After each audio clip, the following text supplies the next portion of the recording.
Irish Wisdom Preserved in Bible and Pyramids by Conor MacDari, published 1923. Preface. In offering these pages to the public, I am in accord with a sentiment which is universal, at least I believe among enlightened minds, and that is the desire to know the truth of history instead of the fiction which has been substituted therefor. In these pages I have drawn aside the veil with which true history has been hidden, besides disclosing what agencies perpetrated this great deception and their reasons for so doing. Thereby I enable the reader to obtain a clear perspective of the past. The muse of history has had no official chronicler to record the events of mankind and preserve them intact for the inspection of posterity. Instead, the field has been preempted and exploited by powerful and selfish interests who have falsified history to an outrageous extent. During a former age, a system of records and a chronicle of events came down to us until a comparatively recent time, historically speaking, which gave a true account and a just portrayal of life in those ancient times. The reason for this was that it was the natural and obvious result of a static or settled state of society which lasted for thousands of years, and there was no object or purpose in concealment. During those ages, the intellectual powers had full play, and the individual man reached a higher plane, poetically, philosophically, and spiritually, than at other periods in the world's history. This may be rightly called the Celtic cultural age. To this age we look back as the source from which we obtained the great gifts which we of today esteem as of the most priceless value to mankind. The causes inherent in man and society which brought about a change from this ancient social state, resulting in the suppression of the history of those times and substitution therefore of a mass of fiction, are told the first time in these pages. I might easily have enlarged this little volume. In fact, it was with difficulty that I was enabled to keep it within its present compressed form. To enlarge upon or to extend some of the topics treated herein, such as the Bible, would require a very large volume or series of volumes in themselves. However, I hope that I have given out enough of truth in this work to interest or to help everyone into whose hands it may come. Believing this to be so, I send it forth to go from man to man like a messenger to deliver its message of light and truth.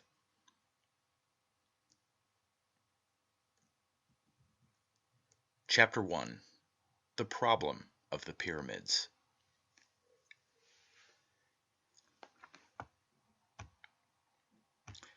The solution of the mystery of the pyramids of Egypt has been a problem which has not only puzzled mankind in general during the ages of the past, but which has as well mystified the minds of scholars and thinkers even to this our present day.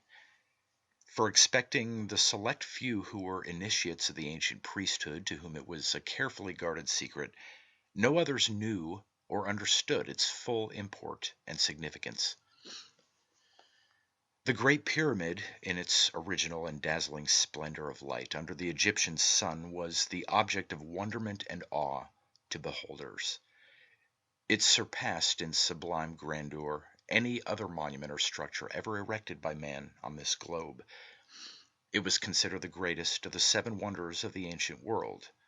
Its partial destruction and defacement by removing its upper part and capstone, and by stripping it of its outer casing of white stone, which gave to it an aspect of dazzling brightness, leaving it in outward appearance bare and nude, silent and mute as to its mission, as a milestone without a figure. This has been a great loss to mankind.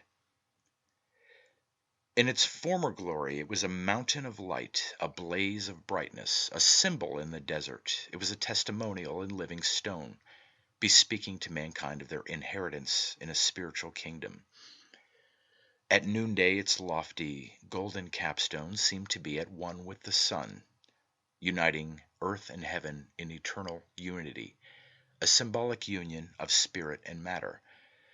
To mar this sublime pillar, this grand masterpiece of the Irish Magian priests of Iessa, was a part of a plot as selfish as any ever conceived. It was conceived and put into effect by the ruling spirits at the head of the Roman Church and state of their day, who cherished the ambitious and far-reaching idea of nothing less than universal rule for their church and empire. In the course of these pages, I will endeavor to explain and expose the conspiracy and the means by which those designing men who composed it advanced their project. And with the aid of their successors, they, I propose to show, by persistent effort, brought the greater part of the Western world under their empire and church dominion, and brought this conspiracy to an almost complete success.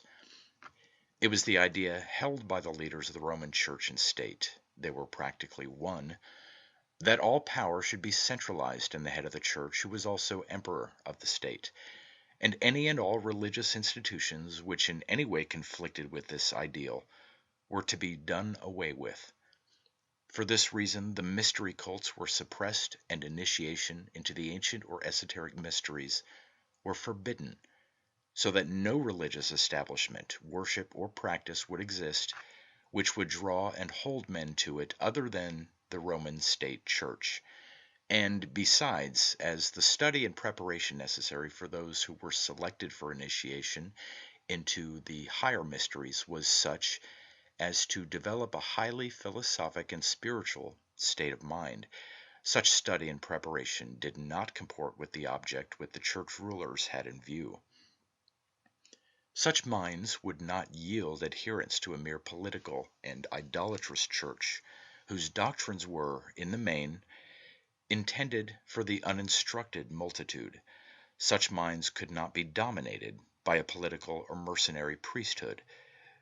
They were enlightened men, and they stood in the way of the church project. Therefore, the institutions which produced such men were to be suppressed.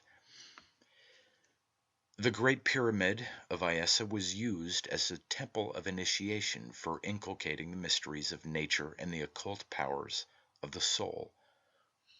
The decree of the Church and the execution of its policy to close the Great Pyramid Temple and suppress its institution practically put an end to the development of enlightened minds in the Nile Valley. The way was then clear for the unopposed spread of superstition and cruel fanaticism among the masses.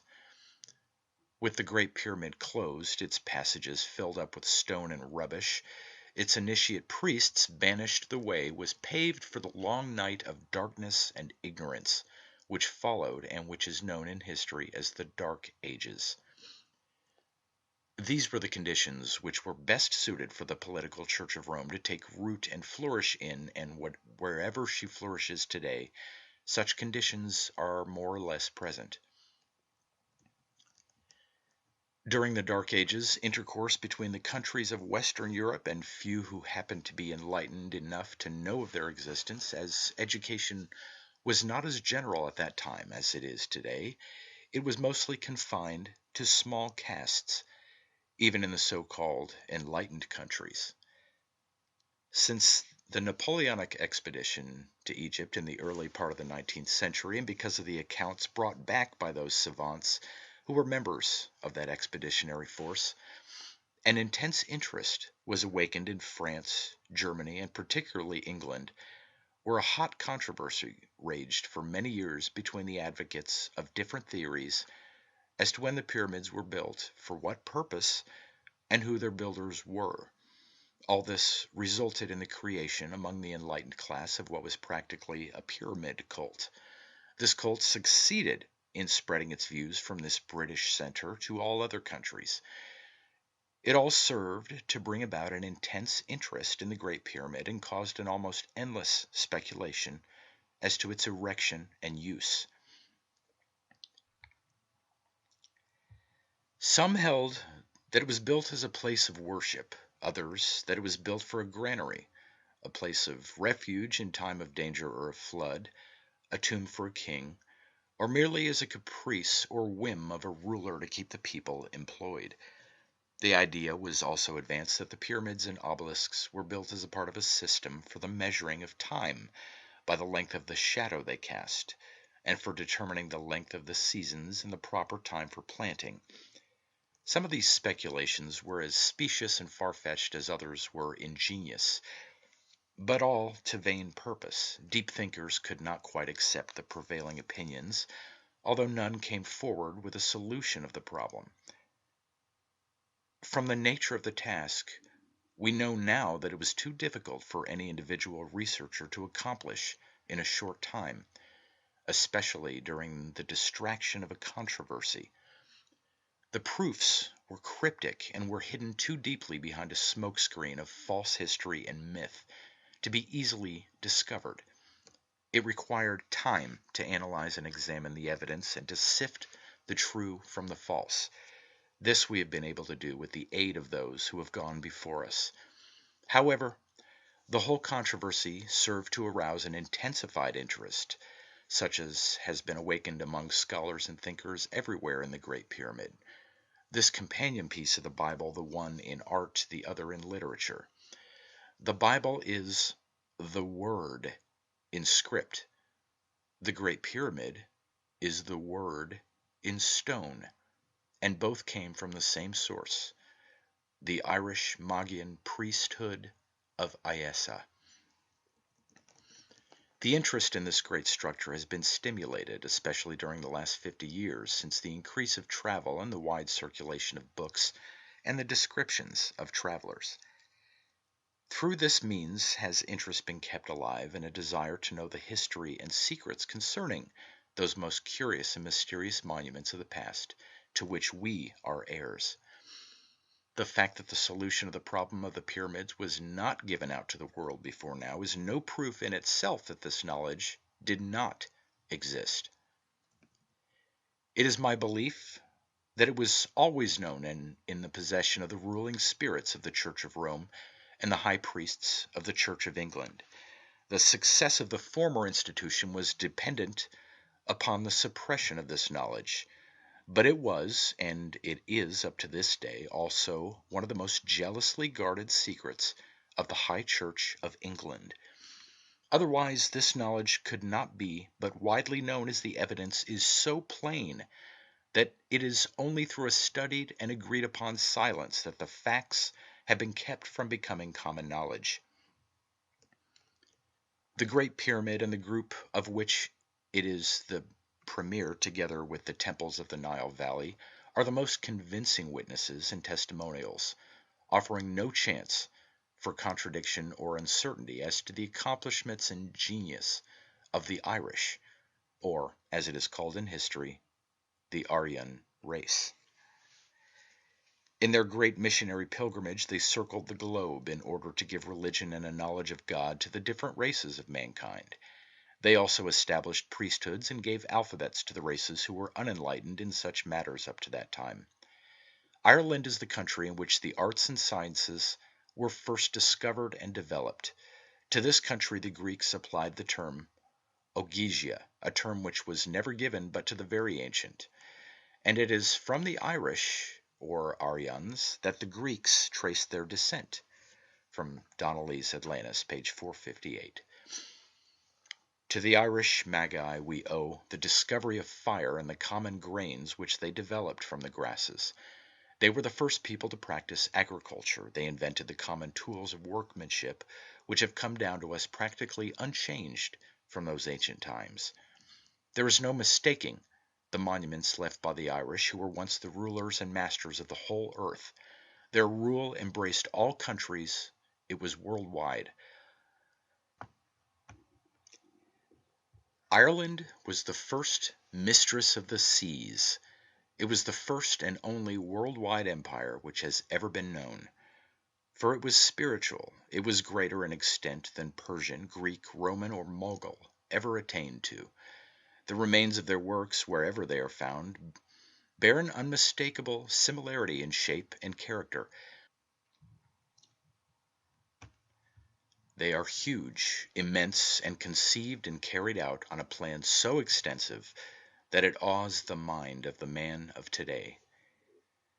These remains extend from Ireland, along the Atlantic coast of Europe to Africa, along the Mediterranean Sea to Egypt, India, China, Java, Tahiti, and the Caroline Islands in the South Pacific Ocean. On the American continent, we find the Round Tower near Newport, Rhode Island, which bespeaks its Irish origin, and the great pyramidal mounds of the Ohio and Mississippi valleys. Also, the ruined temples of Yucatan and Mexico, and similar remains in South America, are all evidences of their handiwork. All owe their origin to the same source, and they establish beyond any doubt that the Irish were the first real discoverers of America, and that they established civilization on this western continent. It was tradition founded on the fact which gave hope and encouragement to later adventurers. The very name of God among the Indians of our country was an Irish name derived from those missionaries and explorers centuries before Christopher Columbus or Eric the Red were born. One of the Irish names of God is Man, and Manitha is the Irish word for holy. The Indian name for God was Manitou, the Holy One. The Indians also had another name for God, and this again was Irish. It was Manabasha, the sun god. It is a compound word with the root word man, holy, and basha, of the cows, the bull, virtually the same as Baal, the Irish sun god. So, the name signifies the holy life giver, or holy creator. Anyone who knows the Celtic tongue will recognize this fact at once, and so will all competent students of philology. No one, after reading this treatise on the Great Pyramid, will ever have a doubt as to who its authors were, or as to whether the high personages in England, who always have assumed direction of the ship of state, have had a knowledge of who the builders of the Great Pyramid were. Nor will there be any doubt but that the ruling spirits of the Church of Rome have had this knowledge, and that they still keep it a close secret. It is high time that this knowledge be given to the world, and responsibility for its suppression be placed where it belongs. There has been maintained a smoke screen around Ireland since the English invasion and the consequent looting of the island, with the destruction of her sacred shrines, which was meant to obscure her great past and her contribution to letters, science, culture, true religion, and civilization. It goes without saying that we owe more to ancient Ire for these blessings than to any other people or nation.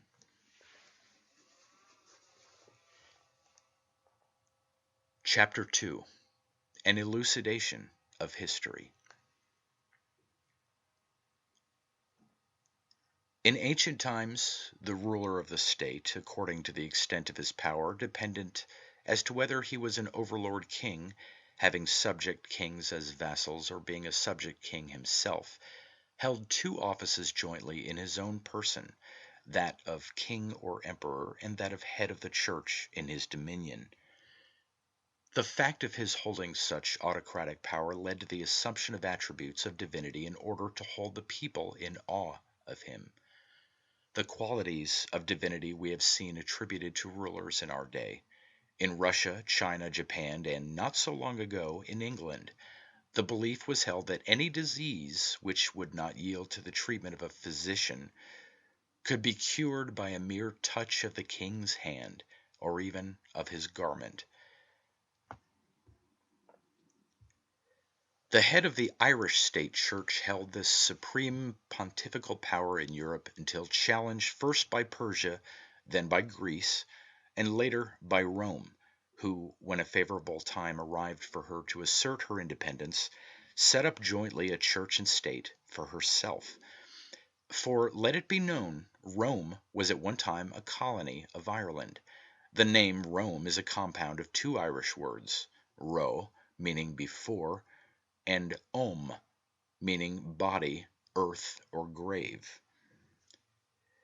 But in its mythic meaning it is made to signify before heaven, ro, and earth, orn, the two together meaning heaven and earth, hence the eternal city of Rome. The river of Rome, the Tiber, also bears an Irish name. It derives its name from tuber, the Irish word for a well or spring of water. Hence the Tiber is the spring water river. As the poet Longfellow truly says, "Their names are on your waters, and ye may not wash them out." The fact is that Ireland was the first power that colonized along both sides of the Mediterranean Sea, and therefore the colonies came from the west instead of from the east, as our astute Roman and British historians would have us believe, and the world has believed it up to now. But the deception, when once exposed, is too clear for anyone to be deceived by it. Investigators have followed the false clues sent out from this source and found nothing in the East to support this claim that the Aryans emigrated from the East and colonized towards the West. The real and true evidence points just in the opposite direction. The American Encyclopedia Art Ethnology, quoted in Donnelly's Atlantis, says, Bonfrey, L. Geiger, and other students of the ancient Indo-European languages have recently advanced the opinion that the original home of Indo-European races must be sought in Europe because their stock of words is rich in the names of plants and animals and contains names of seasons that are not found in tropical countries or anywhere else in Asia.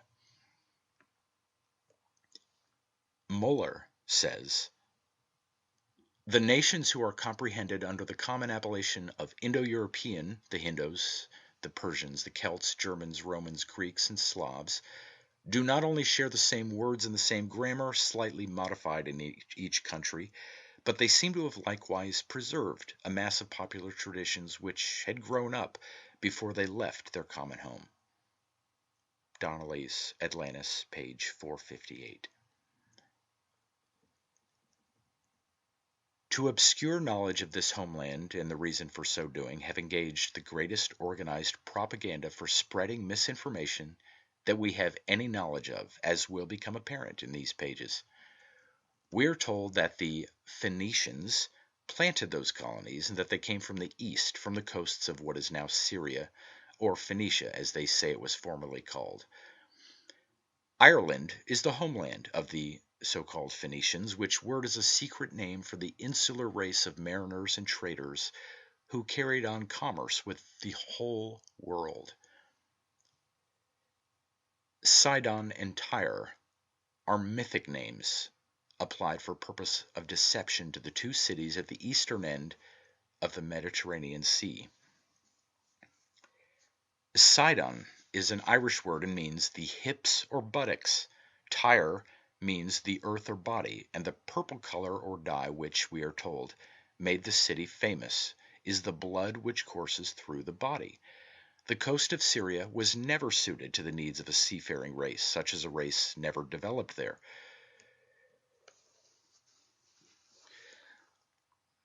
But Ireland, an island indented with bays, lofts, and harbors, was suitable to the development of just such a race as we should expect to find there. For secret reasons, the name Phoenicians was applied to the Irish race. It is written purposely in this form of spelling, which has served well in throwing people off the track and helped very well in keeping up the deception. If they had written the word in its plain form of Phoenician, that is F-I-N-I-C-I-A-N, there would be too many who were liable to see the true meaning of it and thereby get a clue to the real truth which was meant to be concealed. The word Fion or Finn is an Irish name of the sun, and the Phoenicians were the Irish sun worshippers or the Magian priests of Iessa, the Irish sun god, who brought their civilization and arts already developed in Ireland with them to Egypt. There they erected their monumental altars to the god of the sun, of which the Great Pyramid was the crowning symbol and masterpiece. They carried their mission from there to the farther lands of the East. Plain documentary evidence of the ordinary kind to prove these facts has been destroyed, but in their stead a secret system was adopted to preserve them, or rather to conceal them from profane eyes. so that the facts can be attested to and proved in the most convincing manner by the aid of the covert or hidden allusions and by the secret code intended solely for the benefit of the anointed few, the priesthood. But those monuments which they left behind, although now in ruins from Vandal hands, speak most eloquently for them. They testify in most emphatic and convincing manner as to who their authors were. Their testimony is most pronounced and unimpeachable and puts to flight all false witnesses. The Great Pyramid of Iessa, the Bible, and the Irish language, through means of these aids, we have been able to reveal the truth which had been buried beneath a mass of myth and fiction by the priests of Rome and their British collaborators. Honest, and we believe impartial, investigators have confessed themselves at a loss to account for the origin of Egypt's civilization with its arts and sciences. It did not seem like other things. There was such silence about it, and a mysterious absence of facts regarding its birth, which was most puzzling. It did not appear to grow from small beginnings and gradually advance to a better and more perfect state by successive stages. It seemed as if it was so from the beginning. No trace of early beginnings could be found by investigators. Now, these are not the natural or usual features of a civilization which is native to any country or society. Such a civilization as Egypt had could not be developed suddenly and come into being at once any more than an oak tree could spring from the acorn full grown, or that a great city could be naturally developed with all its varied institutions and arise in a single day. Many writers have noted this peculiarity about Egypt's history and her civilization without happening on to the key which would solve the puzzle, as they were not aware of the existence of a plot to conceal her history. They were not suspicious enough of the priests who wrote her history as they would have us see it. Renan says of Egypt, "It has no archaic epoch." Donnelly says, "The carpenters and masons of the ancient Egyptians were almost identical with those used among us today."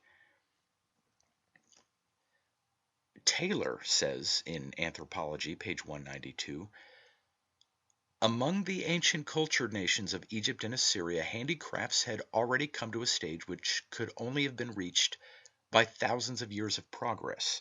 In museums still may be examined the work of their joiners, stone cutters, goldsmiths, wonderful in skill and finish, and often putting to shame the modern artificer."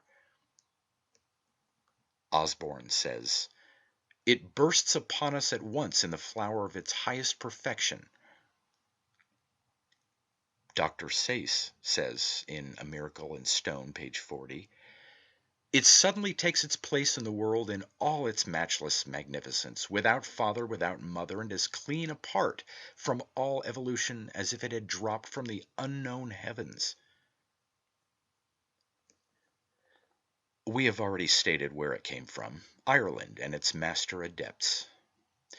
Reginald Stuart Poole says in Contemporary Review, August 1881, page 43, quoted by Donnelly, "When we consider the high ideal of the Egyptians as proved by their portrayals of a just life, the principles they lay down as the basis of ethics, the elevation of women among them, their humanity in war, we must admit that their normal place ranks very high among the nations of antiquity." They were just such a people as we would expect to find associated with and benignantly ruled by a pure and virtuous priesthood, such as the Irish Magian priesthood undoubtedly was, else its priests would not have been chosen to be the instructors and elder brothers of the infant and backward races of that early day. Rawlinson, in Origin of Nations, page 13, says, "Now, in Egypt, it is notorious that there is no indication of any early period of savagery or barbarism. All the authorities show that, however far back we go, we find in Egypt no rude or uncivilized time out of which civilization is developed, We see no barbarous customs, not even the habit, so slowly abandoned by all people, of wearing arms when not on military service. By their fruits shall ye know them. Goodrich says, great and splendid as are the things which we know about oldest Egypt, she is made 1,000 times more sublime by our uncertainty as to the limits of her accomplishments. The effect of research seems to be to prove the objects of it to be much older than we thought them to be, some things thought to be wholly modern having been proved to be repetitions of things Egyptian, and other things known to have been Egyptian being, by every advance in knowledge, carried back more and more toward the beginning of things. She shakes our most rooted ideas concerning the world's history. She has not ceased to be a puzzle and a lure. There is a spell over her still. A lure she certainly is, for her monumental ruins are most interesting, and once we have the key to the mystery of her past, most enlightening and inspiring. But her spell of mysterious silence is now over, and her puzzle is explained in these pages for the first time, and now that we have shown the way, the task will be taken up and brought to completion by more able men. So, the generally accepted history of ancient times, such as is found on the shelves of our libraries and taught in our schools, is mostly fiction, made up of fables and myths cleverly composed into history so nicely as to lull all suspicion in the mind of the reader or student as to the fraudulent character of it. Some wonderfully clever writers have been led astray by those deceptions of history. That this is a fact goes without saying. To make it clear, we will give an elucidation of the causes which were back of this gross deception and the means employed in carrying it out.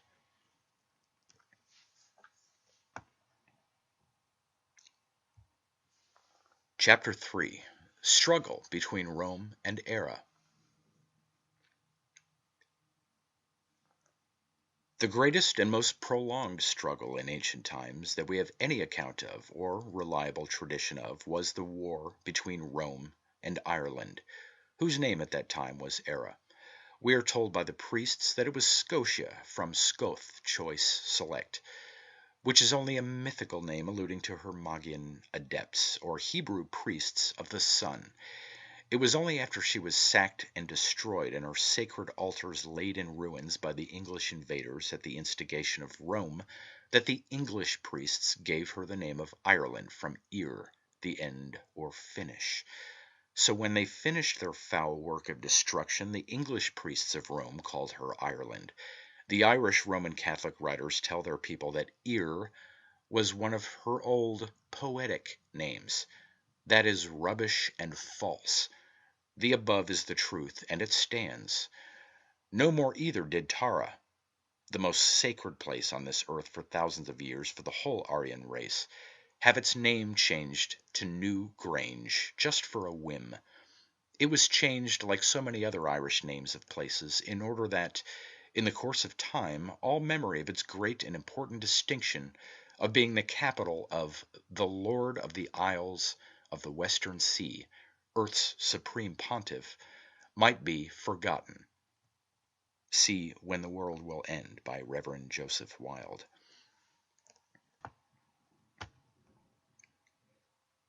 Even in faraway India, the island was known as Hiranya, from Era or Erin, the Isle of the Sun, that is, implying the home of the sun worship and the seat of the great Magian pontiff, the sun's chief representative on earth.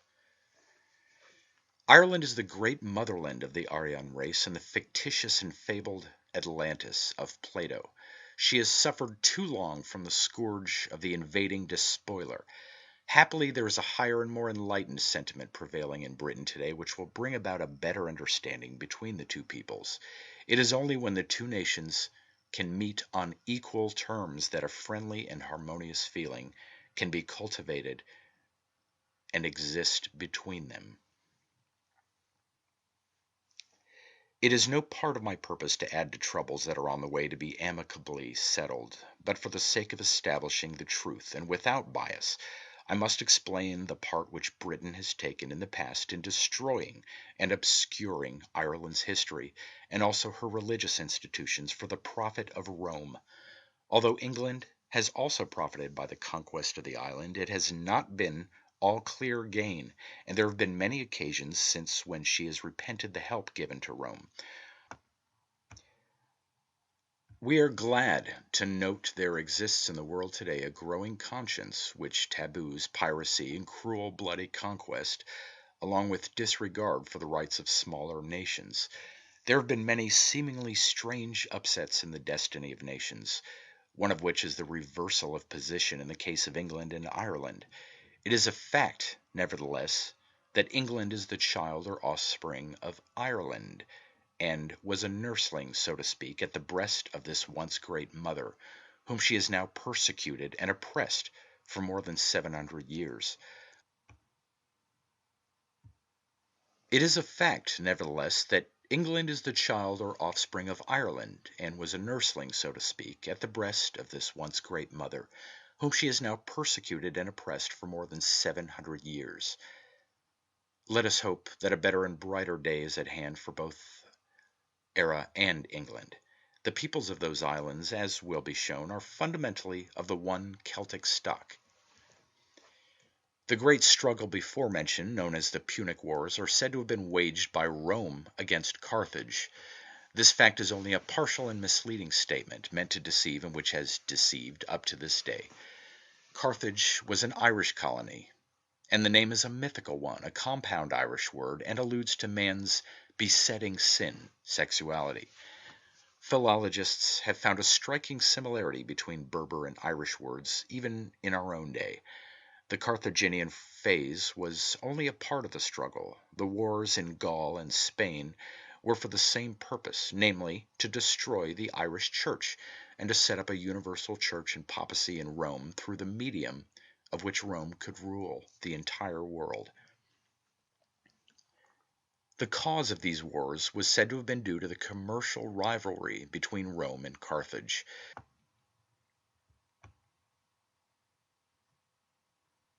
This was only incidental to the major purpose stated above. After a struggle lasting for centuries, Rome finally, with the aid of England, succeeded in destroying the Irish Church and papacy, but she has so far fallen short of ruling the entire world.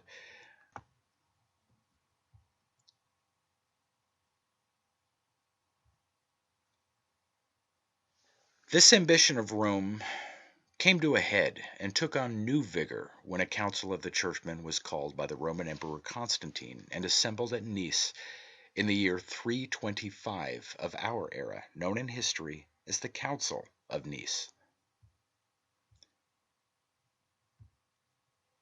Those men knew what the Great Pyramid represented and what it was associated with, and our belief is that it was their purpose to destroy it, as they did so many of the great temples and monuments of the earlier church.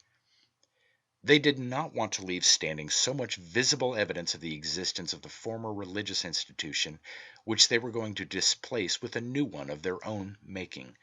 So, in every age since, the leaders of the Roman Church have had a conscious knowledge of the part played by their organization in the suppression of all knowledge concerning the history of the Great Pyramid, the purpose for which it was built, and who the builders were.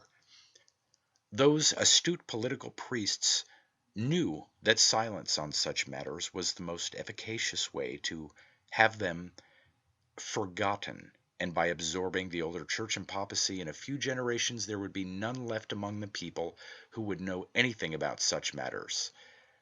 Therefore the clerical writers have left us an account that is full of falsehood and invention, such as the invasion of the Vandals in Europe in order to account for the destruction of churches and monasteries, as well as the property of the outraged inhabitants who resisted despoliation and violence at the hands of the church forces.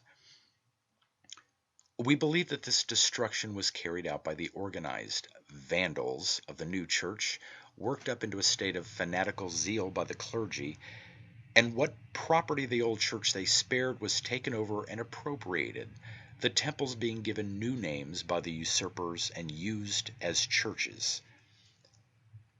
Through this campaign of destruction and silence, bolstered up by a false history, Rome figured that none would ever know of the part she played in the undermining of the great Irish church or the religion of Iessa.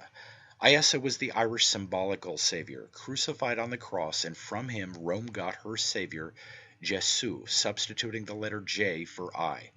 It is translated into the English language as Jesus. It was the worship of Iessa, more than any other religion, that prevailed among the people of Europe at the time the Church of Rome began her mission to plunge the world into ignorance and darkness in order that mankind might forget all of the past.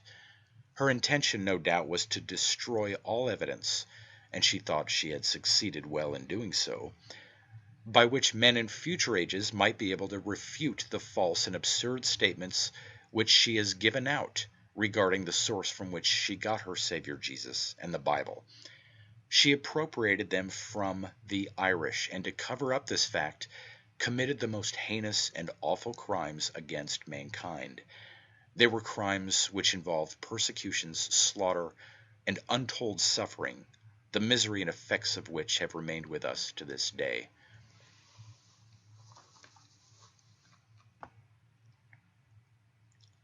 All this was done in order that she could have power and foist upon the world a savior and a scripture that, taken bodily from the ancient Irish religion and worship. The so-called Hebrew Bible did not come from any people distinctly known in history as the Hebrews, for there never was such a people. The name Hebrew is derived from Heber, from Ea, fire, an Irish name of the sun. Milesius is the personified son, the father of the Irish race in Irish history, and Heber is his brother. Therefore, he is also a personified attribute of the sun. So, a Hebrew is a priest of the fire and a disciple of the sun. It is a secret name for the ancient Irish priests of Iessa. It is one of the names by which the church conspirators have camouflaged the ancient Irish priesthood, and by placing the theater of their history and existence over in Palestine, they have up to this day succeeded in making fools of investigators and scholars. So, the Christian Bible did not come from India or from Greece or from Persia or from Palestine, but direct from Ireland and its great master priesthood of Iessa. It has been subjected to many additions and alterations both by Roman and by English churchmen, behind closed and locked doors, by men pledged to secrecy regarding the things discussed and the manner in which they were to be interpreted and presented to us. The mind of the general reader has been so thoroughly saturated with false information on this and kindred subjects that this digression is necessary to make clear the motives and the course pursued by the Roman papacy, aided by the hierarchy of Britain, which was a part of the Roman Church, to make the substitution of the Irish savior Iessa and the Bible possible. In furtherance of that object, it may be said that to the Church of Rome more than all else can be ascribed the national misfortunes of the Irish race, and owing to lack of knowledge of the true cause of their downfall, the latter-day children of the Gael, fair, white, bright, the sun, through the influence and organization of the priests, unwittingly are supporting the institution that dealt Ireland her death blow. Rome was her implacable enemy for centuries. She was her nemesis. She raised up enemies against Ireland wherever she could. In the beginning of a later period of history, England was the handmaid of the Roman Church. But in more recent times, the relationship became reversed, and Rome, instead of being the open and avowed enemy, acted as the secret and insidious auxiliary of England in suppressing the aspirations of the Irish people towards realizing the national consciousness for self-government and independence, which was never extinguished in the hearts of the people.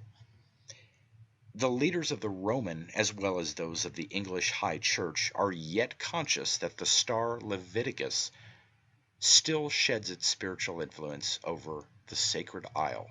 and that it is the homeland of the Bible, and that from the select of that people were the Levites, from Lam, Lamh, a hand, signifying the artificer, the disciple or priest of the sun.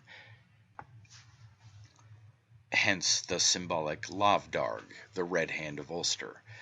This was a spiritual symbol and was used as an insignia of the House of Tyrone. It has never been compatible with the interests of the Roman papacy to act otherwise in our day than as a secret enemy, considering the part which it had taken in aiding Britain in destroying first the independence of the Irish nation as a political and commercial power, and second in her suppression and absorption of the national Irish Church, which up to that time, the year 1169 of our era, had never before been under the sway of Rome, but was, of itself, the greatest church in the world, independent, and once the great mother church of all who worshipped the true and living God. Up to the middle of the first century of our era, it was the most widespread church in all Europe and the Western world. The conquest and absorption of this great church was the constant aim and ambition of the Roman emperors. Under the lead of the papacy, it required centuries to bring it about. It was for this purpose that England was invaded by the Roman arms in order to strike a vital blow at Ireland, which was the seat of power in those islands. England and Scotland had known no other rule up to this time. The Irish Pope and King was the sovereign lord who ruled from his capital at Tara, and his rule never had been supplanted or displaced in those islands up to this event. It is amusing to see what lapses of memory and what omissions the English and Romanist writers and chroniclers have had and displayed in trying to dodge this most transparent and unacknowledged fact. In order to avoid mentioning it, they have to gloss it over and ignore it, or throw a hazy and uncertain atmosphere about this part of the early history of Britain. There is one very plain fact which stands out before the student and investigator, and that is that Ireland was the homeland of the Scotic race, that it was from there that those islands were ruled, and that it was this power that Rome had to contend with when she invaded Britain. This fact is omitted by the English church writers because to mention it would need explanations and might show the reason for the Roman invasion. With an amazing inconsistency, they endeavor to show that the Irish made their initial conquests in Britain as late as about the year 240 AD. Of course, this is plainly not so, for at this time the Irish power is on the decline. At this period, the Irish are not making any new conquests, but striving to hold on to what they have always been in possession of against the Roman invaders. We find them occupying not only the south and west parts of Britain, but also the east and Cornwall. And what there were of the Scots, or Irish, there at this time was a people converted into the status of a garrison, mostly on the defensive in the east of Britain and in Cornwall. In the west and north, as well as in the southwest, they were unconquered. So instead of this being the beginning of the Scotic power in Britain, as they would have us believe, it was the declining period. They were approaching the end of their long reign in that country, which was ended in the west and north of Britain only long after the invasion of the Jutes and Saxons. Even these barbarians, in time, yielded to Irish culture, which still remained the greatest intellectual leaven in the island and became civilized. Brilliant Irish monks and scholars kept this culture alive, and during the 8th, 9th, and 10th centuries, many of them were engaged as teachers and instructors in the establishments of Saxon princes in Britain. This was a growing cause of alarm at Rome. So, the Irish were the original people of those islands. These are the facts which seem to escape British writers, but somehow they find no difficulty in inventing fables to bolster up any supposition which they wish to advance and to give it the color of history. Rome brought the war to Britain because it was the territory which was occupied and ruled over by the Irish Pope King, and it was to crush this church power that his territory of Britain was invaded. To obtain the coveted prize of the popedom, which was held by the Irish rulers, was the great ambition which the emperors or heads of the Roman state church sought to accomplish.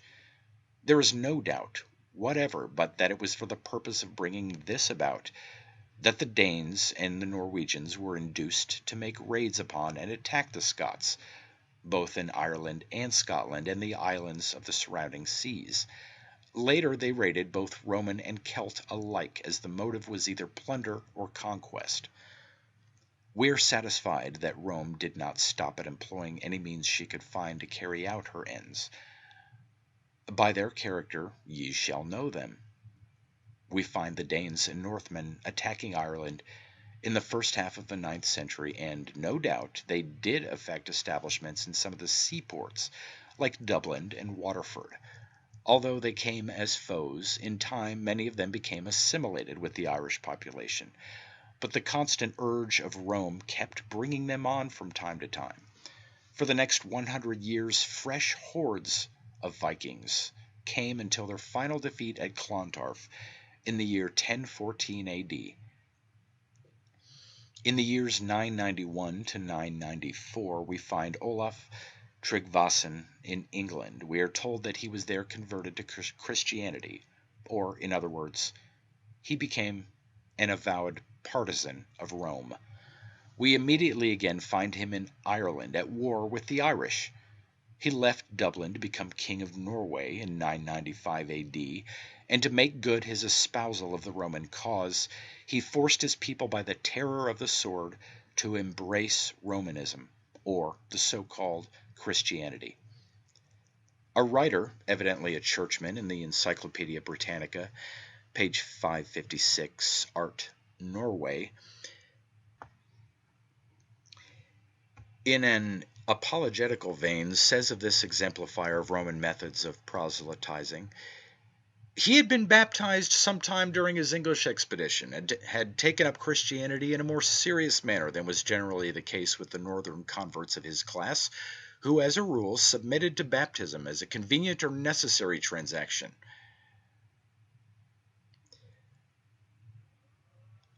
Olaf's Christianity does not appear to have been of a very deep or enlightened type, but he was thoroughly in earnest about it, and set himself to enforce its supremacy with the whole energy of his character.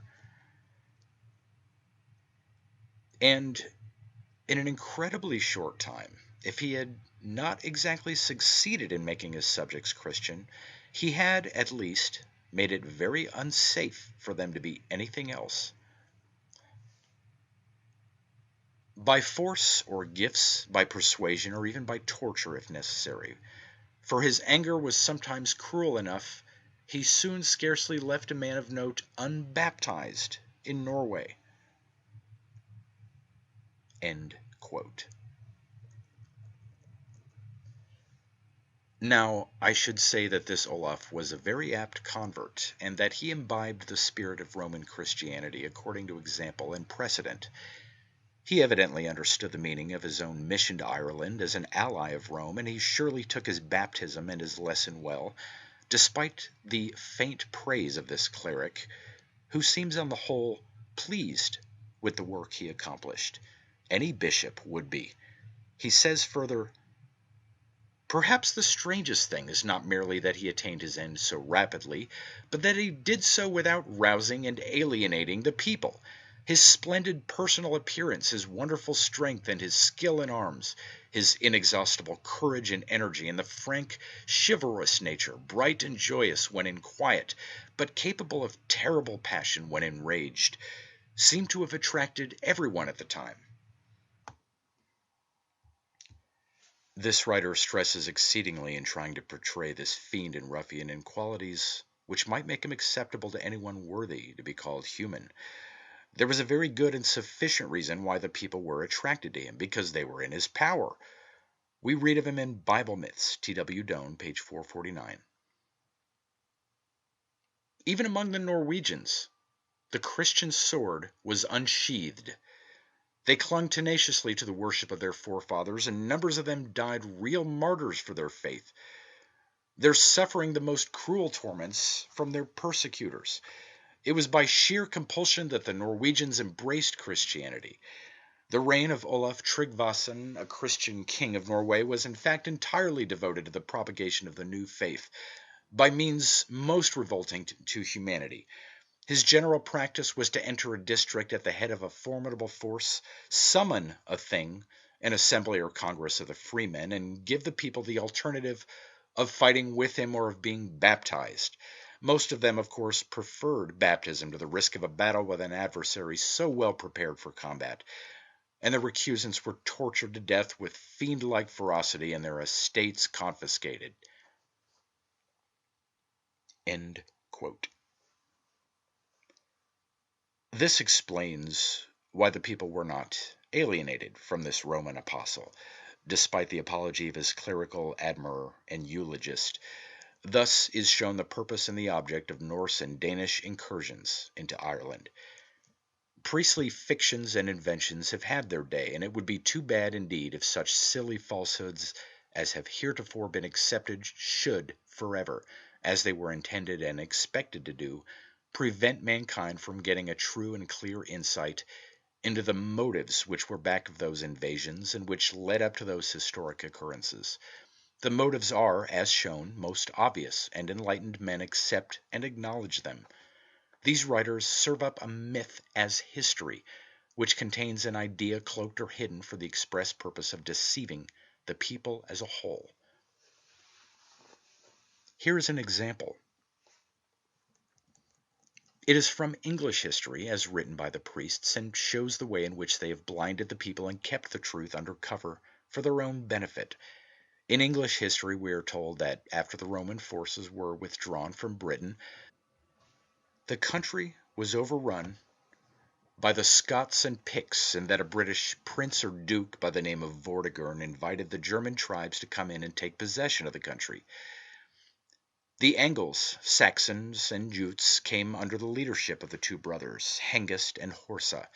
We are told that warfare ensued for about 40 years. Of the two brothers, Horsa was killed in a battle with Vortigern. After this happens, Hengist and his son, Eysk, seized the royal purple and became kings.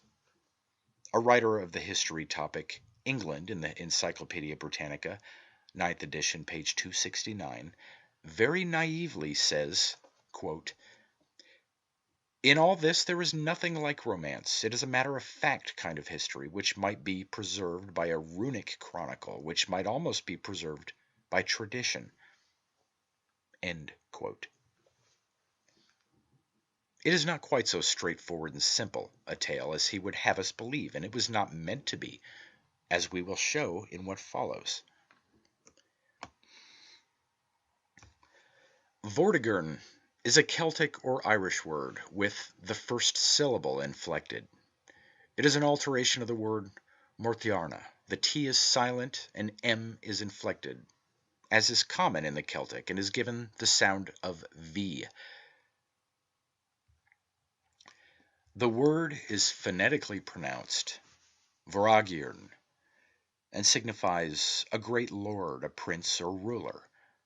The 40 years in which the warfare is said to go on is the sacred number, 40, the term of years in each incarnation or life, in which a religious man is theoretically in a battle with himself to overcome his lower nature, his passions and desires. Hengist is formulated from the Celtic word Ong, a name of the sun, and personified it as it is here. It signifies a worshipper of the sun, a leader, a bishop. In ancient Irish mythical lore, the sun is said to have a charioteer or horseman. The Celtic word for horse is Each, hence Eactor, the valiant man of deeds, anglicized as Hector. In this myth he is presented to us very nicely disguised in English dress, so that you do not quite recognize him as Horsa, also a priest of the sun, who is also a leader and a bishop. Eysk is an abbreviation of the Irish word Aesvok. It is the name of an order or degree of the ancient Irish priesthood of Iessa, and it is the name word for bishop. So we are informed, under a heavy layer of covering, that Eysk was a bishop also and a spiritual leader of the invading horde to rob and slay the people of Britain in order to enable the Roman Church to maintain the foothold it had secured and was about to lose. In the covert language of the myth, the high priest, hierophant, or demigod is always a prince, duke, lord, or nobleman. The facts of this bit of mythical history, to state it in an open manner, is that the head of the Roman Church in Britain, carrying out the instructions of his master in Rome, instigated the two German tribes to invade England under the leadership of their two bishops, of whom Horsa was slain in battle, and Hengist and Aesk, the successor of Horsa, more fortunately survived. In time they grasped royal power and became kings. The truth about the invasion is that there were only two German tribes as such engaged in it, though there is no doubt but that there were many adventurers encouraged to join with them in the undertaking through the persuasion of Roman emissary priests. These two tribes were the Jutes and Saxons. The so-called tribe of Angles is a fiction invented by Anglophile writers of a later day. It is part of a plot to obscure the Celtic or Gaelic element, which is the greatest in the composition of the English race, and to unduly emphasize the German element, which is comparatively small and almost non-existent today, with the exception of some of the nobility in the reigning family. This bias was very pronounced during the reign of Queen Victoria. The fact that her consort was a German prince gave added impetus to propaganda, which had already been long enforced to suppress or belittle everything of Celtic cultural nature. So it became popular to claim that whatever was of excellence in English life was due to the German element in the race. This false impression was helped to become fixed in the popular mind by just such invention of spurious history and by giving out false accounts regarding events of the past, such as the story of the Angles being a German tribe. The false impression was purposely made upon the mind of the English people that the term Anglo-Saxon meant that they were a race of German descent. This is a delusion which has been diligently fostered. The propagation of this fiction came to a sudden stop when the World War began. But since the war, the same propaganda, the same systematic falsehood and misrepresentation has been in evidence. It has found a voice through our American press. I took the matter up in a letter, the salient points of which I here give, which I sent to a leading newspaper. The letter was published under the caption, "Says English are Celtic in blood as well as in speech." This statement was so apparently so radically at variance with the claims of the propagandists that it might well be expected to bring forth a reply, or that an attempt at contradiction would be made, if possible. No reply came because the propagandists might well have considered that it was a dangerous subject, and the more discussion it received, the greater would be the exposure of the false history which has been so extensively written and circulated. The letter, in part, is as follows. Sir, in a recent issue, I read the statement that Celtic hardly exists in the English language and still less in the English blood.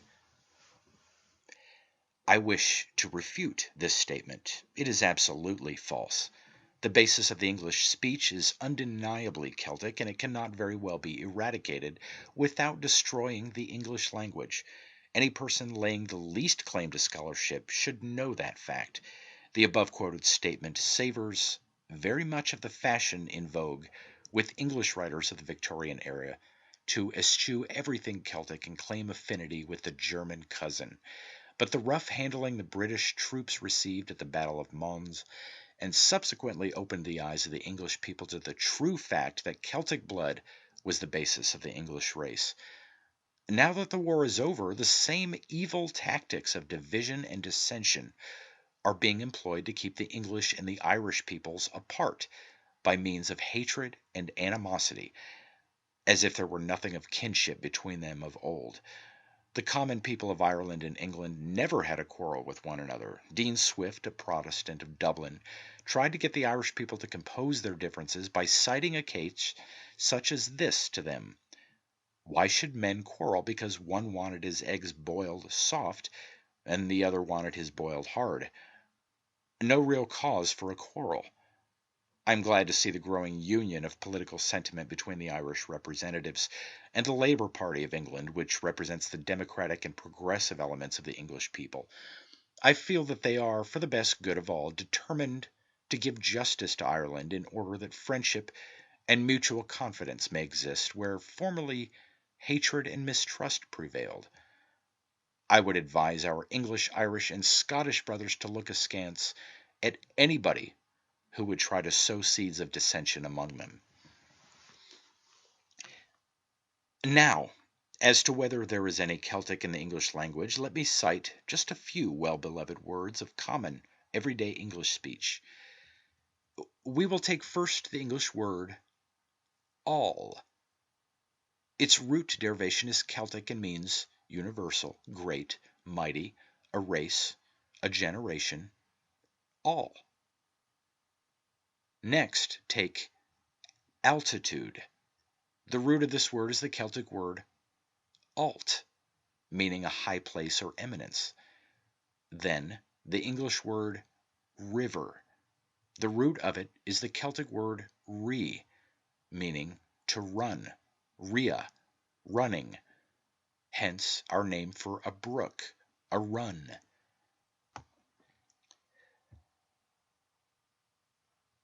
Another Celtic name for river is Avon. Hence, by corruption of English pronunciation, we have Stratford-on-Avon, that is, Stratford-on-River, Shakespeare's home. Then take London. The name is Celtic and is a compound of two Celtic words, lan, strong, and dun, a fort or city, hence London, strong city. Next, the English word lion, a word dear to every Englishman. The root of it is the Celtic word leo, meaning a limb, member, strength, hence lion.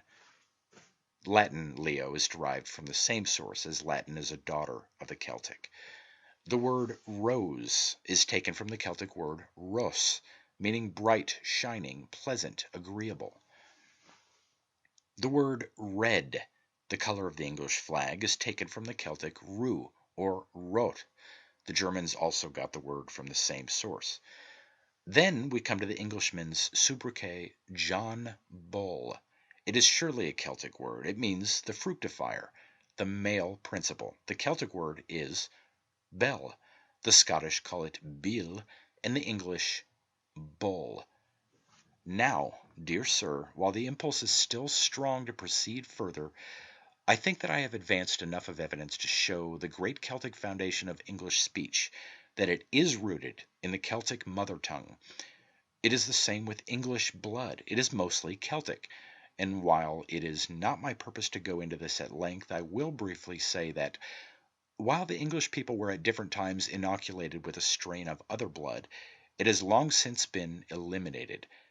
For it is the same with a race as it is with the earth itself. It reverts back to first principles. The tail cannot wag the dog. The English people have been able to assimilate every strain which has come among them, hence their virility. I will conclude in the words of Shakespeare, "There are stranger things in this world, Horatio, than you or I wot of."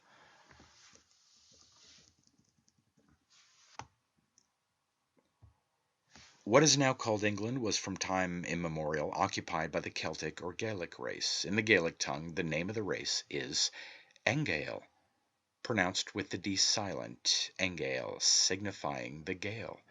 This country, then, as a most natural consequence of the name of the race which occupied it, was known to the Germans as Angael land, or the country of the Gaels. The name has persisted and has never been changed except insofar as the corruption of English pronunciation has made the slight change phonetically from Angael land to Angle land. and finally to its modern form, England.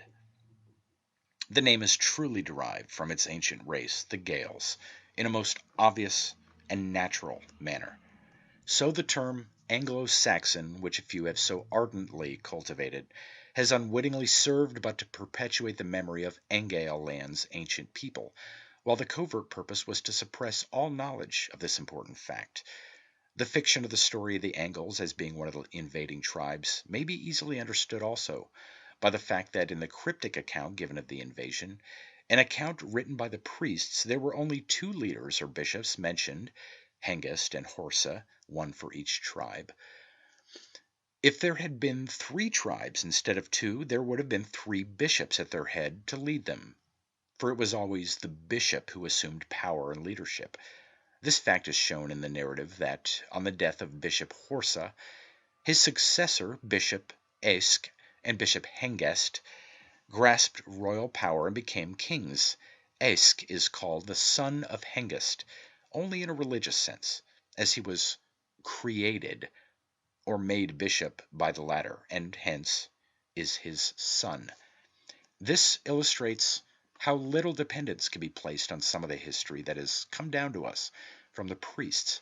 It is most unreliable, and a great deal of it is pure falsehood and fable, especially that which has come to us from English and Roman writers. So we see the work of Rome in the Jute and Saxon invasion of England always pursuing the same object, the conquest and acquisition of the Irish Church. No one needs to entertain a doubt about this fact. Later on, when disputes arose in England between the Church and King, we find Pope Hildebrand urging William of Normandy to overthrow the English king, and in that way to strengthen his own power in that quarter, a thing very necessary to Rome. The result proved it so later in the reign of Henry II of England, who aided Rome to reach her long-sought goal, the conquest of Ireland, and the suppression and absorption of the Irish National Church of Iessa, its institutions, Savior, and Bible. Although Rome had grown great in power by the time that she invaded Britain, she still had a difficult struggle ahead of her. She found that the closer she came to Ireland, where the Irish were near their base of supplies, the more stubborn became the opposition. After a period of occupancy of 400 years or so, the invasion of England failed to bring Ireland and the Irish Church under her power. At about the latter part of the 4th century, disintegration within and invasion from without forced her to cease for the time her warfare on the Irish, Scots, and Picts, who are the same race from the north, and caused Rome to withdraw her forces from Britain, never to return as an armed state power. But the Roman Church had, in that period, become established in England. It got a firm foothold in the occupied territory. It had not yet spread to Wales or Scotland, but she had accomplished one part of her mission to destroy the Irish Church and thereby enable herself to set up a universal papacy in Rome. It remained for time and circumstance to enable her to accomplish the former. The latter ambition has never been fully realized. While the Irish nation was confronted with the menace of invasion and conquest by Roman armies, it remained united and invincible against the mightiest power on earth. Although the ranks of the population must have been pretty well depleted of material for military service after centuries of warfare, they succeeded in preserving their political and spiritual independence. They survived perhaps the longest period of continued military strain which any people of like numbers were ever subjected to.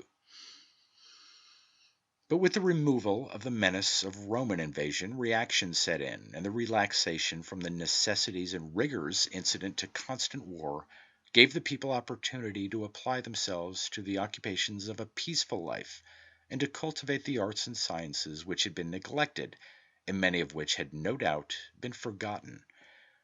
They also cultivated the spiritual life which was in abeyance during the centuries of warfare. In the succeeding centuries, Ireland became again, as in former ages, the center of learning and the home of the sciences, which she was in the beginning before the first migration of the Irish or Aryan race towards the east, or the rising sun, for they were truly the children of light and knowledge. After the withdrawal of the Roman forces from Britain, it was the purpose of the Irish Pope, King, through the medium of the monastic orders, to spread knowledge and science throughout all the countries of Europe. But this was in direct conflict with the policy of Rome, which was to spread ignorance and darkness. She did not want the history of the past to be known. It would interfere with her purpose and defeat it. The Irish Church hoped to regain some of the lost ground after the withdrawal of the Roman armies from Britain, and eventually would have done so had not Rome succeeded in raising up new enemies against her. In the German tribes of the Jutes and Saxons, she found willing allies. They were won over by Rome to invade England, as the spoils were enticing. Irish missionaries went again to the continent and endeavored to spread the light. John Donne, Scotus, the Irish were called Scots, founded a monastery and school at Ratisbon on the Danube. Many went to other places, but all to no purpose, as the opposition of Rome was too strong to overcome. The loot of the Irish Church was yet to be obtained. Later, we are told, some of them were received at the court of Charlemagne, for the Irish Pope was still the lord of the Isles of the Western Sea. But the alluring inducements offered by Rome appealed more to Charlemagne's cupidity and ambition for power. And Charlemagne, being a politician, went with Rome and became emperor. He then embarked on a war of religious conquest with the sword against the Germans in order to force them to bow to the Roman Church yoke and relinquish their adherence to the Celtic Church. This practically put an end to any chance of success for the mission of the Irish monks on the continent. All who now wished for education and the higher learning had to go to Ireland for it, and thither they went by the thousands, and were welcomed. They were domiciled and given both food and tuition fee. This continued from the period shortly following the withdrawal of the Roman forces from England until the coming of the Danes and Northmen to Ireland. It was during this period of the revival of learning that the Irish masters are said to have laid the foundation of our modern university system, of which such great schools as Harvard, Yale, Columbia, Dartmouth, Cornell, and others are part. Let us give credit where credit is due. This was not the beginning, but only the renaissance of Irish learning on the continent of Europe, as British writers would have us believe. This is on par with their juggling of fact regarding the occupancy and rule of Britain by the Irish Pope kings previous to the Roman invasion.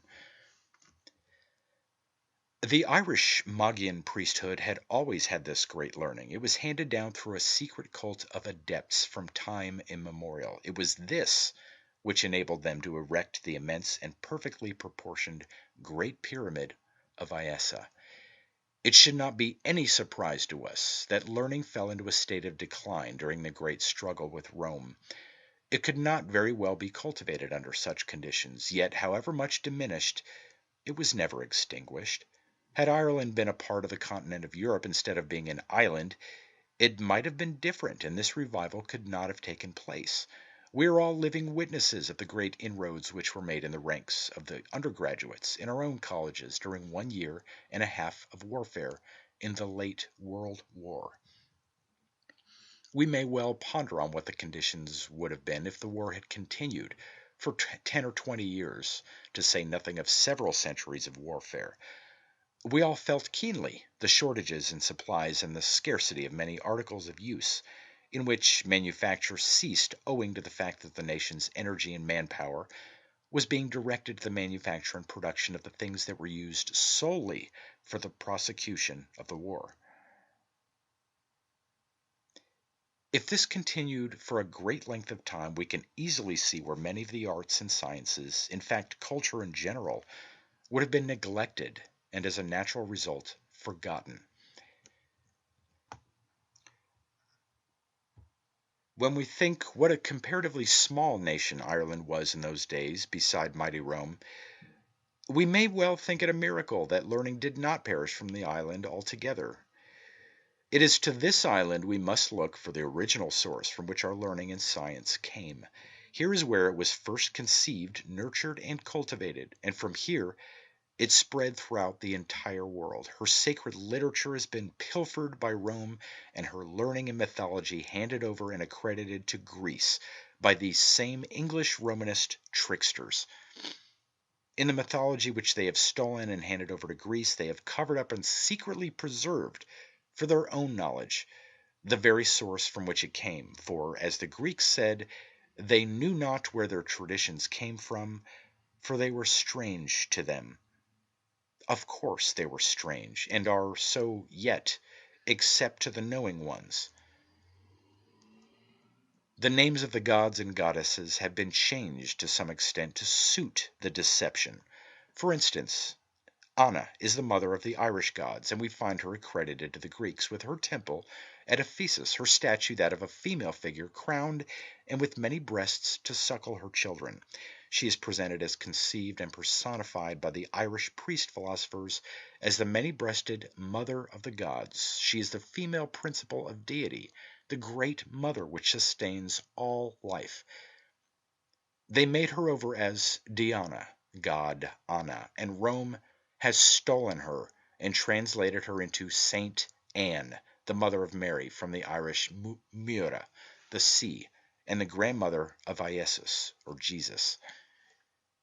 It is irrefutable. They have taken the Irish Hercules, the personified sun, from her, meaning above, and Q, meaning wolfhound or swift, the high swift one, and made him into Heracles. Under the guise of the myth, when this god goes to Ireland and places himself on Mount Abbas, Ab, a father or pope, and kills Geryon, an Irish name of the sun and always connected with the sun worship, the Irish pope and father, representative of the sun and the head of his worshippers on earth, he steals cattle and brings them to Italy. Do we not here find a hidden allusion to the fact that the new Heracles took possession of the Irish papacy and the rest of the plunder he brought to Italy as cattle? The myth states that Hercules went to Erythea, an island somewhere in the remote west beyond the Pillars of Hercules, where was a giant named Geryon, Irish Grayon, the glowing aspect. When Hercules reached the island, he placed himself on Mount Abbas. Geryon has cattle, which at night he keeps in a dark cave in the remote west. Hercules slays Geryon and ships the cattle into the vessel of the sun, and landing them safely drives them through Iberia, Gaul, and across the Alps into Italy. From Murray's Manual of Mythology, page 292 through 293. Those writers do not mention the fact that Era was the island in the west and the home of sun worship referred to in the myth. Erythea is but a name for Era under camouflage spelling. The root of the word is Lar, the west, the western isle, behind which the sun sets.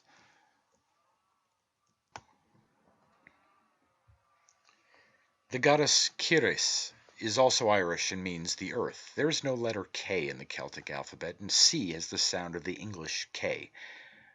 The word in Irish is pronounced Kyris, while in English it has the soft sound as Ceres. This difference in spelling and sound has been taken advantage of and utilized in carrying out the deception. We declare without fear of successful contradiction that Ireland is the homeland of these myths and the island alluded to in the west. Even Olympus, the seat of the Greek gods, is a compound Irish name with a Greek ending. It is formed by combining the words olam, a doctor or professor of science, and phys, wisdom, hence Mount Olympus, the mount of wisdom and the seat of the gods. For, of course, the gods are full of wisdom. The seat has been translated to Greece from Ireland. Sacian at Tara was Mount Olympus, or, as the name implies, the head or seat of wisdom, the supreme pope. It never was in Greece. The whole scheme is quite plain and clear when it is pointed out. The wonder is that somebody did not discover it before. Now, as it is all plain, especially to the scholar who can read and translate Irish and recognize its idioms, a new perspective appears before us. The name Tara implies the father, and read it the other way, and it spells Arhat, a divine man. We are led to believe that this deception was well known to Lord Bacon, for he said, quote, "The mythology of the Greeks, which their oldest writers do not pretend to have invented, was no more than a light air which had passed from a more ancient people into the flutes of the Greeks, which they modulated to such descents as best suited their fancies." End quote. Atlantis, page 283. It is no surprise at all to us that a plot was hatched up against Bacon and that he was put to death. He gave out too much to be tolerated by unscrupulous and designing persons. Such candor and plain speaking was quite contrary to the purpose of the English government and hierarchy, and such frankness, if not suppressed, would be fatal to the statecraft and policy of the men who were shaping England's future in that ambitious age. This may have been the cause of his being put to death, for he betrayed state secrets, although malfeasance in office was the charge made against him. However, we still see the successors of those men sitting in the House of Lords as my Lord Bishop, keeping in close touch with the British state. Ireland has been terribly mistreated through the selfishness of Rome and England. I hope that in this enlightened age, when the spirit of inquiry is broad in search of truth, that men and women will not let prejudice or preconceived ideas formed in the absence of fuller knowledge stand in the way of the acceptance of the truths herein stated, though called to their attention for the first time. It surely is time, in the name of righteousness, that justice be done, and, as far as possible, that the great wrong may be redressed by allowing the great Aryan Mother, metaphorically speaking, to arise to her feet and to set her own house in order. Scholars and investigators have been very much led astray in the past by accepting as facts Roman and British fiction dressed up in the sober and matter-of-fact garb of history.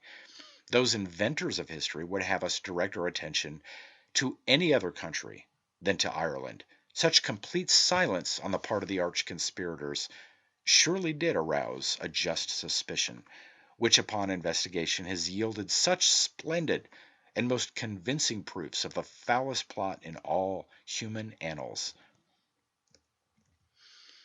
This plot not only comprehended the pilfering of all of the appurtenances of the Irish Church of Iessa, the Bible, Savior Iessa, the Bible, Savior Iessa, Jesus, property and institutions, literature, etc., but also the suppression of the Irish language, and finally, the annihilation or dispersion of the race.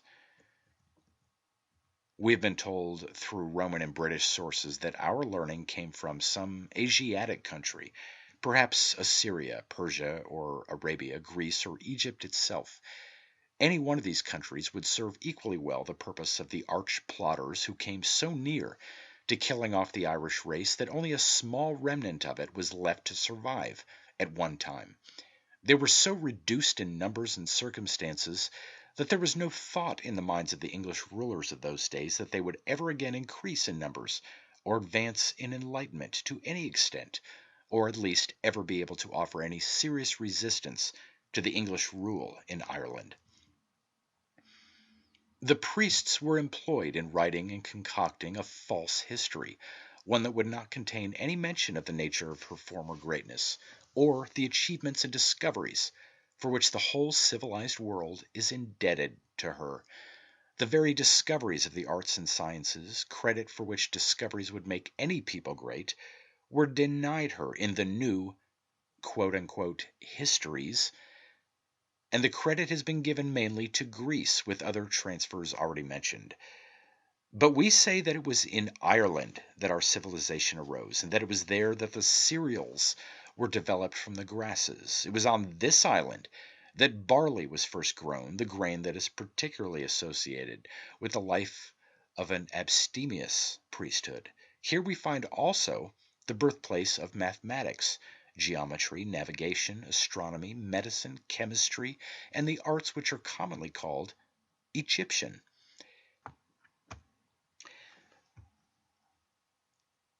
British lexicographers and others taking their cue from them and giving the derivation of the word chemistry refer us to Egyptian, Greek, Latin, or even a Dutch or German root for it.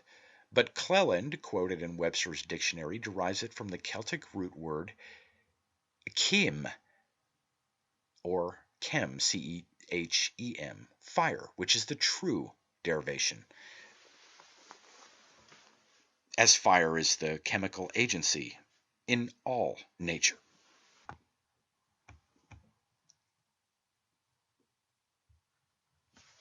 The Celtic master adepts established that science on its true basis. It was in Ireland that the sciences were brought to perfection, and the names under which this fact is masked, such as Egyptian, Chaldean, Phoenician, Cushite, Ethiopian, etc., are only names devised by the priests to deceive. This will be shown later on. Ireland in those days was the mistress of the seas and the great commercial and trading nation of the world. Her vessels and intrepid seamen visited the harbors and ports of every sea where trade and barter was carried on. See Donnelly's Atlantis. Atlantis is the name under which these plotters have sought to sink Ireland and bury her great past in the oblivion of the bed of the ocean. The name Atlantis was formulated for this very reason and to secretly signify and commemorate her past. The word Atlantis signifies the illustrious land of wisdom. It is a compound Irish name composed of 3 words and justifiably applied to Ireland, but it has been done secretly by the British priests of Rome, as one may infer from the fact that they have this Isle of Atlantis lying at the bottom of the Atlantic Ocean. At means illustrious, lan means land or church, and tis means wisdom. It is a camouflaged name for the sacred island and the great Magian priesthood which was established there, whose ruler was at the head of all organized religion and the leader of all who worshipped the supreme deity. The deception practiced has been successful for a long time, but it could not last forever. The connection of the priest and myth at last became apparent, and the solution of the riddle of history was found, and the fiction is exposed. The people of this island discovered the mariner's compass and had it in use from remote ages. The story that the compass came from China or that the Portuguese obtained it from Mohammedan sailors on the coast of Africa is fictitious and is similar to other fictions which have been put into circulation by either credulous or very designing persons. Their voyages to Iceland alone is presumptive evidence sufficient to establish that fact, for in later times, when the first Northmen visited that distant island, they found evidence that Irish monks had been there long before. Their long voyages across the Atlantic Ocean to both North and South America is further presumptive evidence to confirm our belief in this fact. The voyages of those Phoenicians were not haphazard or dependent on a guess. The communication between Ireland and both Americas, North and South, was constant and sustained. The extensive and, for that time, highly advanced civilization which they established on both those continents amply warrants this belief. The remains of their works are in our own country, but much more so in Mexico, Yucatan, and South America. Investigation and research will prove the truth of these statements. The monuments still remaining in those countries are unmistakable proofs as to who their authors were. The existence of both Sphinx and pyramidal remains in Yucatan is not due to mere coincidence or chance. The art of music was developed by them and cultivated to a greater extent than in any other country. It was truly the homeland of music. The proof of this fact remains yet in evidence after centuries of more or less neglect in the fact that of the 34,000 tunes known in European music, a little more than 17,000 are of Irish origin. This fact of itself affords a most wonderful testimony for the psychologist and the thinker of the past accomplishments of this people in the art of music. It is the same with a race as it is with an individual. It requires time to develop any gift or art, and the fact that they still possess it to such a degree, after such a long period of national decadence and neglect, proves, by its being there in such wonderful measure, that it is the result of generations of past culture.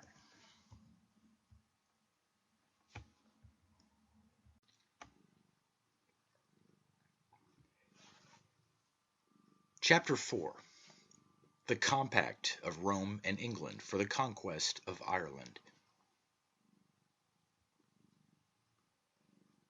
When Nicholas Breakspere, an Englishman, was elected Pope of the Roman Church in the year 1154 A.D., he issued a bull granting, without any right whatever, through pure presumption, a permit to King Henry II of England to invade and seize Ireland.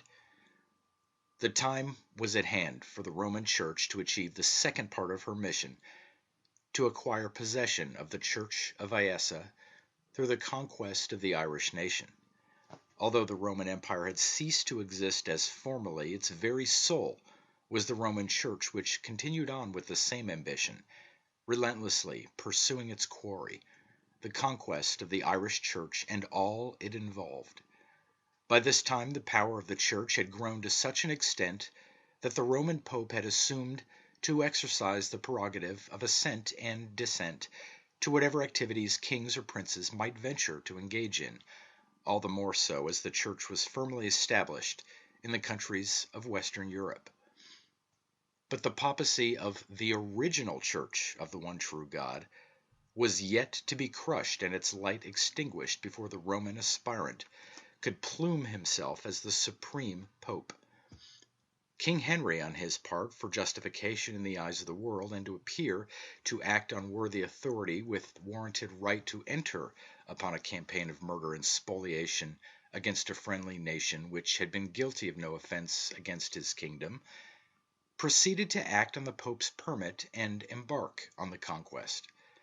The Church, on its part, was not dilatory in setting in motion the means for the consummation of its long-cherished ambition. For this purpose an English Pope was chosen by the consistory at Rome in order that an English king could be enlisted through him to undertake to do this work for the Roman Church. It was necessary to enlist one as little troubled with conscience as the Pope himself, who could raise the necessary force to make the murderous venture a success. So Pope Adrian IV, for this was the title he took when he had a new name given to him by Rome, urged Henry to invade Ireland. The king was to be rewarded with the plunder which he was to obtain from that rich and fertile country, besides the annual tax to be levied and the fees to be collected for the crown thereafter. Adventurer though Henry was, and perhaps eager for the expedition, he saw fit, before launching such a campaign of violence against a neighboring people who were at peace with his countrymen, to cover up under the permit of this usurping Pope his evil designs. The project was later approved by Pope Alexander III with consistent moral turpitude. It was stipulated in the agreement between Henry and the Pope that the king would cause to be collected the sum of 1 penny from each house on the island to be forwarded to enrich the coffers of the Church and to recompense it for the moral and spiritual countenance it gave to the initial step of a crime which was to lead in time to almost complete destruction of the Irish race, under the English government's policy of "to hell or to cannot" with the Irish people. This policy almost decimated the Irish race, and also brought about a most determined effort on the part of the government and clergy to keep the English people systematically deceived and falsely instructed as to the real cause of the outrages and massacres committed in Ireland by the English forces. The English clergy dared not tell them that they were begun to cover up and hide the true source of Christianity, the Bible and the Savior Jesus and the papacy. The people were made to see only the obvious cause, the resistance of the Irish people to being dispossessed of their lands for the benefit of the English and later the Scotch settlers to whom they had been given. The province of Connaught was rocky and had a poorer soil than the other provinces of the country, and what good land there was in the province was given to the English settlers and government adherents. Consequently, it could maintain only a small remnant of the people. Thousands of them died from hardships due to exposure to the inclemencies of the weather and to diseases caused by poor and insufficient food, while the Roman Pope and his staff of cardinals sang hosannas in grand display before the Roman people, and in secret behind their backs plotted murder and the degradation of a great nation. In order that some idea may be had of the ferocity and severity of the wars waged in Ireland due to the Roman-British plot and invasion, I shall quote from a writer who is before all an apologist for Rome and Britain. Encyclopedia Britannica, 9th edition, volume 13, pages 264 through 265, article Ireland. This writer says in regard to the constant warfare carried on there, especially of the War of Elizabeth under Ormond against the Geraldines in Munster, quote, "The horrors of this war it is impossible to exaggerate. The four masters say that the lowing of a cow or the voice of a ploughman could scarcely be heard from Cashel to the farthest point in Kerry." End quote. At this point in his narrative, he attempts to minimize the effect of his previous statement of rapine and horrors would cast a doubt over it by saying that, quote, "Ormond, who, with all his severity, was honorably distinguished by good faith," end quote, claimed to have killed 5,000 men in a few months.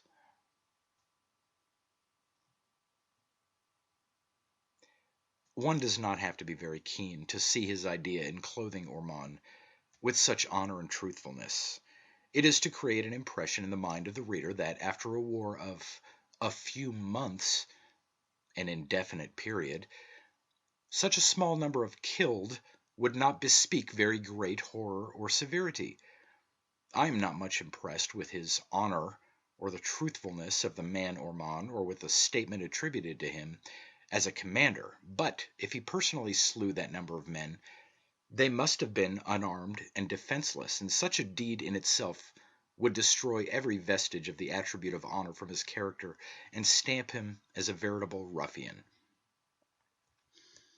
And it is safe to say that if he had not possessed ruffianly qualities, he would not be Elizabeth's choice for that mission of destruction, for she herself was dishonest, as this writer apologetically admits, by saving that she was surrounded by enemies and that many of her predecessors were as crooked as she and less upright in intention. In fact, when the truth is told, the British element which engaged in the conquest of Ireland was, with their successors for hundreds of years, as coarse, as low, and as brutal men as could be found. This writer before quoted shows, page 261, volume 13, Encyclopedia Britannica, that when fortune did not always favor them in Ireland during the reign of Henry V, half of the English colony fled to England and were found to be so vicious a lot that the people of England could not endure them and they had to be ordered out of the country. Many of them, by offers of high pay, were induced to enlist in Henry's army for service in France. He further admits the brutality of those wars by saying that the Irish wars had not been a good school of humanity. The fact is that the English policy from the beginning in Ireland was not a humane one. Of the Ormond cruelties before cited, the same witness who quotes Edmund Spenser, says that, quote, famine slew far more than the sword, end quote. He further says that, quote, the survivors were unable to walk, but crawled out of the woods and glens, end quote. It may well be surmised that when an army of cutthroats bent on annihilation falls upon a rural population, there could not be many who could find secure shelter in the woods or glens. Spenser says of those who came forth, quote, they looked like anatomies of death. They did eat the dead carrion, and one soon after another, insomuch as the very carcasses they spared not to scrape out of the graves, and to a plot of watercresses or shamrocks they flocked as to a feast. End quote. The section of the country which was ravaged and laid bare might easily have had at that time a population of 200,000 souls. History records that Oliver Cromwell ravaged that same district 70 years later and left it so bare that he was reported as saying that if a crow ate while flying over it, he would have to bring his food with him. After the Cromwellian massacres, the population of the island was at a low ebb, said to have been 850,000 only. It is a safe estimate to say that in former times the population was from 8 to 10 millions, if not more, for it was a religious axiom with the people, be ye fruitful and multiply. One of the adjuncts considered necessary by the British hierarchy acting for Rome to make Henry's expedition a success and to build up a false history which would serve the interests of the Church and the English government for future generations was a publicity bureau. It was established to assist in carrying out the papal policy, not only of destroying the Irish Church and nation, but also to put into effect a well thought out plan. It was worthy of the original bishop, whom Machiavelli had in mind for his diplomatic model, to vilify them before all mankind and posterity. Rome had then, as she has today, in her ranks, men of all grades of conscience and versatility, some of whom she could always find fit to carry out her ends, however vile they might be. The old man of the mountain had his faithful adherents and his emissaries likewise. A priest, known in history as Geraldus Cambrensis, was duly appointed to do this dastardly work, and it is mainly due to the false and slanderous writings and fictitious alibis set up in his vaticinal history and in his work entitled The Conquest of Ireland that a documentary foundation of history composed of willful and vicious falsehoods was laid down, and British writers have ever since made use of it. Geraldus's fables are supported, as it was arranged that they should be, by another setup, who is called Jocelyn. Thus did this knavish priest furnish a false documentary history of Ireland, from which both material and ideas have since been taken to traduce her, and especially during this last century, where they industriously circulated abroad through British propaganda. That his slanders are discredited today is not the fault of his sponsors, but it shows the base vileness and dishonesty of the Roman and British propagandists. A British clerical writer in the Encyclopedia Britannica, Art Ireland, frankly admits that, in spite of the enormities and filthinesses which Geraldus says defiled the Irish Church, nothing worse could be found than marriages within the prohibited degrees, and trifling irregularities about baptism.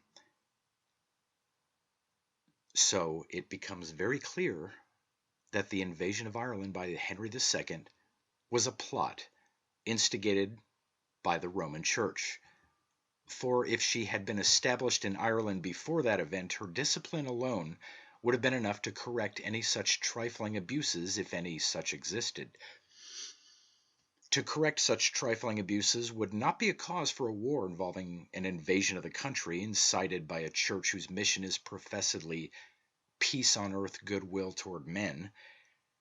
It is one of the most glaring and barefaced falsehoods ever invented, and they expected too much when they supposed that a fiction which was believed in an ignorant age would also continue to be believed in an enlightened one.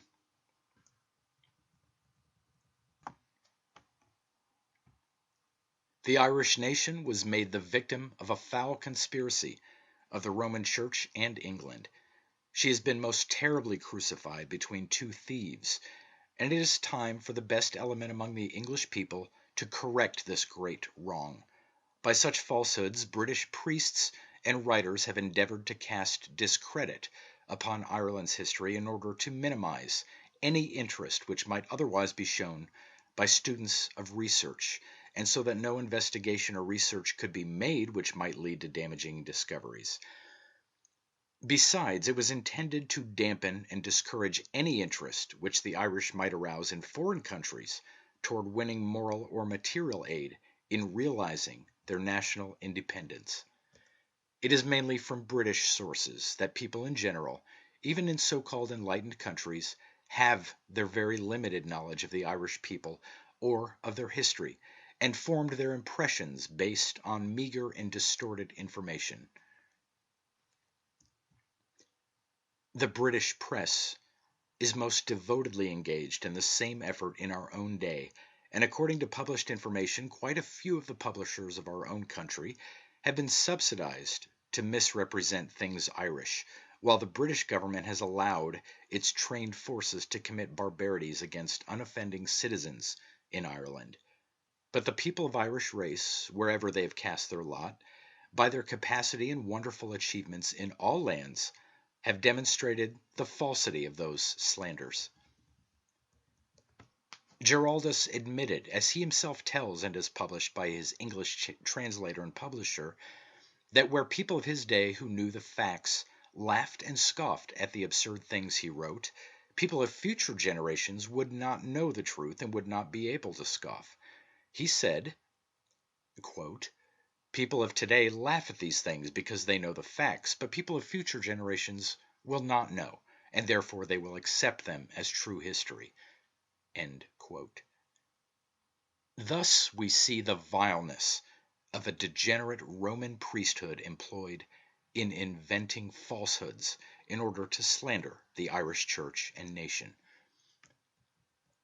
Giraldus also tells us that King Henry did not carry out his part of the agreement with the Pope, whom, of course, he could regard only with the contempt and distrust, in that he did not see that Peter's pence was collected and forwarded to Rome, and that part of it which was collected was put into the king's coffers instead. Giraldus seemed to have bewailed this fact very much, as well as the fact that he failed to receive promotion to bishopric from Henry, although he had previously lauded the king to the skies in a composition in which he hailed him as another Alexander possessing the wisdom of Solomon and the very personification of honor and the embodiment of virtue and learning. He also showered praises upon Henry's son John, who succeeded his father as King of England, but as no recognition or reward came to him from this source, he afterwards related to another cleric that it seemed to be his fate to have to seek reward always from dull-witted princes who never appreciated all he had done to advance their interests with his pen, and that he had praised them beyond their merits. Quote, "But that he was never given to telling the truth and could not adhere to it." End quote. Out of his own mouth comes the refutation of his fictitious writings, that he was incapable of uttering the truth. Conquest of Ireland by Giraldus Cambrensis. Henry found his affairs at this time so pressing with his son John in open revolt against him that, no doubt, even if he desired to do so, carrying out his agreement with Rome was very much more difficult than promising to do so. This agreement between the Pope and Henry is, in itself, proof that this was Rome's first entry into Ireland as a church, and she entered it as a monster with fire and sword to destroy the one real, true church of the Most High God, as will become apparent. The people of Ireland were not accustomed to contributing to the support of a foreign church or pope. Their own was the first and supreme Pope Universal. The Roman Pope was but a usurper. It is not my purpose now to relate more fully the history of those times, as it would be irrelevant to the subject at hand, but just so much as will show that Roman England have had a great and fundamental reason for suppressing knowledge of the past concerning Ireland and the religious worship of its priests and people previous to the advent of Rome and the English invasion. The papacy wished to keep the world in ignorance also as to how it had gained its foothold in that country, and for this purpose Saint Patrick was invented, and in the story was made to connect with Rome back in the 5th century, a story which was pure fiction. The Roman Church's connection with Ireland was brought about through the medium of the English sword and in no other way. The writer, in discussing matters with a priest, happened to refer to Irish literature. He said, "The Irish have no literature." When asked why, he answered, "I cannot speak. My lips are sealed." We are satisfied that Irish Roman Catholic priests have always been aware of this fraud. Church historians have let it be known that Rome merely disciplined the Irish Church in order to make it conform to the proper observance of Easter. But even Bishop Usher, on the investigation, refused to believe it and was of the opinion that she had far weightier reasons. The Roman Church has thought herself secure from discovery and exposure from the fact that there was no written record allowed to come down to us, which described in detailed particulars the history of that crime. But the evidence stands strong against her. She has preserved enough of the stolen goods, so easily recognized as such, to convict her. It did not suffice to destroy most priceless treasures of Irish literature, which accumulated through centuries of learning and culture and which she found in Ireland, but she dealt a death blow to Irish liberty and freedom. That she destroyed so much literature in Ireland is not to be wondered at. Even if she did not destroy it at all, that which she preserved she has perverted and reconstructed, and some of it she has concealed by accrediting it to others. Her purpose was to hide the fact that works and knowledge were taken from Ireland and were the product of Irish genius and scholarship. To spread darkness and ignorance has been her mission from the beginning. In the year 400 A.D., the Church destroyed the great library of Alexandria in Egypt. She did the same in every center where any great library was known to exist. On the site of the destroyed temple in Alexandria, where the library had been kept, she built a church in honor of the noble army of martyrs, whom she herself had put to death. She killed them to get them out of her way. They then claimed them as martyrs to her faith. Gibbon's Rome, quoted in Bible Myths by T.W. Doane. By such methods and by interpolations and false writings by her priests from Eusebius down, she thought to keep facts secret from those upon whom she imposed her idolatry. Little did she suspect that after the employment of all the cunning known to her priests, who were versed in trickery backed up by the power first of the Roman state and later by that of England, that despite all this there would be exposed the villainous part she played in forging and placing the chains of slavery upon a great and brave people, whose true and actual history is great and unrivaled, a people to whom the different nations of the world of today are unaware of their great debt. That the great nations of the world today are unaware of their great debt to Ireland is to be inferred from the complacency with which they have viewed her oppression, with scarcely a protest against the foreign usurper.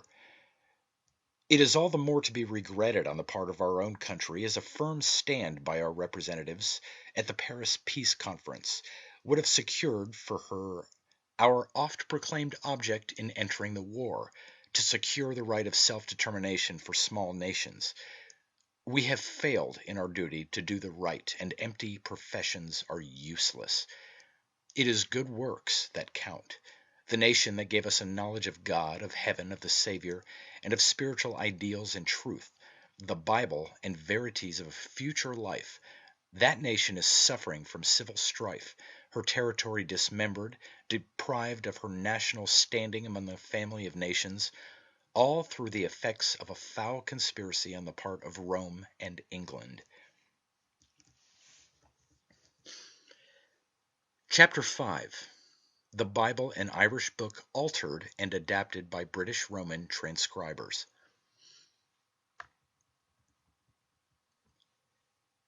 Although our Christian peoples in the mere advanced countries of today have denounced Jewish pogroms and deliberately planned murders of Jewish people in some of the countries of Eastern Europe during the World War, what can they think of the wholesale deportations and murders and suffering inflicted upon the people of what is now called Syria, when they knew that the Roman Church put her plan in operation to charge them with having crucified the ideal Savior Jesu, the Sun God, and scattered them broadcast over the world?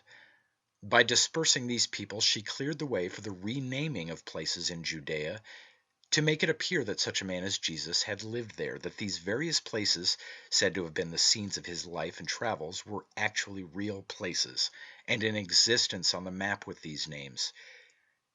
It is something awful to contemplate, but the Roman Church did this thing, and the people whom she punished thus, and who bear the undeserved stigma to this day for crucifying the Savior, are as innocent of such a deed as the child unborn. The Roman fathers employed most ingenious methods to establish the authenticity of Jesus. To that end they had stories written up purporting to be by certain men, some of whom denied his godlike powers, while there were other witnesses who declared that he worked wonders. Her scribes also wrote up accounts of those who were supposed to be his companions, but written in such a way that their stories would not agree in every minute detail, but near enough so that it would not appear that one account was a copy of the other. It must be as a witness giving a different and distinctly individual narration of the facts as seen by himself. These trained fabricators considered that no two or more persons would write the facts regarding an event in real life in just the same identical words. So it was thought best to have a little variation inserted in the accounts, as given by Matthew, Mark, Luke, and John. So that is how we find it arranged in those 4 books by the Roman doctors. If Luke tells of an event in one way, John tells it a little differently, and so with Matthew and Mark. Luke records that the miraculous draught of fishes was made at the beginning of the ministry of Jesus. John says that it did not happen until after he had risen from the dead. John says that, although the number of fish was great, the net was not broken, and Luke says that their net did break. Matthew says that Jesus told the 12 apostles to go and preach, and commanded them to provide neither gold nor silver, nor brass in your purses, nor scrip for your journey, neither 2 coats, neither shoes, nor yet staves. Mark is made to mention the same incident, just a little bit different and with a slight contradiction of his infallible brother scribe. He says that Jesus commanded them to take nothing for their journey save a staff only. Like inconsistencies, which are so many in these 4 Gospels, stamp them as counterfeit books. In fact, the very names of the authors to whom these books are ascribed are forgeries and misleading. They were intended so to be, for it was claimed that they were Hebrew, while the plain truth is that they were taken entire from the ideals of the Irish Gospels, with the nomenclature slightly changed in order to escape detection. It is not my purpose to give an extensive elucidation or explanation of the Bible in this chapter or work, but as the Irish Bible and Irish Great Pyramid of Iessa were closely related in spiritual and symbolic significance as agencies and landmarks for the guidance of wayfaring mankind in its progress upward towards spiritual enlightenment and regeneration, for this reason I feel I must touch upon this phase in my theme specifically, if only briefly. As I have shown by citations that forgeries were committed, I shall prove by explanations that our Bible is an Irish book of pre-Roman times, and an out-and-out theft without acknowledgement from the Irish Church of Iessa. Any competent person who knows the Irish language cannot fail to recognize it. Our present version of the Bible, then, is an authorized adaptation from the original Irish scriptures with alterations and additions made from time to time by Roman and British churchmen in secrecy as they deemed it necessary and advisable to do so. The following agreement in the writings under the names of Matthew, Mark, and Luke regarding the impression made upon the people by the teachings of Jesus is an example which shows plainly the work of the forging priests. It would be impossible for such agreement to have occurred in the original writings of any three men writing individually and independently on any subject whatsoever. But in fabrication from the older works and collaborating, the priest scribes simply blundered and made each of the three witnesses write down and repeat the same identical expression in copy as to how Jesus impressed the people.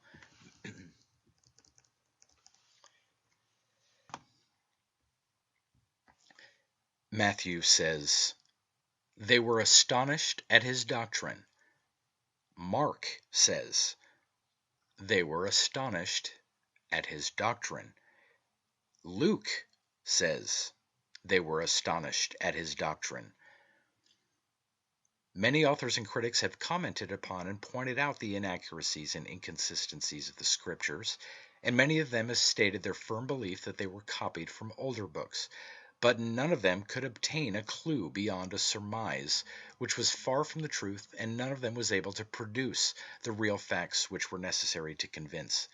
But the work that they did has helped and made it possible to accomplish the desired end. They found so many flaws in it which the jugglers did not cover up, that it kept the question open until the solution was found.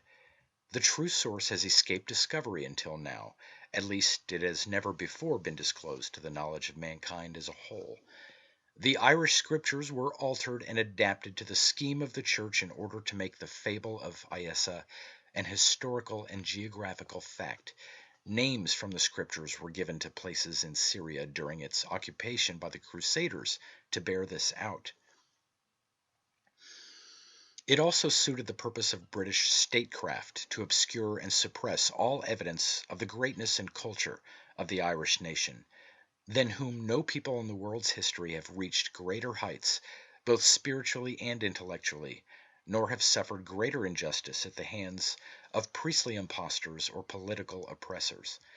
The men who were engaged in executing this literary fraud committed as well the audacious crime of completely effacing all evidence of credit due the Irish nation for the most brilliant and glorious service to civilization and human enlightenment. It almost passes belief that a fraud so stupendous could escape so long without discovery. But when we consider the thoroughness and extent to which the plot was carried out, and the magnitude of the forces which were employed in the work, it is not so much to be wondered at, forces such as the Roman Empire with its world power, than the Roman Catholic Church and the British kingdom with propaganda systematically spread abroad in order to create a false impression of everything pertaining to the past history of Ireland and her people. These are the forces which have perpetrated and profited by this great fraud. The deception is still continued, and the secret jealously guarded by both the Roman Church and Britain from the world at large, but more particularly from the Irish people who have suffered so much from those two adverse forces. The men who executed this plot were acting jointly in the interest of both Rome and Britain. Even to this day, the British government does not encourage, even if it will allow, excavations or investigations to be made about the Hill of Tara in Ireland. Reverend Joseph Wilde in When the World Comes to an End. I will give 2 citations here, with more to follow, to show that the names of many of the characters in the Bible are plainly Irish, and it is because of this fact that the Irish Roman Catholic priests would not allow the Irish Catholics to read the Bible. They were told not to read it, that it was not a sufficient rule of faith. The real reason was that some of the Irish people might recognize the Irish names in a quote-unquote Jewish Bible and ask questions that it would embarrass them to answer satisfactorily. Nevertheless, it is a very astonishing thing that what now appears so clearly fraudulent could have escaped detection for so long a time. There are three main reasons for this. First, that the people are slow to attribute fraud and dishonesty to the clergy. Second, that the Irish Catholics who could speak the Irish language believed, as they were told by the priests, the Bible was brought to them from outside instead of being of Irish origin, and, being uninstructed in the principles of man's nature, were not given to investigation or research for spiritual truth. And third, that the field of religious literature has been dominated by the works of professional preachers and other religionists who would have kept up the delusion knowingly, or who took it for granted that the published accounts of the origin of the scriptures were, in the main, true, and were originally written in Greek with one single copy in Hebrew, as has always been asserted. It will therefore be a surprise to Bible readers of today who have had no suspicion of this deception to be told that it was through the medium of the Irish language that the true key would be found for the solution of the mystery, the origin of the Bible. The proof of this fact is here given for all mankind to see and know. The first of the two citations to be given in this chapter is from the book of John, chapter 3, 23rd verse. Quote, "And John was baptizing in Anon near to Salem, because there was much water there, and they came and were baptized." End quote. In the latest revision of the Bible, the doctors have altered the word Anon and have made it Enon. In the older version, it is Aenon. This is a compound of two Irish words. Aeon, meaning a circle of the sun, a year, and On, also a name of the sun. The complete word itself means the sun. The word on also signifies cause, reason, swiftness, fierceness, eagerness, excellent, noble, good, also wolf dog. These are qualities and attributes associated with and applied to the solar sun, and to the sun god by the Aryan or Irish priests of Iessa. Their theology was based on the idea that the supreme deity never had nor has a name. He is known only by attributes, as the good, or God, holy, most high, etc. And as the solar sun is the center of light and is great representative, or sun, S-O-N, in our system, the sun god is named after the qualities and attributes of some idea, such as the horseman, or charioteer, the strong one, or Samson, or the fierce one, Horus, the heavenly wolf who is eager, swift, and fierce. The Irish, during their sojourn in Egypt, gave the name of On to one of their cities on the Nile. The city of On, the city of the sun, was afterwards called Heliopolis by the Greeks and Romans. Salem is a quote-unquote Hebrew word, but the basis of it is in the Irish word solas, light. As Hebrew is a jargon of the Irish, it follows more or less closely the root it is taken from, as will be seen. So, Salem means the city of God or light. The meaning of this myth is that John, Aen, the sun, was baptizing in Aenon, the city of the sun, near to Salem, the city of God, in the realm of light, the celestial kingdom. Where else could such a being as the pure and perfected man be said to dwell? In this myth, John, Aen, spelled A-E-N, E-I-O-N, and A-I-N, three forms of the word and all pronounced Ain, represents the redeemed and glorified man. man at the highest stage of spiritual attainment, next to the messianic state, so that in his succeeding life or incarnation here again on earth, he will be the Messiah. In the Irish mythic narrative of the Bible, we see that after John, the prophet and holy man, comes the perfected man-God, the Messiah, Iesa, Jesus. This is an example of the esoteric truth and wisdom which lies hidden beneath the veil of the scriptural allegory as formulated by those inspired Irish adepts, and though they have been denied the credit of authorship through a thieves' compact of silence, their wisdom and their works still exist in both the Bible and Great Pyramid of Iesa. The second citation to prove that the Bible is Irish, purely and unmistakably so, and I defy contradiction, is taken from the books of Mark and Samuel. The Pharisees questioned Jesus because the disciples plucked ears of corn on the Sabbath.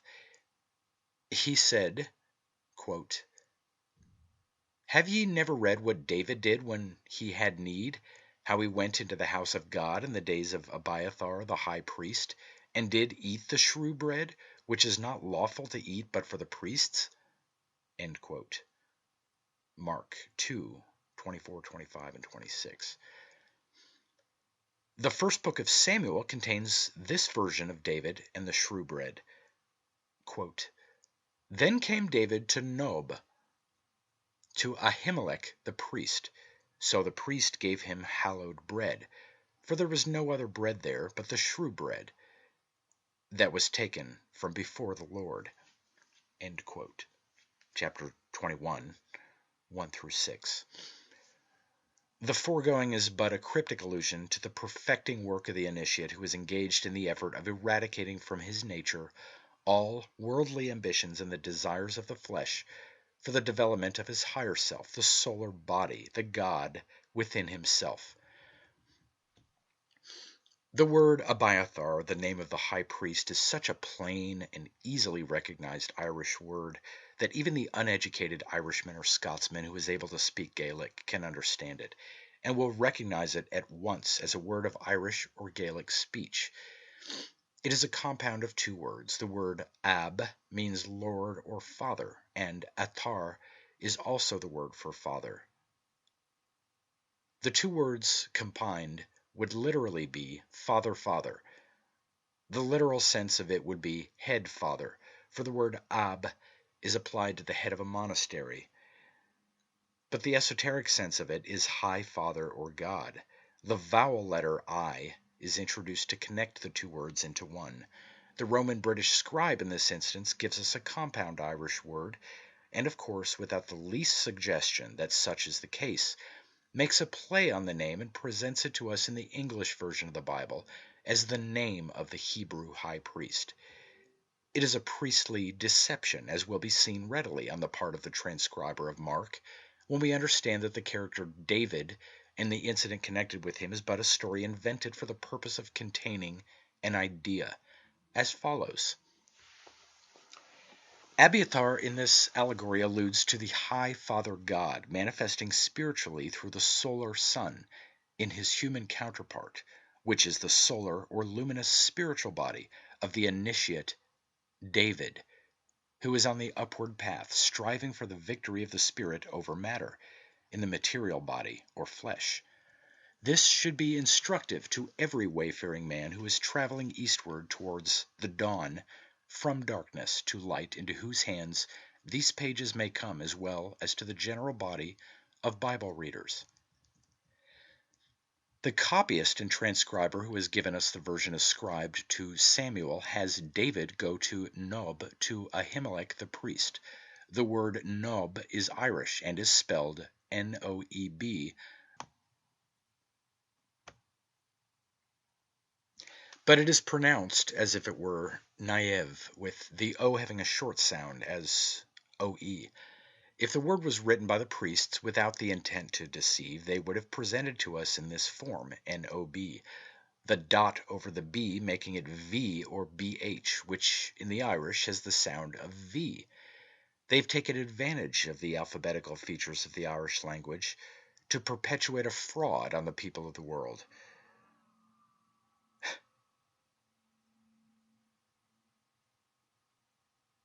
The word nob means heaven, sacred or holy. The word Ahimelech means the heavenly king or solar sun, who is figuratively a champion, hero, or ruler. Melchizedek is another form of the word from the same root. The letter A is pronounced broad, as if it were AW.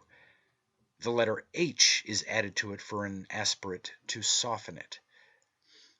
Together they form a prefix. Melech is the Hebraized or jargonized form of the Irish word meol, an animal or ideal for the sun. As the sun moves swiftly, it is in imagination, meol, an animal. It is the figurative name given to the sun by the Irish priests of Iessa. Therefore the sun is called Meolku, pronounced Melku, a greyhound. It is also called Onku, a wolf. Hence the terms apply to the sun, the swift one, the fierce one. The greyhound and the wolfhound have ever been favorites with the Irish and figure in their legends and fables. We see the same deception practiced by the Irish Roman priesthood upon the Irish Catholics of our own day in the word Melko, a name of the personified sun. He is the fictitious person to whom, in the story, St. Patrick was sold as a slave, thus proving to us again that the lying and dishonest priests of Rome wrote a false and worthless history for the Irish people. They are the people who stole the ancient Irish Bible and palmed it off on the world as a Jewish book produced by a people over in Syria. It is an invention and an imposture on the world. The Irish word for wolf dog is on.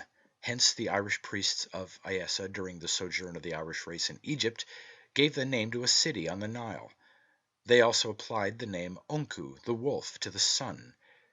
Therefore we have the heavenly wolf, Osiris, meaning the high eastern sun, from os, high, and soir, pronounced seer, and meaning east, hence the morning sun.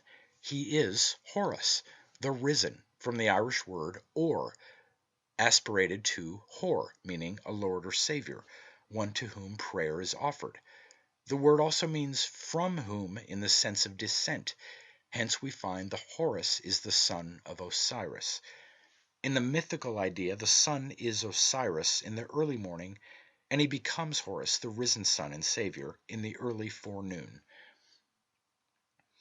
He is the wolf Horus at noon when his rays are hot and oppressive, also Typhon, the evil one. He is the Lord and Savior given to the Egyptian people to worship by the Irish priests of Iessa. Here are the facts that defy contradiction. The Irish language is the treasure house in which these indisputable proofs exist for everyone who wishes to view them. With the truths disclosed in these pages, mankind is confronted with a new and altered viewpoint which gives us a new conception of history. The priest and churchman has imposed upon the credulity of the professor. A new perspective opens before us, and scholars and honest-minded men and women must address themselves to the task of straightening out the confused and unreliable accounts of the past, which have emanated from such obviously self-interested sources as Rome and Britain. Ahimelech, then, like Abiathar, is God in his aspect of the solar king or sun, whose divine human aspect is the perfected man. Therefore, in this myth, we are told that David ate the shewbread, that is, he received the sacred wisdom of the priests, practiced abstemiousness and self-denial, and came into a state of holiness from which he advances to the perfect or messianic state. And so from the advancing David, the Messiah is born. Hence Jesus is said to be born of the house of David. Thus it is to the Irish Magian adepts of the ancient religion of Iessa that we are indebted for the knowledge of these esoteric spiritual truths, preserved under the veil of allegory and myth. The distinction and renown which the Magi gave to Ireland, which island in mythology is referred to as Isle of the Blessed, has been taken to herself by Rome, as if it had come about since her ministration there. Hence the allusion made by her priests to Ireland as the island of saints, that is, Roman saints. Those great men developed the powers of the soul and became godlike, while their Roman successors have become renowned for their capacity for acquiring stocks and bonds and become distinguished according to their ability as investors. They have denied to the ancient Irish masters of wisdom all acknowledgment of their indebtedness, and blotted out so far as they could the very memory of their existence, ascribing their erudition and wisdom to others, and they mention them only to traduce them. They covertly refer to them as the snakes, which St. Patrick banished from the island, while the multitude is taught to believe that it was the creeping reptiles of the dust that he banished. The latter never did exist in Ireland. See The Esoteric Club by Reverend Canon Lynch of Cork, Ireland. They do not apply to them the dignified term of serpent, which is the symbol of wisdom, but snakes to imply what is low and evil. Baseness could go no further. The Irish race has suffered humiliation even to this day through this willful traduction and carefully directed perversion of their history. Fables have been invented and taught to the people as genuine facts and bona fide history. The writer has, like others, absorbed a lot of their fiction and must confess it was some task to unlearn it and to adjust his mind to the reception of even obvious truths which conflicted with pious untruths. It is certainly a preposterous thing to allow a body of pretentious impostors to instill their falsehood into the minds of the growing youth.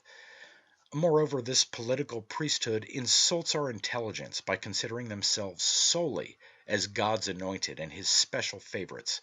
We are told that in England and Ireland it was the practice to give the priests in many places a number of shares of distillery stock as provision for their future.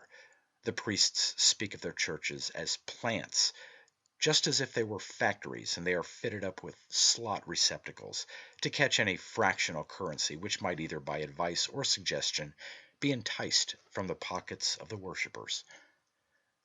It is safe to say that light is advancing and that truth is progressing regardless of this reactionary force, which is now exposed for the first time in a manner which reveals their plot. It cannot help but open the eyes of mankind to the great fraud, and more especially awaken the Irish people who have been so foully betrayed and sold into the hands of their oppressors. In the citations which I have given to show and prove that the Bible is an Irish book, the names of places and the names of characters given show plainly the direct connection with and their derivation from the Irish. The elucidation of the Great Pyramid and of the topic Egypt will add to this proof, so that anyone who comes with open mind and unbiased judgment will not fail to see it. Every lover of truth qualified to judge will be convinced that the names are Irish and only slightly changed in the form and spelling, changed only enough to deceive the unsuspecting. It is seldom that a man arises outside the ranks of the clergy who develops a knowledge of the elements upon which the religious myth is constructed. To solve the mystery of the origin of the Bible, this knowledge, and that of the Irish language, combined with a true perspective of history, was necessary. It required also a true insight into Ireland's past and the villainous intrigues of the Roman and British priesthoods, and the role they played in shaping events of momentous consequence in world affairs. To conceal those facts from posterity, they had recourse to the scheme of falsifying the world's history and substituting therefor a tissue of lies and inventions. The British propaganda has been fostered by the Government Board of Education and such misleading works as Pennock's Catechism of the History of Ireland, which were put into the Irish school system. Persecution and propaganda have served the purpose intended and have caused the Catholic Irish to place an almost blind belief in the integrity of their priests, who are a part of the Roman Church and ably doing the work of Rome in carrying on this deception, while the English churchman has done his part to the same end, namely, to keep knowledge of Ireland's great past history under cover of oblivion. The Irish Catholics were directed away from a study of the Bible instead of towards it, and made to depend on what the priests saw fit to dole out to them. Otherwise, it is reasonable to suppose that long before this day some Irish-speaking person could not have failed to detect the idiomatic Irish in the very warp and woof of the Old Testament. It is an undeniable fact that the Irish-speaking Roman Catholics were not frequent readers, much less students of the Bible. I have laid some stress on this phase of my theme, but not inordinately so, considering that I am announcing the greatest discovery in the history of all literature, that the Bible is Irish and of Irish origin. I am aware that this will be a shock and surprise to students and intellectuals in all the enlightened countries of the world, to be shown that they've been made the victims of a fraud. It was bound to be discovered in time, for truth so evident could not be hidden forever from the minds that were free from bias. Anyone qualified to approach the truth could not fail to see it, even though the schemers were reiterating their claims through the press and from all the pulpits of Christendom. There is no doubt in the writer's mind but that the inner circles in British statecraft and high church, as well as those of the Roman Church in Britain and Ireland, are keenly aware of this truth, and carefully guard the secret of their fraud. A few years ago the writer read a history of Ireland by Thomas Moore, the famous poet and author, in which he bewailed the fact that at every turn in his quest for knowledge and facts he found a conspiracy of silence and suppression. He produced his work under just such discouraging conditions, but he rendered a service to posterity by publishing his observations of the attitude of those persons who were in a position to assist him in his search for facts, had they wished to do so.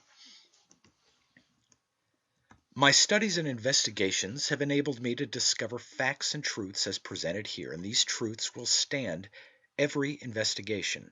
It all goes to prove that even the cleverest forgers and falsifiers are not safe from exposure and discovery.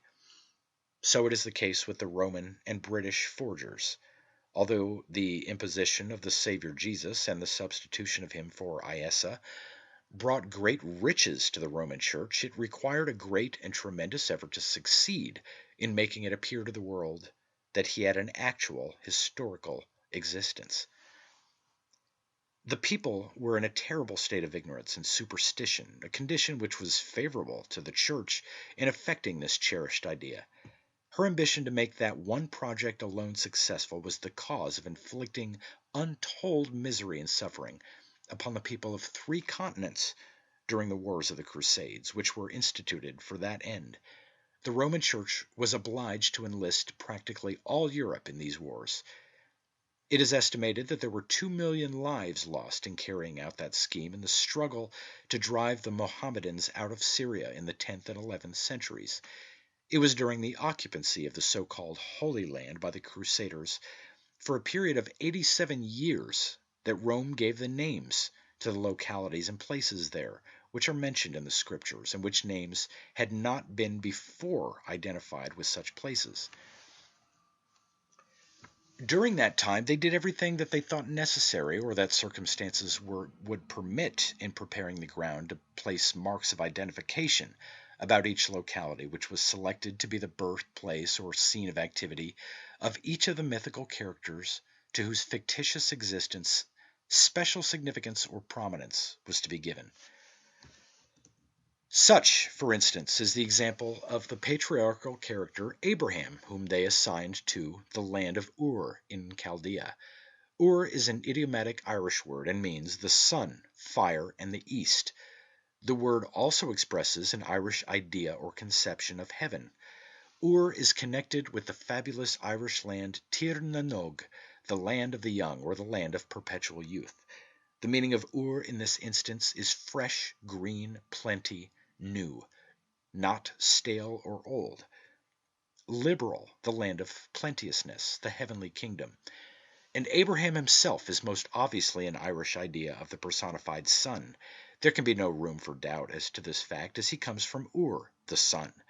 And to be true to Irish mythic form, each syllable of his name is a name of the sun.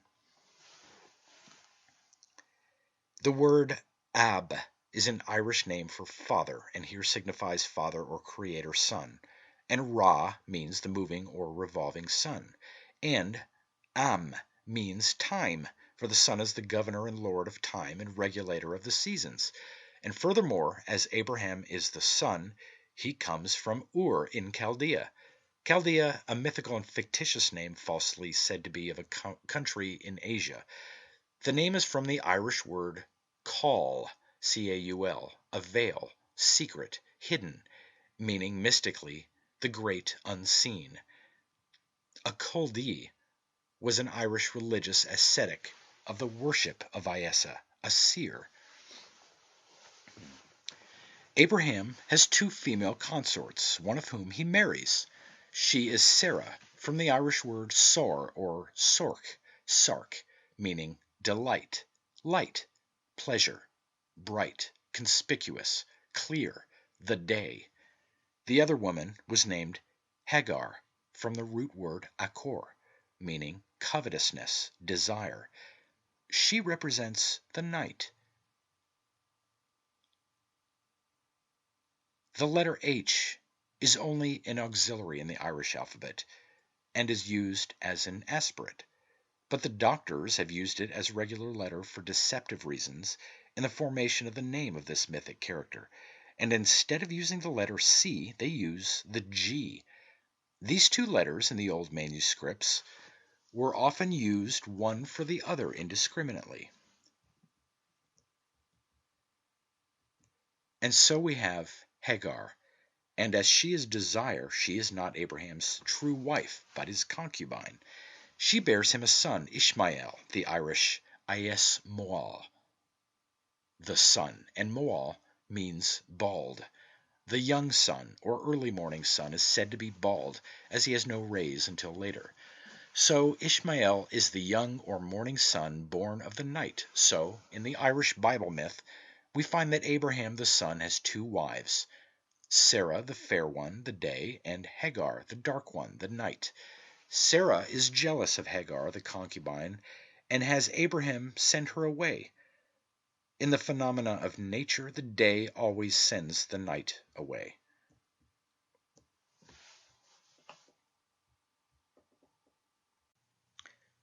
Chapter 6. The Irish Pope Kings, formerly the rulers of Britain. A writer in the Encyclopedia Britannica, in the article on Ireland, gives a very adroit presentation of when and how the Scots-Irish were converted to Christianity. He seems to be conscious of the deception that has been perpetrated on the world, and that the history of this event could be presented to us in an improved and more plausible fashion than it has ever been done. This deficiency he has endeavored to make up by cunningly mixing into his narrative in a neat dress a composition of some truth with fable and fiction, and all in such a manner as to make his story to the uninitiated appear like a very fair and truthful account. But now that the truth is out, his story falls flat, although cleverly gotten up and evidently intended to be a very satisfactory summary of Ireland's past. As the Britannica is supposed to have weight, it appears to be a good medium for circulating such misleading information.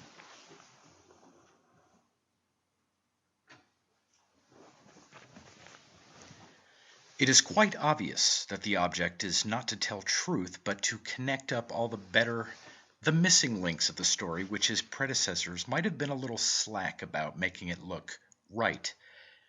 It would really be amusing if it were not so unjust to see how he tries to mix up things by trying to confuse the reader as to the identity of the Scots, the Picts, and the Southern Irish of Munster. The truth is that they are all of one race and people, and these names have been given to them separately as a part of the scheme to confuse. The nearer to the seat of the great crime, the greater the need to confuse any would-be investigators. This writer says, quote, "At that time, 314 AD, the Irish had possession of many places in West and South Britain and must have come in contact with Christians. These were more numerous and the church better organized in South Wales and Southwest Britain, where the Munster or Southern Irish were, than in North Wales, which was held by the Scots proper." End quote. Encyclopedia Britannica, 9th edition, page 247. This is an example of how he tries to confuse his readers by making it appear that there was easy intercourse between the Irish and Roman followers. There was no such intercourse. The adherents of each church were practically identical with their armies. The Roman Church was only where the Roman spearhead was and nowhere else in Britain. Nor did the Romans lay claim exclusively to the title of Christians until, as is said, after 325 AD, after the Council of Nicaea. And there was no moving about of the inhabitants from the Roman to the Irish lines. They were kept as much apart as the peoples of the French and German territories during the late World War. There was no difference in race between the people of Munster, whom he calls Irish, and the same people whom he calls the Scots proper in North Wales. And there was no difference between those two peoples and the Picts. They were all the same people, and Era or Aran, called Scotia by the priests, was the motherland of the race. The name of Scotia or Scotland has been transferred to Alba as part of the deception. As there has been a great crime committed and a monstrous imposture put over on the people of the world, they found it to be extremely necessary to write an account of those people that would be confusing and to change even the local names of places. So those British priests have written up a lot of mythical accounts of tribes and characters with which to do this. It is very easy to see through when it is explained, but it requires study with the necessary knowledge at first to understand it. The accounts of the early beginnings, as given in the histories of Ireland, Scotland, and England, like the early histories of other countries, were all written and composed by the clergy and for purposes of deception and for the very reasons set forth in these pages. They have done this work under assumed names in order to conceal the fact, and what they have written is a concoction of fiction and fable mostly, that is, so far as real, actual, matter-of-fact happenings are concerned. The priests who conceived the plan to deceive us by giving the name of Picts to a tribe of people took as a basis for their idea a class or order among the ancient Irish priesthood of Iessa, who were ascetics. They have called them a tribe and have given them the name of Picts, just as if we today should call the Odd Fellows or bishops a different race from the rest of the American people. The word Pict means a musician and is a camouflaged word for a druid priest or magician, one who understands sacred magic or the occult spiritual forces locked up within the human body. The body is called the lyre of Apollo, and he who understands that instrument is therefore a Pict or musician because of certain nerve centers or ganglia through which the spiritual force energizes. This is why the harp is an insignia of the ancient Irish and secretly alludes to Ireland's distinction and preeminence as the homeland of the Magian priesthood. No other country or people has such a symbol, and for a good and sufficient reason. The Irish, previous to the English invasion and the sack of their church, were called Scots, we are told, not Irish or Picts by the Romans. The island had many names attesting to its spiritual character, but Ireland was not one of them. This name is a living testimony to British perfidy and cupidity, for they conferred this name upon it. That Ireland was preeminently the sacred isle of spiritual sun worship, and not the sacred isle of Romanism as the Roman priests would have us believe, can be seen even by the very names of its provinces. It is figuratively likened to a living being.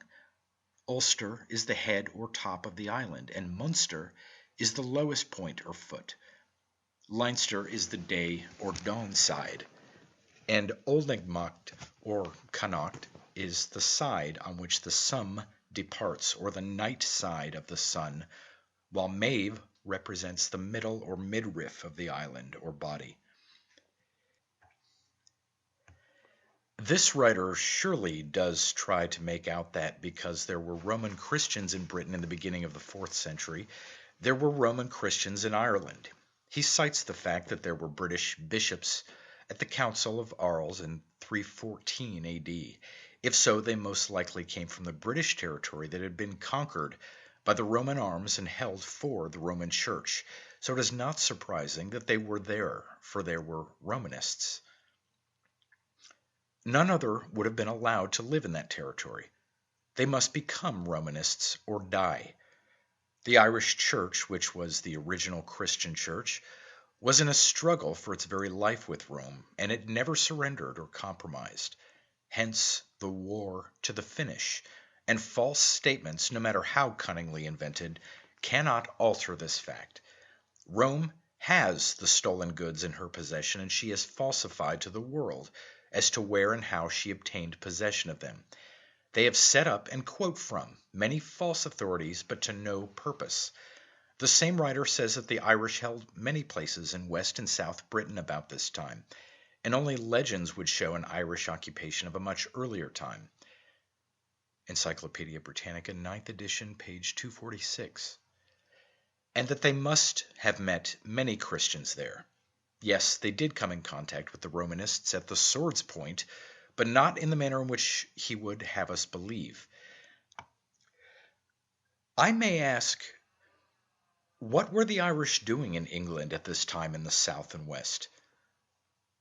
They were there at the time just as they had been there from long ages before, and the Celtic race occupied those islands. They were ruled by the Irish Pope kings who held the sovereignty of all those islands. They were in the south and west of Britain at this time because they were already the occupants of the country and were attacked there by the forces of the invading Roman armies who had won the central parts of the country. This writer surmises and builds up false premises on which to put forth further misrepresentations, and he calls upon the writings of other clerics to bear him out, such as Germanus, Lupus, Palladius, Patrick, and Colgan, also the Book of Armagh, and Probus, etc. Just so much worthless material so far as bona fide authority or truth is concerned. People are not so credulous today. Times have changed since the day when a bishop could stand up and tell the people that he had just received a letter from Christ telling them that they must do certain things and not do other things, as did Eustace, abbot of Flay, quoted in Richard A. Proctor's The Great Pyramid, who told his flock that he had found a letter from Christ that morning on the altar, forbidding them to engage in activities on Sunday. Clerical writers or the bishops think that they can still put one over. It is said that among the Balkan peoples, the Valache native of Wallachia is the sharpest in a trade or barter of any of the peoples there. He is so clever that the others say that he was born 3 days before the devil. But it can safely be said that the quote-unquote bishop was born 3 days before the Valache. To illustrate, Wallachia is a rocky and mountainous country where nature has been parsimonious of her gifts to man. Therefore, it is only by great industry and effort that the people are able to eke out a living from those stony hills. But the priest thrives there. He sees to that. There's a superstition prevailing that it is an ill omen to hear a hen cackle at night. The best way to avoid evil effects from this is to bring the fowl to the nearest monastery as a gift. An Irish proverb runs, "If there is a hen or goose, it's on the priest's table it will be." Webster's dictionary has it that to deacon is to cheat, and observation has justified the application of the term. To bishop surely means to lie, judging from all the fiction that has been given out under that head. The bishop is not chosen for his piety or spiritual qualities, but because of his administrative ability, shrewdness, and business qualifications. The more this writer in the Encyclopedia Britannica tries to explain things, the more he unwittingly proves that our facts are as stated, that Rome came to Ireland centuries later than is claimed, and then only to usurp, absorb, and destroy. In explaining the status in the Irish Church of the Camarba, or the co-heir of the bishop as inheritor of both the spiritual and temporal rights, privileges of the spiritual tribe or family, who might be a layman and possibly have sole power, fall to himself. He says, quote, "This singular association of lay and spiritual powers was liable to the abuse of having the whole succession fall into lay hands, as happened to a large extent in later times. This led to many misconceptions of the true character and discipline of the Irish medieval church." Page 248. Aside from the question of whether the office of bishop should be filled by a clerical or a layman, if Rome established her church rule in Ireland about the beginning of the 5th century, as she claims she did, and converted the whole island through the mission of St. Patrick, and, quote, "peaceably and without the shedding of a drop of blood," end quote, it is very strange that the Irish people, who were so easily converted and who so readily adopted the Roman religion and priests, and who, if this were so, were immediately under the discipline of the Roman Church, should prove so recalcitrant later, and have maintained this insubordination all through medieval times, when Rome is supposed to have full sway there, having, according to supposition, established her church rule there from 500 to 600 years previously. This story, we maintain, is composed of fiction without a grain of truth. In Rome's history, in dealing with opposition either of a people or of an insubordinate branch of the priesthood, has she been shown to pursue a vacillating or tolerant policy? Quite the contrary. She did not show much toleration in her treatment of the Huguenots. The massacre of St. Bartholomew will attest to that. She was a demon of cruelty wherever she had power. Did she coddle the Albigenses in the south of France when they refused to subscribe to her beliefs? The papal envoy, the abbot Arnold, gave instructions to the general of the papal army when the latter said he could not distinguish the heretics from the faithful. "Slay them all, God will know his own." And in the course of a few years, there were slaughtered 180,000 souls. So history itself refutes the claim that Rome was dominant or even present in Ireland, and substantiates the claim that the Irish Church had its own rule during medieval times, previous to the English conquest. They have invented the pretext to discipline as an explanation for King Henry's invasion, but it is merely a cloak under which to conceal the purpose and act of conquest of the Irish Church. The pontiff of the Irish at this time, 1172 AD, was Gelasius. Roman writers claim him as their own under the designation of primate and refer to him as the saintly Gelasius. His name bespeaks his office as the representative of the sun, from Gal, bright, the sun. The name is a true and perfect idiom and ideal of the Irish church sun worship of Iessa. It does not connect up at all with Rome. In the light of the knowledge which we have today, the deception is most transparent. This conquest and its results were the most important events in the history of the Roman Church, and they've been fraught with consequence to mankind. They represent truly the triumph of might over right. The writer in the Encyclopedia Britannica tries to make fact and fiction correspond, but without success. The writers of the Church have had no scruples in the matter of altering facts to accomplish their purpose, and did not hesitate to use deception. Wolsey visualized the future when he was Bishop of London, in addressing a convention of the clergy on the subject of the printing press, which was new at the time, 1474 AD, when he said, quote, "If we do not destroy this dangerous invention, it will one day destroy us." End quote. Bible Myths, page 438, by T.W. Doane. It is in spite of the clergy that light and knowledge have spread. This writer, already alluded to, says that the differences which existed in the Irish Church as compared to the Roman Church were due to Ireland's isolation. Encyclopedia Britannica, 9th edition, page 250. But Ireland was not isolated in those days. It is only since she came under English rule that she became isolated. Before that time, up to and for long after the Punic Wars, she was the greatest commercial nation in the world, for she was the homeland of the so-called Phoenicians, Irish. Their trading ships sailed on every sea, and it is logical to assume, as a natural consequence, that the traders and merchants of other countries also visited Phoenicia. Ireland became isolated for the same reason that a highwayman kills his victim after robbing him, that there might be no one alive to give testimony against him. It has been the settled and most carefully studied British policy to isolate and misrepresent Ireland. We hope that, as the truth comes to light, Englishmen will be moved to make what amends are possible for the horrible mistreatment and oppression which have been inflicted upon that country.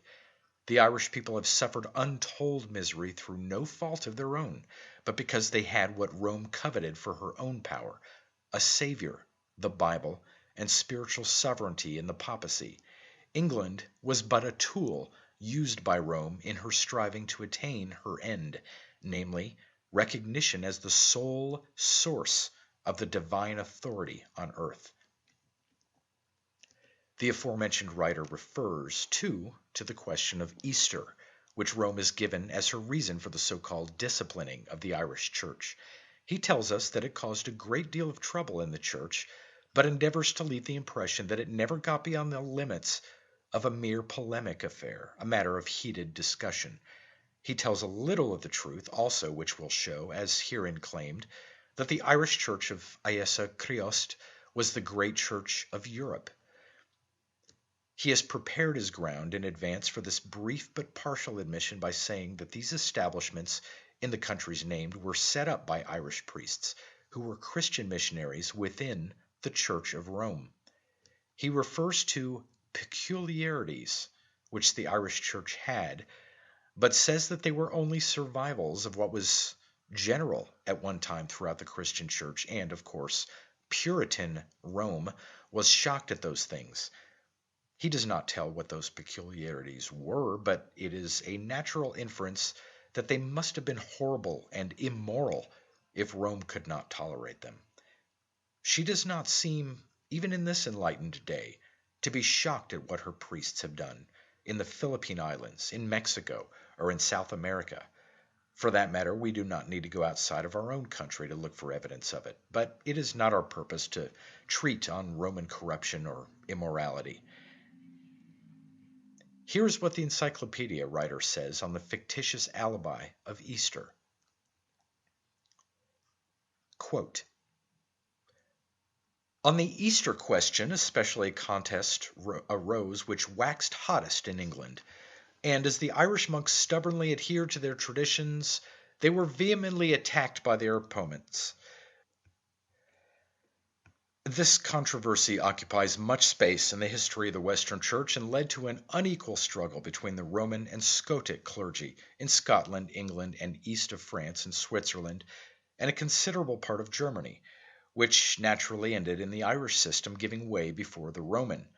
The monasteries following the Irish rule were supplanted by or converted into Benedictine ones. End quote. 9th edition, page 250. This writer has said much when he admits that the Irish system and the Irish monks, under Irish rule, which of course was the rule of the Irish Supreme Pontiff, were so far afield from Ireland as to be in Britain, Scotland, the east of France, Switzerland, and Germany. Even this far would take the Irish monks quite a distance inland and into the continent of Europe, and proves our statement that the Irish Church of Iesa was there. Is he trying to show that the Irish monks were the sole and only missionaries in those countries, converting the people for the benefit of Rome? This seems to be his object. By his statement, the Irish monks would be the preponderant or greatest element in the Roman Church, and were doing a great deal of zealous work for Rome. This could not be so, for we know that Rome was in the field with hostile armies for centuries. This writer fails to tell us what the Romans themselves were doing all of this time. They were trying to crush the Irish Church. Were not the Romans making any converts at all for their church? Were they simply marking time and letting the Irish do the work of conversion for them? His argument is weak, and its absurdity needs only to be pointed out. When this mere contest, which he would have us believe was all within the Roman Church and waxed hottest in England and the other countries mentioned, was settled, why is it that Rome did not make the same changes in Ireland at that time, where she claims to have been established for so long a period, that she made in England and in those other places? Ireland must have been the seat of the trouble. Why did she not change things there? The reason is obvious. She had not been established there, and this writer only makes her course and her guilt appear all the more conspicuous, so much so that all mankind can see it. Rome, as has been said before, made war on the Irish Church, established all over Europe, and as she advanced with her armed forces, she took possession of the church property and compelled the people to come under her church dominion or be put to death. By forgeries and lies, she has tried to make the world believe that these countries were converted by her missionaries. We will let this apologist for Rome speak once more when he tries to give a little acknowledgement to the Irish monks for what was done by the Irish monks of the religion of Iessa thousands of years before the time he speaks of. He spans a big gap of time and pretends that those Irish monks belonged to the communion of Rome, which of course is false, for Rome came in only later with armies to conquer those countries and, by persecution and death, drove out the Irish monks and their successors. Rome appropriated their labors and works and claimed their very virtues as her own. He employs the very same rule which he frowns upon in others, thinking that in this way he can give his story the appearance of being truthful. Rightly enough, he is familiar with the Roman methods of substitution and her invention of so-called saints where no saints were. He has made such a creditable attempt at misrepresentation in the foregoing part of his article that he can afford to be generous and fair in giving the Irish monks credit. Even he himself is misrepresenting the plainest truth. He says, quote, "Owing to this struggle, the real work of the early Irish missionaries in converting the pagans of Britain and Central Europe and sowing the seeds of culture there has been overlooked when not willfully misrepresented. Thus, while the real work of the conversion of the pagan Germans was the work of Irishmen, Winifred, or as he is better known, St. Boniface, a man of great political ability, reaped the field they had sown, and is called the Apostle of Germany, though it is doubtful if he ever preached to the heathen." End quote. Encyclopedia Britannica, 9th edition, page 250. This shows us what has been Rome's way of making changes and inventing substitutes for purposes of deception, but the plot is now exposed, I hope, in such plain manner that no one will be at a loss to account for the growth of the Roman Church and the cause of the Roman wars against Carthage and the countries of Western Europe, such as France or Gaul, Spain or Iberia, Germany and England. It was to crush the Irish Church of Iessa and to obtain the popedom and its accessory possessions, the supreme papacy, the Savior, and the Irish Bible.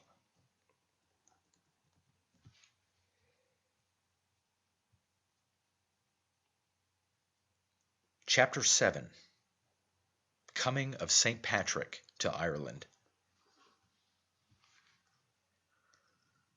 The story of the coming to Ireland of St. Patrick is an invention concocted by the English priests of the Romish Church under the leadership of William, Bishop of Malmesbury, who was a dominant personality and well skilled in the arts of trickery of Roman priestcraft and policy.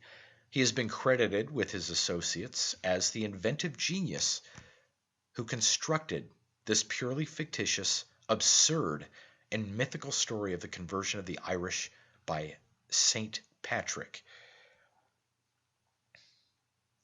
St. Patrick is a bogus personage set up to deceive the Irish Catholics. The English high churchmen of today are so conscious of it, And the writer of the article in the Encyclopedia Britannica, 9th edition, page 248, seems to be very much concerned lest he fail to make the bogus saint appear real in order to keep up the deception.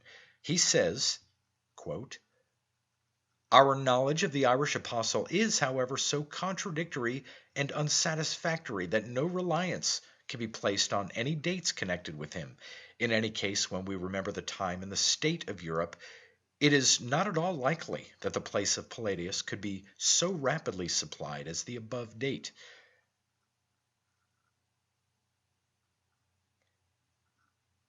431 AD is the date referred to, and Patrick is supposed to be on the scene the next year following.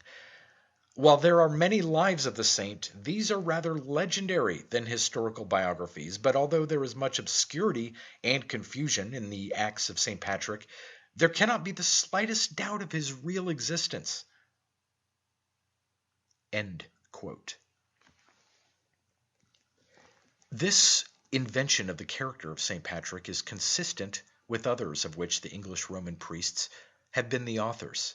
A fictitious story has been woven about his name to deceive the Irish, to show falsely the conversion of Ireland, and to establish the fact that this conversion was brought about in the day and age claimed, and that it was done, quote, "peaceably without the shedding of blood," end quote, as the modern Irish are made to believe. The Irish Roman Catholic priests have ever since kept up this deception. It seems to be a part of the secret understanding between the priesthoods of Britain and Rome. The history of the saint, or the dates of any of the occurrences mentioned therein, did not need to be very exact, for those plotters held that the more exactly and definite the dates were fixed, the more it would give the story the appearance of having been arranged, and the easier it would be to contradict it. So we see that the dates were not too arbitrarily fixed, nor was even the place of his birth very definitely settled. The English writers claim that he was born in Scotland. The Irish Roman Catholic writers claim that he was born in France.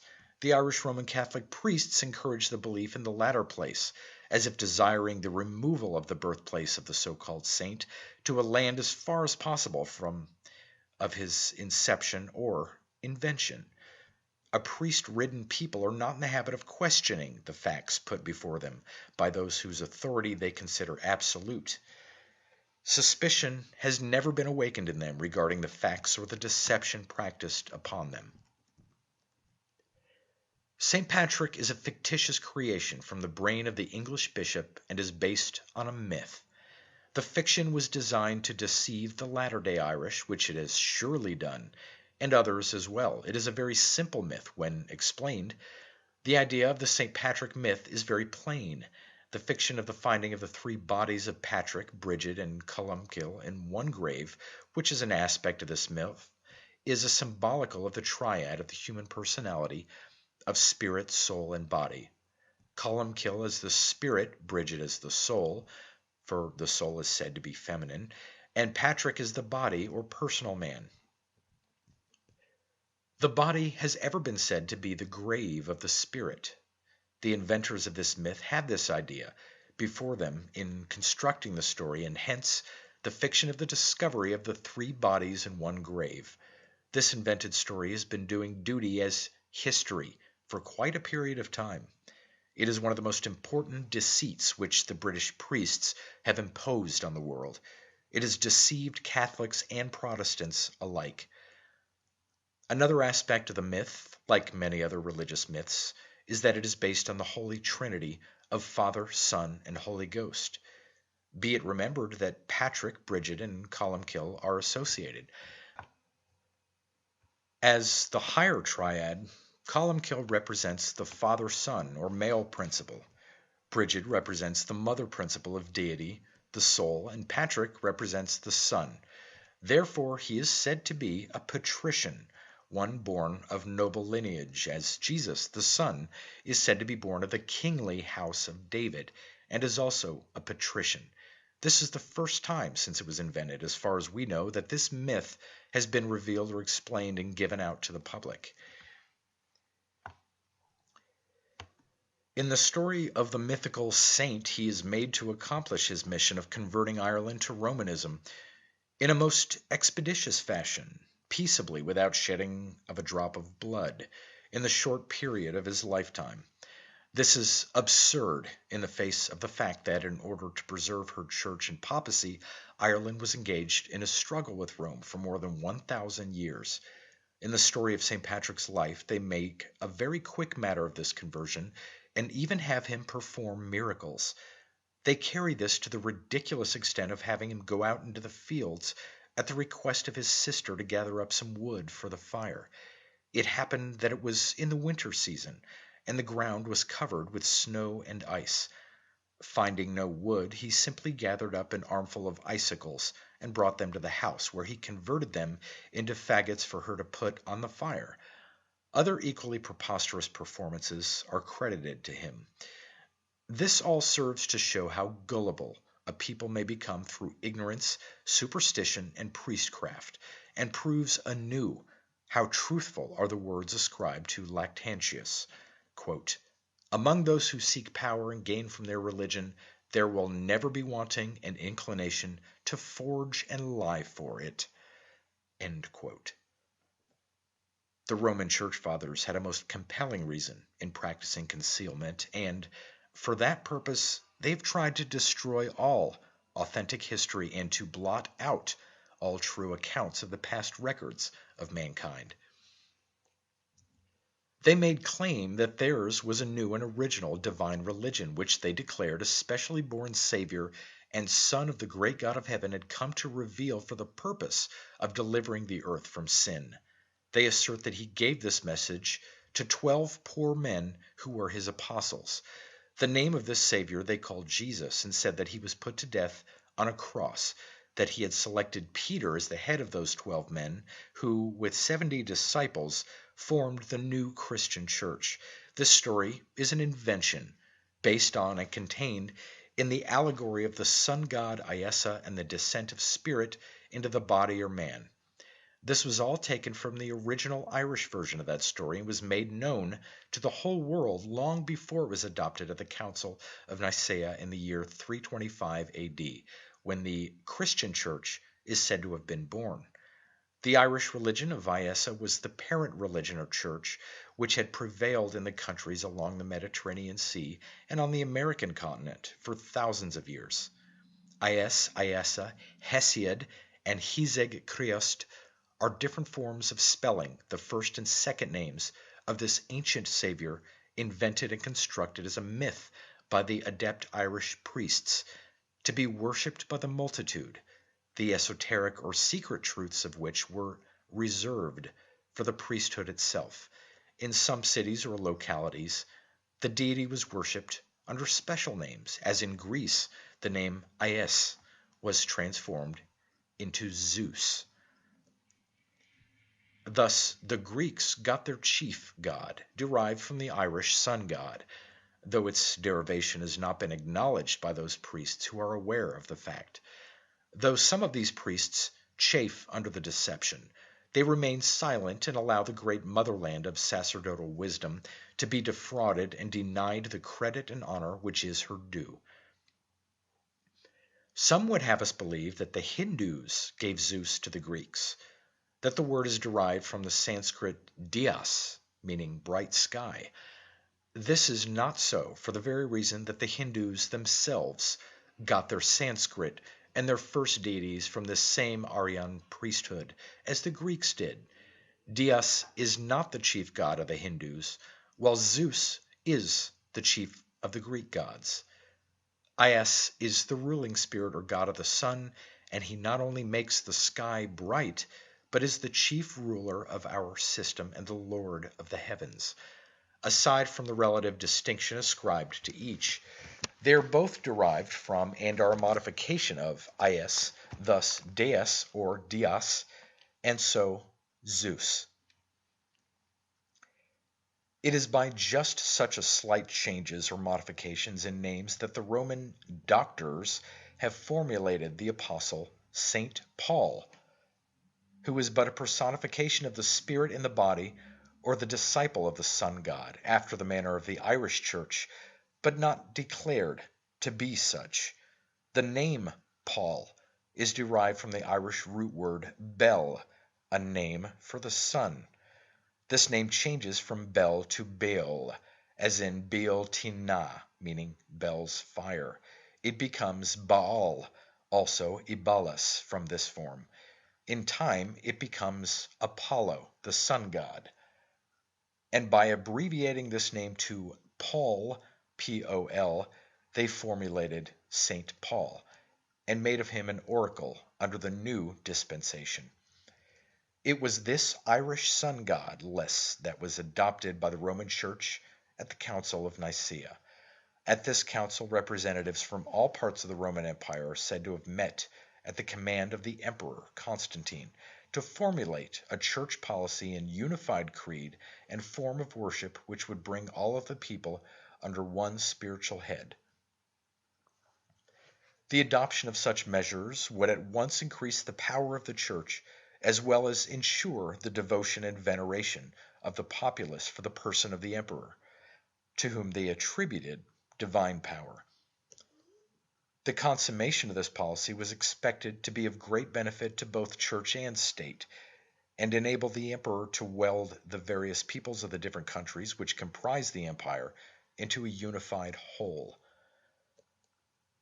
The Savior, Iessa, previous to this time, was worshipped in all of the countries in the western part of the empire, where he had been preached by the priests of the Irish Church of Iessa for many centuries before. As the worship of the people centered around this Savior, Iessa, the sun god, he was not abolished or denied to the people, but was appropriated by Rome, and the name was Latinized to Jesu, where Latin superseded the Celtic language, and has been anglicized as Jesus. It is the history of Iessa that the Old Testament myths have preserved for us. Under the name of Jesu, we are told that he is a different personage, and an allegorical New Testament on the lines of the Old is supposed to represent him in his disguised form. These books are but two versions of the same theme. One is a complement, disguised, of the other. So Rome did not give us a new savior. She adopted a new policy and gave us only deceit. She has not even given us a new truth. Her claim is refuted by the words of St. Augustine, one of her own oracles. He says, quote, "The truths of religion existed from aforetime, and were not absent from among men, but from the time of the coming of Christ have been called Christian." End quote. From the time of the coming of Christ means only since the success of Rome in destroying the early church and fixing a date and location for the ideal Savior's birthplace. By the suppression of the facts herein stated, it has been easy for churchmen to preach to people of a modern day and age that Jesus was a new and original Savior, with a birthplace and history as they describe and set forth. This history, I repeat, is borrowed from the mythic story of the Irish sun god Iessa. Has the reader a doubt of it? Jesus is said to have been born in Bethlehem, the house of the day. The Irish word for house is both.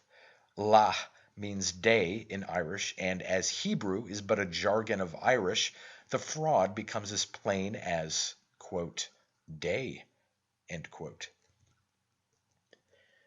The name Christ is added to Jesus and is meant as a title, which is to indicate that spiritual perfection or the messianic state has been attained. The name complete is taken from the ancient religion of Iessa, and both words of the name have the same meaning.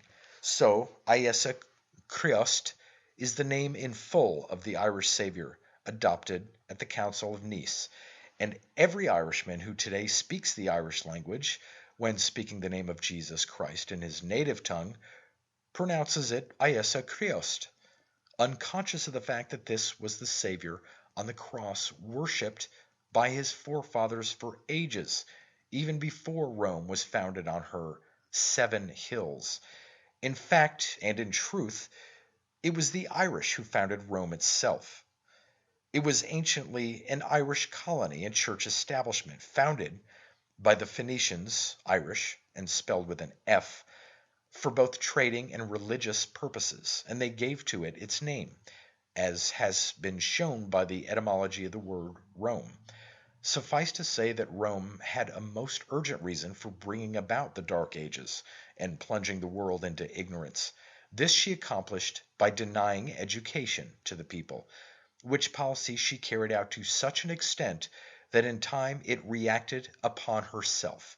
For later, the youths who were recruited from among the people to fill the ranks of the priesthood were unable to read or write. When they had occasion to sign documents or papers, they did so by making a mark, thus X, after their names. These priests were known as marksmen. Only those who were especially favored were able to read and write. From the 11th to the 14th century, Rome devoted her efforts to having fictitious histories written of the different countries, and endeavored to make all of those histories correspond with each other. In this way, the priest scribes figured that it would be difficult, if not impossible, to discover how Rome obtained her Savior, her Bible, and her religious institutions. In order to break off all connections with the past, they decided to change the names of the different countries so that no continued and unbroken account of the affairs of those countries would be known to us.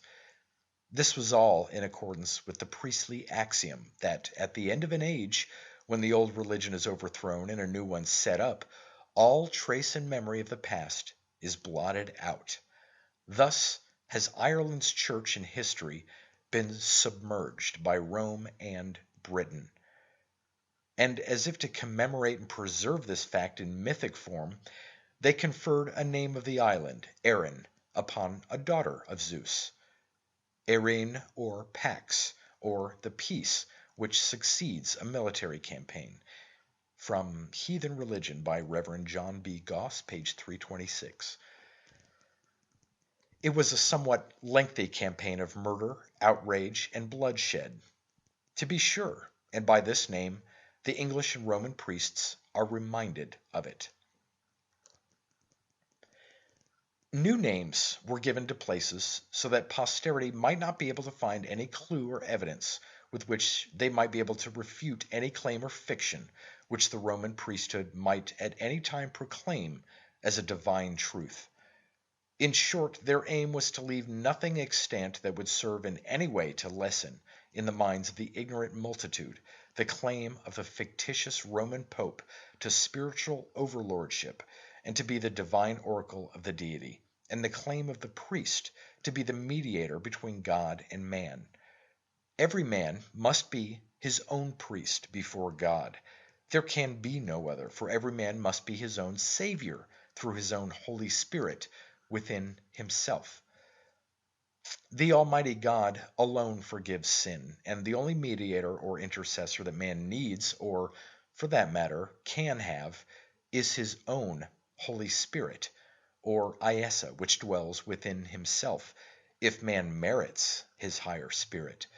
No priest can obtrude himself as a third person.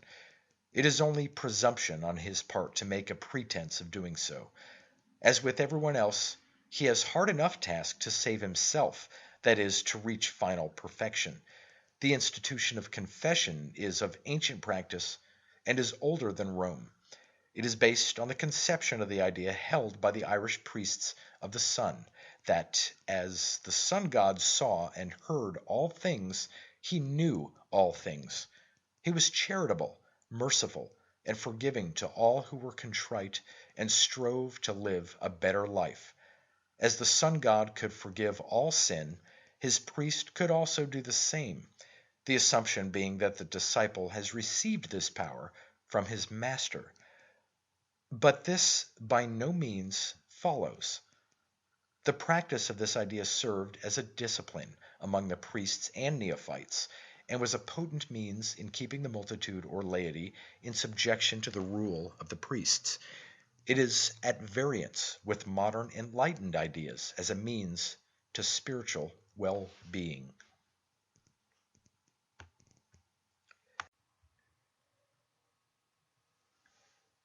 Chapter 8. Rome and the Pagans. Once the Council of Nicaea had terminated its labors in agreement as to the policy and title of the new Christian Church, if entirely new it can be called, and the adoption of the Savior Iesa or Jesu, the civil powers of the state, incited by the priests, began a most rigorous campaign for compelling the people to embrace the new religion. Those who obstinately refused to accept it were put to death, and of those who escaped death many fled to remote places, while others were banished from their homes. Terrible persecutions prevailed in all the important centers, where priests were active in making proselytes, and it was in the large cities and towns where the new church made its earliest and most rapid gains in numbers, for there the civil powers were strongest and most in evidence. In the rural districts, the people were not so immediately under the control of the police power of the government and the priests, and so were not as easily coerced into joining the Roman state church. They resisted to such an extent that they were held up to the city and townspeople by the priests as objects of scorn and were called pagans, from pagai, meaning country or rural people. This is where and how we got our pagans of history, the people living in the country districts who refused to be forced into the acceptance of the new creed at the behest of the new political priesthood. The latter had the force of the civil power at their command and were most unmerciful in their use of it. The method employed by Constantine in forcing the people to accept the state church is thus set forth. Quote, "The emperor issued the most severe edicts against those who were opposed to the new church. At the same time, he conferred dignities and rewards upon those who professed Christianity, and, instigated by the clergy whose interest and livelihood were in the success of the new organization, carried his compulsory proselytizing to such an extent that, along with murder and other cruelties inflicted upon the people, which did not bring the speedy results he expected, he put them to the sword, flame, and torture, which did bring results. In addition to these methods, he offered bribes to the people to embrace the new creed. He heaped honors and favors upon the habitues of his court, who most naturally were the first to agree with his wishes, and upon those who were in the civil and military employments of the government. He figured on the common people to follow the example of those of higher station. He gave freedom to the slaves, and to those in the ordinary walks of life he gave clothing and bribed them with gold, and it is said that in a very short time many thousands of the people joined the church. With the help of the priests, he left no means untried that would further the establishment of the new order and the suppression of the old. He issued edicts forbidding all others to assemble or to hold meetings, and passed laws that any buildings used by them should be destroyed, and according to Eusebius, in that way all those who held to doctrines and opinions contrary to the new church were suppressed. Scholars and philosophers were silenced or banished, and their works, all that could be found of them, were thrown to the flames. The Emperor Theodosius persecuted with even greater severity, and all writings, wherever they could be found, that did not support or were against the new religion were destroyed. And this ambitious hypocrite, this guilty wretch, under the pretense of piety, declared that he could not allow so much to come to men's ears which tended to provoke God to wrath and offend the minds of the pious. The Emperor Theodosius proved himself a fitting instrument for the new Roman project, as evidenced by the acts of his cruel reign. He displayed a vicious zeal in persecuting all those who refused to accept the new faith, which he was determined to make the dominant and sole religion of the empire, thereby making the emperor the complete ruling autocrat of the very souls as well as of the bodies of the people.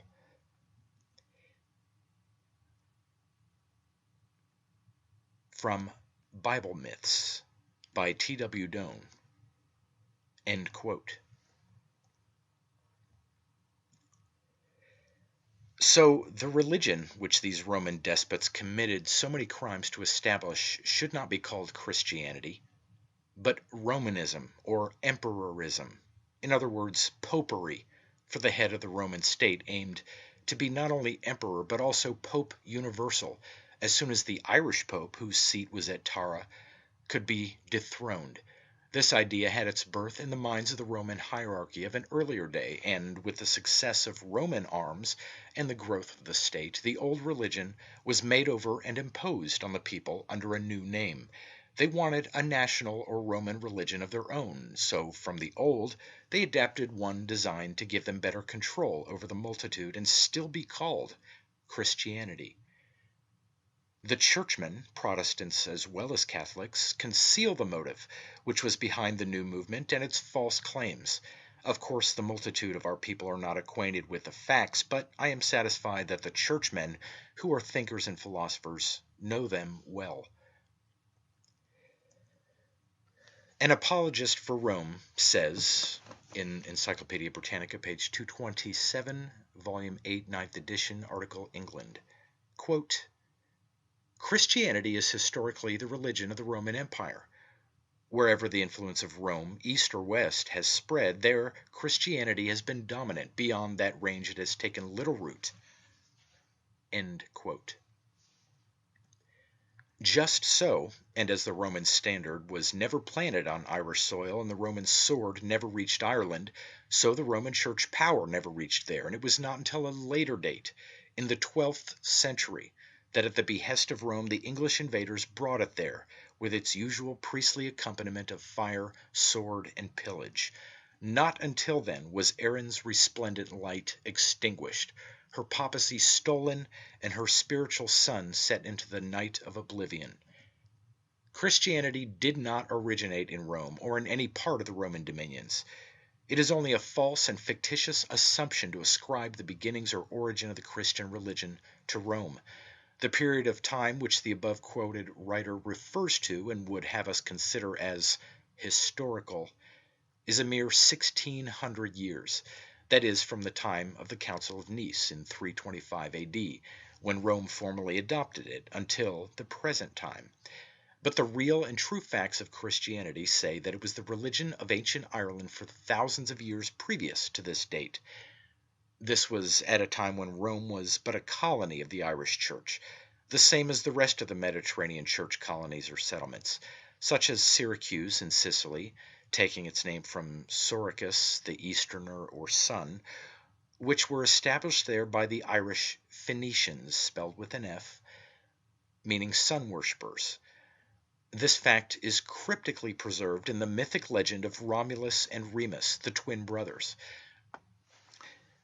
Romulus is said to have founded Rome, and from him Rome is said to take its name. Romulus and Remus are but two formulated or concocted names of the sun. Romulus, read backwards, is Sulumor, Solus Mor, the great light, the sun, and Remus, read backwards, is Sum Air, summer, as it was meant to be. Summer is a mythic ideal, name of and a true aspect of the sun. These names are taken from the Irish, in fact, as well as in ideal. One of the Irish names of the sun is Somb, Sovra, summer. It is from this Celtic root word that we get our Anglo-Saxon word summer. The mother of these twins was the virgin Rhea Silvia, the moon. In the myth, the moon is sometimes the spouse and sometimes the mother of the sun. These twins are nursed by a wolf, the church, as one of the Irish ideal titles of the sun was the wolf. The priests of the ancient church were called the children or brethren of the heavenly wolf. On earth, the church was mythically his spouse. Hence, the church nursed or cared for her priests or children who founded the church colony of Rome. All this at a time before Rome grew strong enough to enter on her career of conquest. As she advanced in growth and power, her success made her ambitious. To possess the Irish papacy and spiritual sovereignty was the motive in all the Western wars of the Roman Empire. Those wars were caused by the lust of the Roman Church for power and wealth, for neither then nor since have its professions and practice corresponded. While it is proclaimed as its founder, Jesus, the exemplar of peace on earth, goodwill to men, its history reeks with the blood of millions of human beings, victims or dupes who were recruited and sacrificed in projects designed to swell the power of that organization. Under pretensions of virtue and zeal for God, the blackest of lust of power and gain, her history is foul with crime. She counts on time to have it forgotten, and believes that historians will do the rest.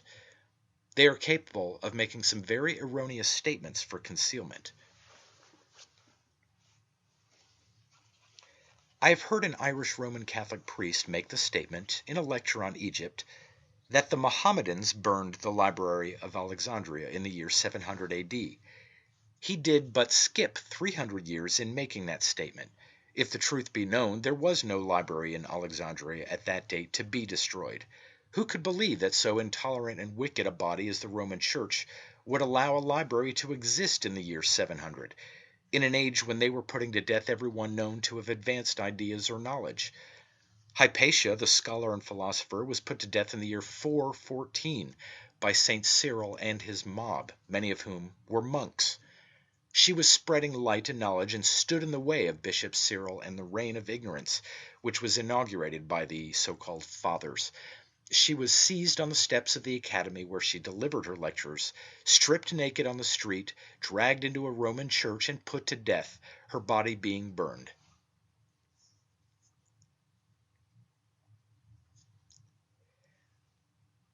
For more than 1,000 years thereafter, it was more than anyone's life was worth to have it known that one could think for oneself. It was a long cry from Hypatia to John Huss and Galileo and the victims of the Spanish Inquisition.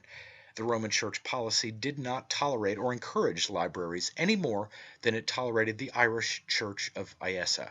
A church that is spreading ignorance and suppressing knowledge is not suffering libraries to exist. This priest would falsify in order to remove the blame from his own church and place it upon another. His church committed this crime under the leadership of the zealot St. Cyril, Bishop of Alexandria, in or about the year 400. The following excerpt, taken from the writings attributed to a St. Augustine, will show how much reliability can be placed upon what they have written for us. Augustine is said to be one of the greatest of the Church Fathers. He says, quote, I was already Bishop of Hippo when I went into Ethiopia with some servants of Christ there to preach the gospel. In this country we saw many men and women without heads, who had 2 great eyes in their breasts, and in countries still more southerly we saw people who had but 1 eye in their foreheads. End quote. Quoted in Taylor's Syntagma, page 52, found in Bible Myths, page 437. A people for whom such things were written must have been grossly ignorant or reduced to a juvenile state of mind. In our day, children 10 years old would refuse to believe such stories. I have quoted this to give an idea of the mental soil in which Romanism developed and can best flourish, and this is a sample of what one of the greatest fathers of the Church wrote.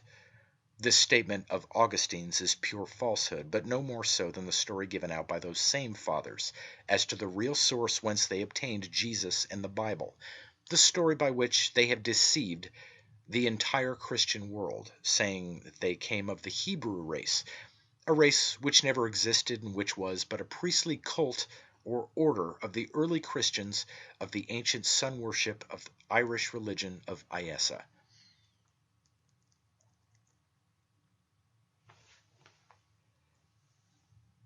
Chapter 9.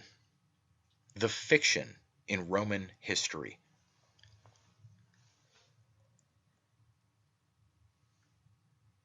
It has been said that the history of ancient Rome is mostly fiction. This observation is very true, but in the absence of any special effort to expose these fictions, they have persisted through the efforts of modern churchmen and have been embodied in the history textbooks of the schools. These invented stories of events are still taught as genuine facts. This fiction is not due to our authors having merely a misunderstanding of the past, or but a partial knowledge of the events of those remote periods, but it is the result of a studied propaganda which has been carried on by Rome and Britain for centuries. The operation of this propaganda has been continued in full force because the ruling spirits of the Roman and English church hierarchies are as alive to the fact and as conscious today of the fraud perpetrated on the world, resulting in the overthrow of the Irish church and the false story of the Irish Bible and Savior, as they were at the time the fraud was first enacted. As Rome and Britain together brought about this state of affairs, they both have ever since endeavored to keep in circulation the false and absurd tales which they invented and presented to us as history. In fact, our history of Rome has come from the English hierarchy and was composed to harmonize with this idea. The internal evidence alone is sufficient to prove this, even though other evidence, no matter how wide the rift has become in politics and religion between England and Rome since the perpetration of this great crime, their joint guilt and the fear of the consequences of exposure have been the impelling motives for maintaining secrecy. The very life and existence of the English and Roman churches depended upon a truce regarding this matter. The English Church prides itself as being the eldest daughter of the Roman Church, and therefore an apostolic church, a claim which is as false as that of Rome itself.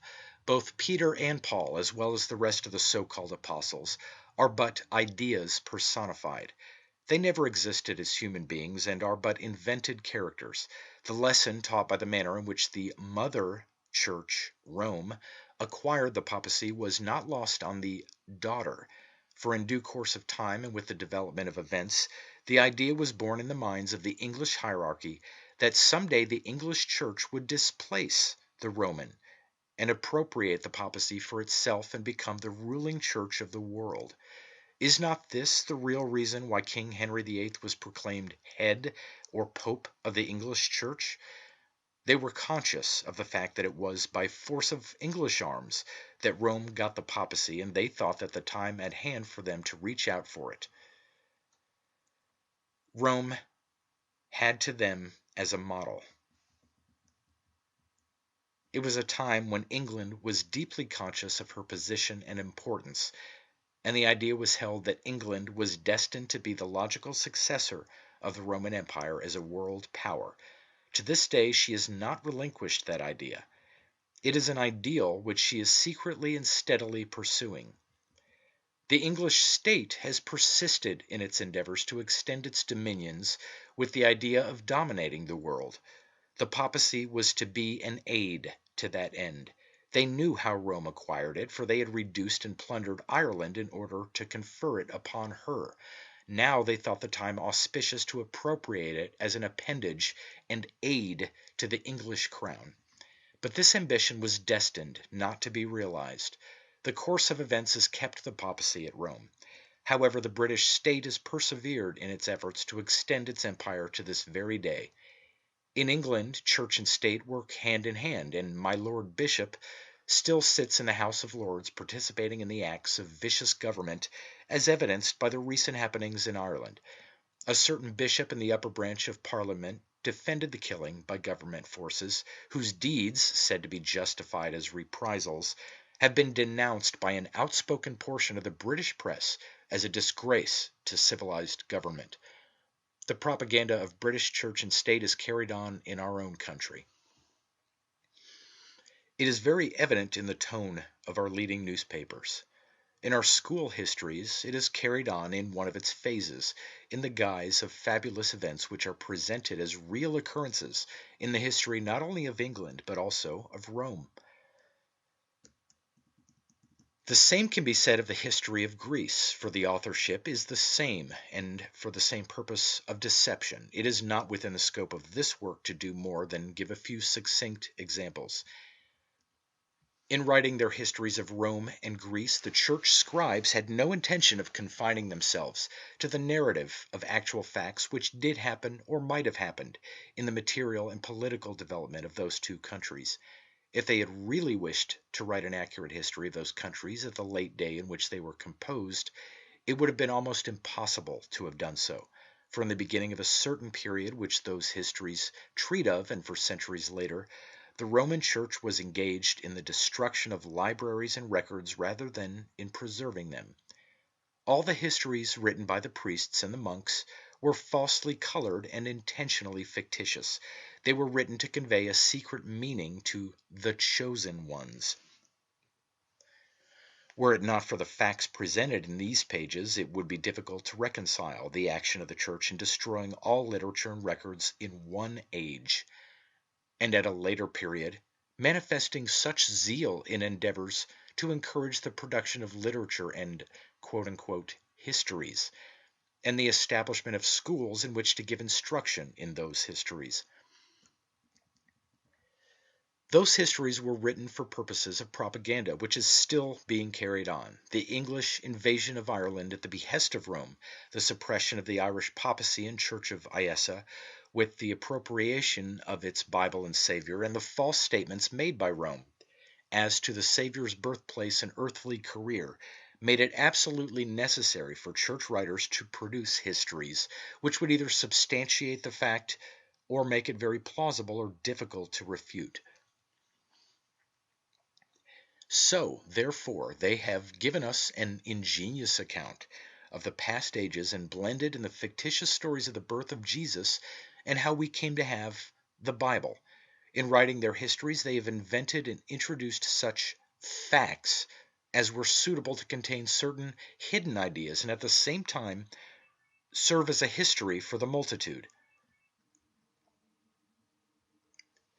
Along these lines, they proceeded to reconstruct history. After the plan was thought out, the absence of real facts presented no difficulty to the writers. They invented the facts which would best serve the purpose they had in mind. These facts conform to certain mental conceptions of the writers and represent aspects of man's physical or spiritual nature, or both as the case may be. The interpretation of the historian Buckle will explain the philosophy and lines upon which the priests of Rome and Britain built up their histories. He says, quote, "The real history of the human race is the history of tendencies which are perceived by the mind, and not of events which are discovered by the senses." End quote. Either through instruction or by intuitive penetration, Buckle became aware of the process or lines along which our histories have been written. Let us consider the mythical personage Julius Caesar, who has been introduced into Roman history by the priests in order to glorify Rome with great characters. While at first they endow him with the qualities that make him very human, they finally elevate him to the magnitude of a demigod and, at death, deify him. As a hero leading the Roman legions, he represents, like Hercules, the sun god. When he crosses the Rubicon to make himself master of Rome and seize the crown, his character changes. Here he represents the spirit or human ego of man being born into the flesh and taking possession of the body. One of the definitions of the word Rome is body, and the Rubicon, ruby or red, represents the blood in the body. This illustrates the priestly ideals on which false history has been written. This also explains why they say that the month of July was named after Julius. It was named for him, but long ages before he became a Latin hero. The name of the month of July is taken from the Irish name of that month, which is Iule, there being no J in the Irish alphabet. The word Iule represents the sun in his aspect of power at that period. As the Latin is a daughter of the Celtic, the British priest scribes borrowed the name and created a new Roman hero and demigod, Julius Caesar. Forging history was a practice with which the British hierarchy had long been familiar. At a later date, with the assistance of Irish monks and scholiasts, they wrote the works which were attributed to one William Shakespeare, for the same purpose of creating for England what they had already done for Rome, namely, to give her an illustrious son, a transcendent genius for emulation and admiration of future generations.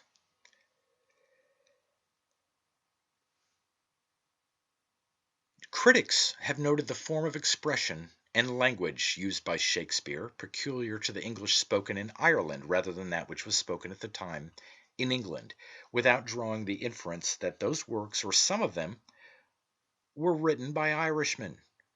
They were merely struck by the peculiarity of the words brogue used in Ireland, and were in no wise suspicious or aware of the purpose of the hierarchy. They did not connect the monks and scholiasts with the works. The works bear strong internal evidence of Irish production, and were given out later as the products of the genius of Shakespeare, with less fear of successful refutation in England. Their only fear of exposure lay in admissions made by someone from within, someone conversant with the plot and purpose of it all. This accounts, we believe, for the real cause of the death of Bacon, who was high in the Council of State, by the unscrupulous court cabal. This hierarchy had visualized Britain as a great ruling world power, and their purpose was to create a genius to correspond with England's ambition and exalted position. How well they succeeded is evident to all. Victor Hugo declared that Shakespeare was the chief glory of England, but their selection of a personage or character upon whom to father the result of their labors was a poor one. They had no idea at that day of the widespread diffusion of education, culture, and literary discrimination of the succeeding centuries. They attributed their works to a personage who did not measure up to the gift bestowed upon him. Despite all the assertion and reassertion of British writers to the claim that Shakespeare was the author of those works, they have never been quite able to convince the world of it. Until now it has remained an open question. Those who have accepted it are those who are prone to accept any fable or fiction emanating from the clergy without question, as they accepted their version of the story of the origin of the Bible and Savior. But discriminating and thinking persons refused, and rightly so, to accept the claim made that the uneducated and untutored actor was the author of those works which contained such evidence of knowledge so intimate and varied, as well as of exclusive associations which were beyond him. The deception has served the purpose it was intended for, to exalt English national self-esteem and reflect honor upon England, and to serve as an example for future generations of Englishmen to emulate. Such deception has even been practiced by our American biographers, but in lesser degree, and from a similar motive to stimulate American youth to emulation, by writing into the life of George Washington that he never told a lie. This idea, which furnished the motive for the deception of those works, is a potent one, and still is an important factor in the policy of British statecraft. This can be seen in the sentiment expressed by the King at the recent exercises over the new government building for the London County Council. This structure cost, according to the press, the sum of $17 million, an enormous amount, but the King, in justification of this great outlay, said that it would, quote, stimulate the development of that sense of citizenship which it is so imperative to cultivate, end quote. So the effect sought after through the substitution of those works is most obvious. The stimulation of English consciousness and national pride, and the glorification of English before the world. Those works are a wine of rare vintage, and they reflect the rich and ripe wisdom of the prime philosopher and scholiast, which Shakespeare the actor was not. Such ripe wisdom has ever been from time immemorial associated and identified with the cloister. It is but a piece with other deceptions emanating from the same source. The character Shakespeare is too weak to bear the mantle of Thoth. His selection was dictated by ambition and zeal rather than sound judgment, to say nothing of honesty. It is but an old and familiar ruse made use of by the British hierarchy to laud England. To get back to Rome, Augustus Caesar is also another fictitious character formulated to glorify Rome and commend her to the admiration of mankind for the noble characters she had produced. Augustus also represents the sun. Let it be not forgotten that the ancient Irish were the Hebrews and worshipped and idealized the sun god. The Roman Church, cruel and murderous by means of the sword, succeeded the Irish Church and has continued the idealization and worship of the Irish sun god Iesa Creost under the name of Christianity. Augustus, then, represents the sun in the month of August. In the story or forged history, he is known by his ordinary name of Octavius, the eighth, for August is the eighth month of his course in his annual revolution. When he is crowned emperor or ruler, he is called Augustus. The priests have him reign for 44 years, and as he is getting old and feeble, he has a campaign on his hands against the German tribes in the north, where the sun's power is weak. So he sends his general, Varus, a fictitious character, from the Irish vara, meaning shaved, implying that the sun was shorn of his rays, loss of power, the impotent sun, who was defeated in the north in an engagement with the Germans in Teutoburg Wood, denoting loss of virility. When news of this disaster reaches Augustus, he is made to exclaim, quote, "O Varus, Varus, give me back my legions!" End quote. This loss of power he must have felt keenly, as he is feeble now and infirm. They have him lay down his burden and expire gracefully, as the September month is at hand, when the sun's power perceptibly declines.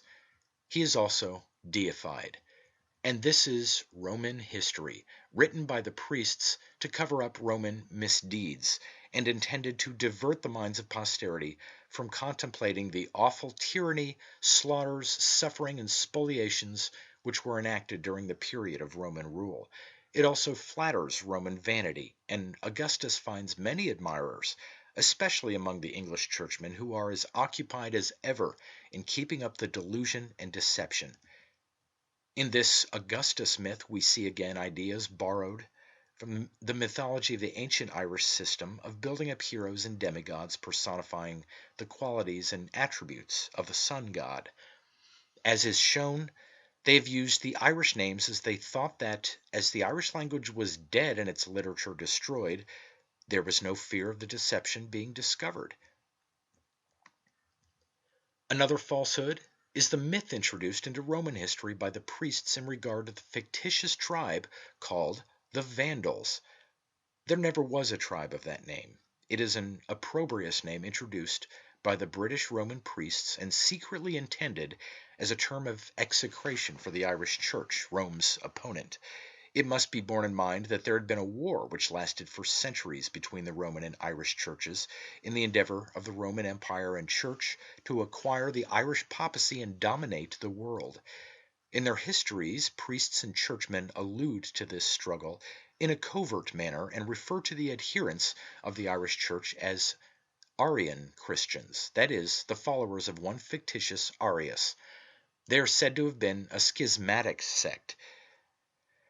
But as a matter of fact, they were the first and original Christians from time out of mind, as the Irish Church of Iesa was the original Christian church.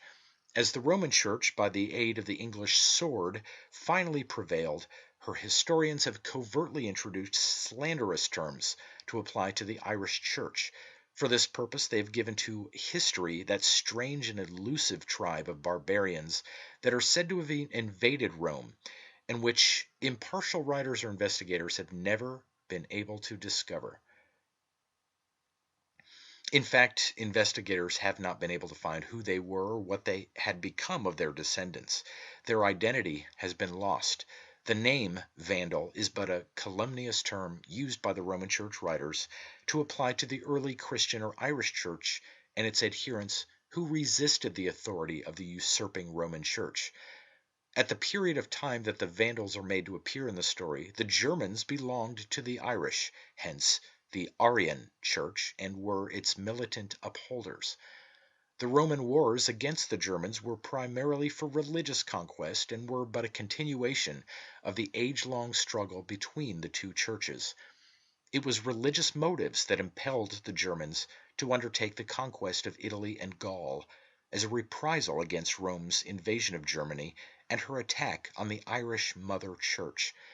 And although the Roman Church prevailed in the end, she had to endure the loss of her physical power, the empire, which was overthrown by the supporters of the Irish Church. Since that time, in the succeeding centuries, the Roman Church has played a despicable part through bribery, trickery, and diplomacy in her endeavor to reacquire that lost physical or temporal power by playing off one prince against another. Nor did she stop at forgeries to that end. For example, the documents known as the Donations of Constantine and the false decretals, which were forged to bolster up her claim to the temporal power by showing that Constantine, when he withdrew to Constantinople, left her the sovereignty of Italy and the West. The subterfuge of the script or written word she has never hesitated to use for her deceitful and dishonest ends. She keenly felt the loss of the temporal power in her efforts to exact tribute from the people of the different countries and in her efforts to keep their rulers subordinate to her will. This loss of temporal power was particularly felt during the period of the Reformation. If she had had it at that time, the succeeding history of Europe and the world would have been another story. The term Vandal signifies desire. It is formulated from the Irish word andal, desire. In Irish, the word van signifies woman, therefore, the woman of desire or lust. The priest or church is ideally supposed to be at war with desire and lust, and as we speak of a church in the feminine gender, this term has been scurrilously applied to the institution of the Irish church, on which, quote-unquote, virtuous Rome made war. Thus, the Vandals are a tribe invented and embodied in our histories for purposes of secret British and Roman slander against the early and original Christian church, a church whose traditions of godliness and virtue have come down to us and, without their identity as a body or church being known to them, have been the inspiration of the zealous among the Protestant Christian denominations of Europe and of our own country. At the period we are speaking of, Rome was entirely engrossed in war with the German tribes, and we can follow the Vandals very easily. The German tribe of the Visigoths or Western Goths invaded Spain, and they were the only German tribe that made conquests in that country. Their descendants could be traced among the light-complexioned Spaniards for generations afterwards, and the naming of a province in Spain, Andalusia, after those Germans, shows for whom the term was intended and the purpose as stated above. But for the camouflage, the church scribes have made the Vandals cross over from Spain into Africa, the mythical region of desire and lust, and establish an empire there. After a time, they make a foray in their ships against Rome, which they capture and plunder. They carry away great loot with them back to Africa in their ships under their leader, Gaiseric, the posterior from the Irish word geyser. And this is Roman history, as well as British propaganda, which has systematically slandered the Irish nation and church. The Vandals are said to have remained in Africa a period of 100 years, at the end of which time the Emperor of the East, Justinian, sent his general, Belisarius, the Sun, to drive them out of Africa. In the so-called historic narrative, their descendants become quickly absorbed by the surrounding population, and in a few generations they disappeared from view, not a trace of them being left. This lying slander is secretly meant to convey the impression, through the leader Gaiseric, that the Irish church was a church of sodomy. They have not merely stigmatized the first and true church and its adherents by calling them Vandals, but they have persistently laid such emphasis upon it that the term became a synonym for all that is cruel, barbarous, and destructive. In this way, they have given to fiction the appearance of fact. Our histories are sadly in need of honest and enlightened revision in order that this Roman and British fiction may be eliminated.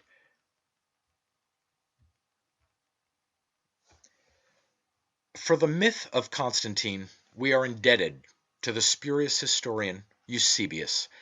He is used as the authority for ascribing a vision to Constantine in which he saw a fiery cross in the heavens with the words, "By this sign conquer."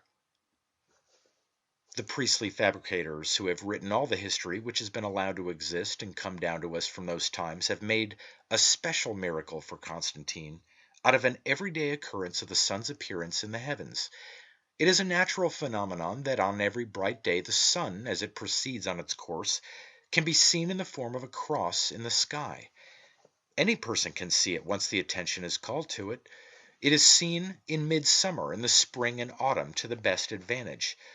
Constantine is made to see it on the 27th day of October, on which day he is said to have defeated in battle Maxentius, who ruled Rome as emperor jointly with him. These things and personages are purely mythical and are taken from the Irish mythology. Con is an Irish demigod or sun god. He is one of the mythological Irish kings. He is Con of the 100 Battles, King Con Bar, son of the heavenly wolf or sun god. As Rome stole the Irish Bible, savior, institutions, and traditions, as well as nomenclature, she stole also the name of one of the greatest of the Irish heroes to be founder of her church. Maxentius is a fictitious personage also, and the name is a compound of Latin and Irish, spelled in a camouflaged fashion, and alludes to the evil one. Max means great, and Antius is a name of the devil, really meaning great heat, from the aspect of the sun in midsummer when its heat is oppressive. Antias, the heat or great heat, is Irish or Celtic. Hence Maxentius, the fiery sun, loses its fierce heat by the 27th of October, and Con, the genial sun, again reigns overhead. So we see here the secret allusion of the mythical adoption of the Irish sun god Con by Rome in making him the founder of the Christian church under the title of the Emperor Constantine.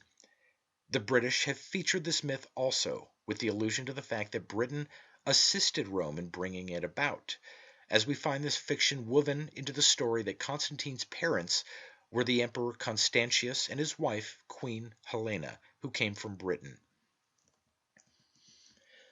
A wife is always an assistant and helpmate to her husband, so in this royal pair we have the two mythic characters doing duty as sponsors for their offspring, the mythical founder of the Roman Christian Church, Con, the sun god, and Helena, the moon. The moon is always said to be the spouse of the sun. That the church authorities who have appropriated this personage to whom to attribute the founding of their church acted consciously and with intent, insofar as to the character which he was meant to represent, be well understood by what Dr. Draper says regarding the honors paid Constantine.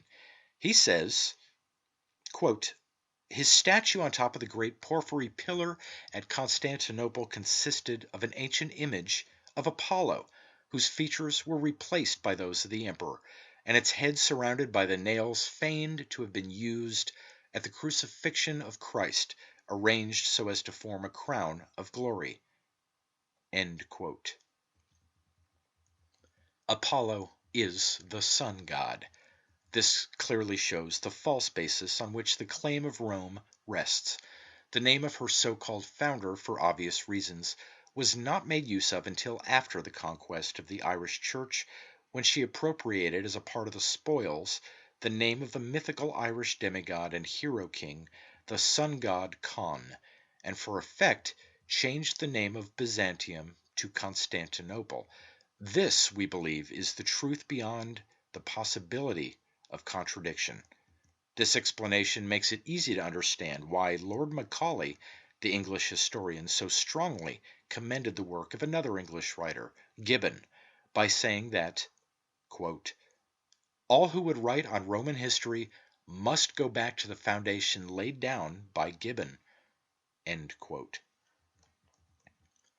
All of which shows how thoroughly they have endeavored to establish a belief and confidence in an authorized version of history, ingeniously composed of a good deal of myth and fiction, and caused it to be accepted as fact. The events in the life of the Emperor Constantine are written so as to make his life read like the narrative of a series of incidents which might happen to a human being in such a role as that ascribed to Constantine. And as to his vision, the cross of light in the heavens is an aspect of the sun's appearance which was well known to the priest scribes. In the morning, before the sun reaches meridian height, by half closing the eyes one can see the great shaft of light streaming forth from the luminous orb toward the earth. This forms the upright staff of the cross of light, and on either side of the globe of the sun will be seen a great arm of light which forms the horizontal beam of the cross. Constantine's being made to hear the words spoken, "By this sign conquer," is suggested to the creator of this myth by the fact that every human being is in the form of a cross, to correspond to the solar orb. For when a man stands with body erect and arms extended laterally, he is in the form of a cross. This is where the myth-maker got the suggestion for his idea, and it is in this human body, shaped like a cross, that the ego or self must conquer his own lower nature, animal passions, appetites, lust, selfishness, and all other sinful qualities, in order that he may build up and become united with his luminous solar body, the spark of divine essence which is vouchsafed to every human being who will strive, by living a pure and enlightened moral life, to attain it, even though it requires many incarnations to achieve perfection or union with one's God, one's higher self. Eusebius has been called the father of lies, but it is not at all certain that such a man as Eusebius ever existed.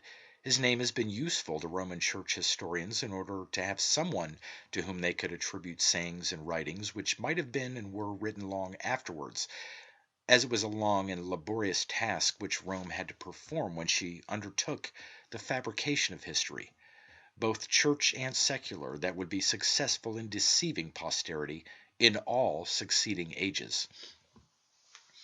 This was set forth in a letter from Thomas to Gregory, when he said that, quote, "Some were prone to censure and find fault with the work of the fathers, but for my part I am of the opinion that instead of finding fault with them, that their work should be commended with great praise rather than condemnation, considering the difficult nature of the work that they had to do." End quote. An idea of the method they employed in forging both history and scripture may be gleaned from the account left us by Bishop Faustus, who expresses his opinion in this wise, quote, "It is certain that the New Testament was not written by Christ himself, nor by his apostles, but a long while after them, by some unknown persons, who, lest they should not be credited when they wrote of affairs they were little acquainted with, affixed to their works the names of the apostles, or of such as were supposed to have been their companions, asserting what they had written themselves was written according to these persons to whom they ascribed it." End quote. Quoted in Bible Myths by T.W. Doane, page 460. Rome has always appreciated the value of the written word, and the book is a hoary institution, an adjunct to the priestly cult, to which the unsophisticated gave great credence. Therefore, for a long period of years, staffs of monks and priestly scribes were maintained in Rome and Britain, writing and composing false history to cover not only the so-called early beginnings of the Church, but of all the profane history of earlier times, in order that it might correspond and not conflict with the allegories of the Bible, which book, while it remained with the ancient Irish priesthood, was a record of spiritual idealisms and characters. When Rome appropriated this book, she strove at once to make of it a history, and to give Iessa a realistic and historical character. So the names in the Bible of places which had simply a secret allusion to spiritual things and human qualities and conditions in man, in his progress from the animal to the spiritual state of perfection, were given a different meaning and were converted into bona fide history. Thus, with a shrewd conception and understanding of policy, Rome gave to the Irish Bible a history and a geography which, through her efforts to give it the appearance of truth, as a record of actual occurrences and facts, have heaped woe and misery upon mankind. To perfect this project, Rome preached and instigated the wars of the Crusades. This was for the express purpose of getting possession of the countries of the East and to give names to places in this country called Palestine or Syria to correspond with the allegorical and cryptic names, Irish names, in the Bible. And Irish names they are still to this day, and this is the main reason why the Irish Roman Catholics of our day were not encouraged to read or study the Bible. It was because of this, too, that the Irish language was mainly suppressed and all but destroyed. To carry out this scheme of keeping the knowledge of these things from the world, Rome has conveniently invented a list of fictitious names which the priests assumed in order to set up authorities supposed to have lived in the periods of time assigned to them, and who would be cited by posterity to verify the falsifications which they had established as facts. Such are the names Herodotus, Manetho, Berosus, Josephus, Irenaeus, Origen, and Eusebius. These historians appear, in the light which we have today of her doings, as so many fictitious personages to whom to attribute writings which were done by the Roman and British priests of much later times. They were very busy concocting history after the English invasion of Ireland and the conquest of the Irish Church, and right away in the early part of the 13th century they set about altering the Irish Bible to make it their own. This revision or alteration took place about the year 1208 of our era. King James' agents have tried their hands at altering it since then, and it has been revised again in our day. At the time of this writing, the public press gives notice, under date of May 22nd, 1922, that in the Presbyterian Convention held at Des Moines, Iowa, there was a movement on foot for a shorter Bible, but it failed of adoption. So the original Irish Bible has been tampered with and altered from time to time according to the interests or purposes of those able to do it.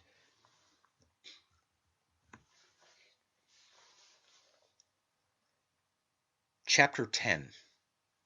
Hebrew, a sacerdotal dialect improvised from the Irish language for the secret use of the priests.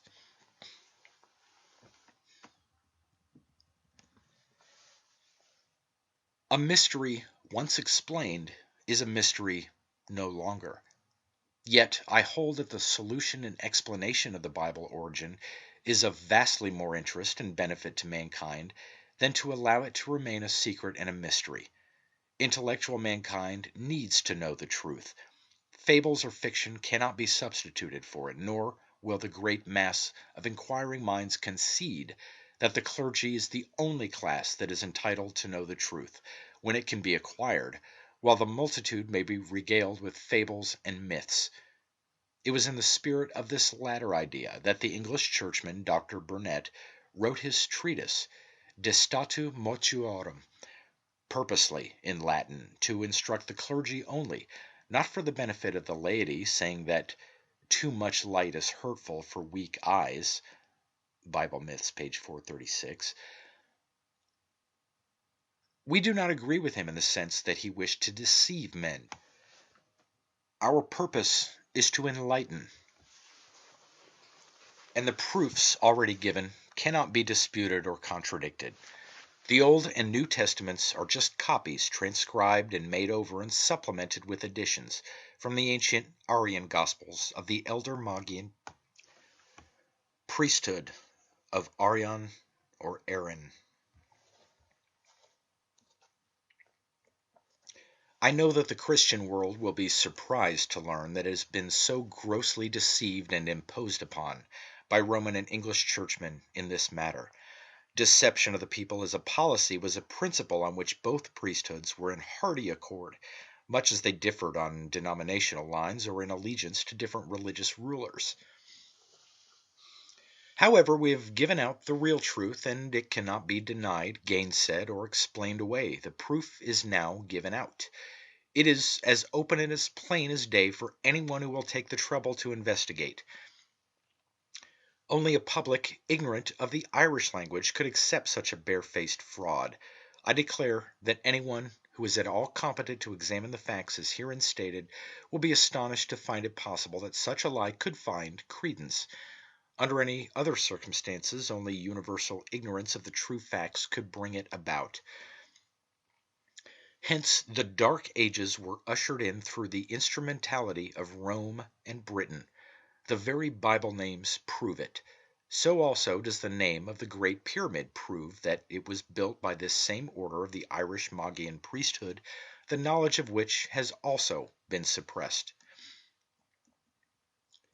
The Irish scriptures were palmed off on the world by Rome, with the aid of British priests who translated them into Greek, in order that it might pass for the original tongue in which they were composed.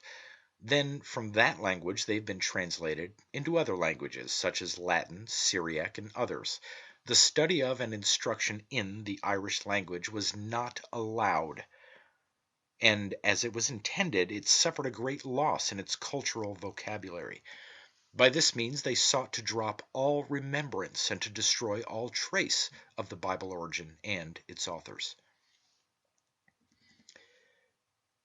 And this is why the Irish language was interdicted and forbidden to be taught in the schools or even to be spoken.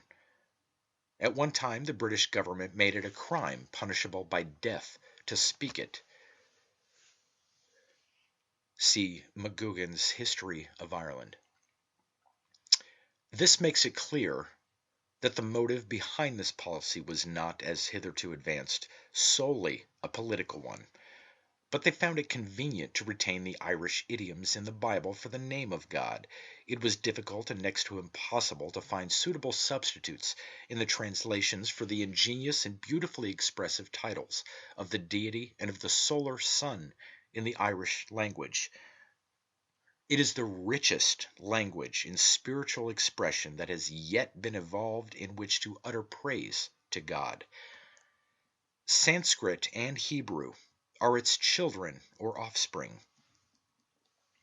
Both of these languages were composed and given written form by the Irish Aryan missionary priesthood, but at very different periods, hence the similarity of these languages to the Irish. Sanskrit was intended for the use of the priesthood, which the Irish missionaries established in India. It was changed to suit the vocal peculiarities of the people whose use it was intended for, just enough from the parent Irish in phonetic and inflectional aspects. There can be no doubt about it. Here's what Max Muller says, quote, "The Semitic languages also are all varieties of one form of speech, though we do not know that primitive language from which the Semitic dialects diverged. Yet we know that at one time such language must have existed. We cannot derive Hebrew from Sanskrit or Sanskrit from Hebrew, but we can well understand how both may have proceeded from one common source. They are both channels supplied from one river, and they carry, though not always on the surface, floating materials of language which challenge comparison, and have already yielded satisfactory results to careful analyzers." End quote. Max Muller's observations show that he was on the right path to discover the mother language of these two branches. All that he had to do was to look across the narrow sea which separates England from Ireland and find it there. Or did he not know that Irish was the one river which supplied both channels, and refrained from announcing it? He hits the nail so squarely on the head that it is hard to believe that so able and shrewd an investigator did not know. He was a professor of languages at Oxford, England, and well knew what an adverse statement would be aroused against him if he proclaimed it. He left it for another to do. England had for so long a time stood between Ireland and the rest of the world that after denuding her of her ancient landmarks and throwing a blanket of oblivion over her, he hesitated to remove it and be engulfed in the storm of wrath and enmity which he would arouse among the churchmen and the governing class of England. It is difficult for me to believe that so keen an observer was also, like so many other scholars and investigators, a credulous dupe deluded by the false and histories of the past ages as written by the Roman and British priest scribes. No, it is quite obvious that he knew his England, and if he wished to retain his professorship and standing, he had to be careful as to what extent he disclosed his discoveries and convictions. He was treading on forbidden ground. Hebrew was a secret dialect which was devised by the Irish priesthood to preserve their secret lore and rituals. Its use was kept exclusively for the priests, thereby keeping all knowledge of sacerdotal things from the uninitiated or the laity. As it was composed and made use of by the Irish priests of Iessa to preserve their secret lore, it was taken over and made use of by the Roman Church to conceal and to make plausible the secret fraud which she had perpetrated upon the Christian world. This explains why it was said that only one copy of the original first scriptures was written in Hebrew. And this also shows us why Hebrew is so nearly like the Irish language. To further this deception, she had them copied into Greek. This explains what has always been a puzzle to investigators, why the so-called Hebrew people who figured in the myth with Jesus as his apostles and who have their own cultural Hebrew language should write the four Gospels of the New Testament in Greek. Hebrew was never spoken by the Aramaic people of Syria, the so-called Jews, or by the people of any other country. It was used by the ancient Irish priesthood of Iessa, precisely as Latin is today used in. The Roman priests know this to be true, and many of the Protestant clergy know it, and are conscious of being impostors and that they are perpetrating a cheat and a fraud which must be exposed for the scrutiny of the intellectual world of today. In my studies and investigations in search of knowledge and light, I became convinced that Hebrew was an artificially constructed language of the priests, as in our day we have the newly constructed languages of Esperanto and Volapük. I kept my discovery a secret, but in time I found that there were other investigators who had also discovered that Hebrew was not what the Roman and British churchmen have claimed it to be, that is, the national language of God's chosen people of a country in Asia, the Hebrew or so-called Jewish race.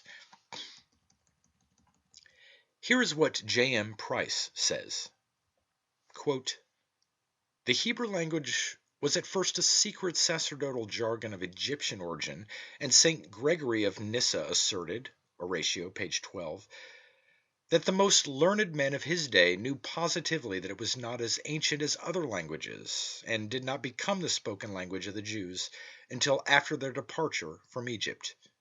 End quote. The Apocalypse Unsealed, page 98.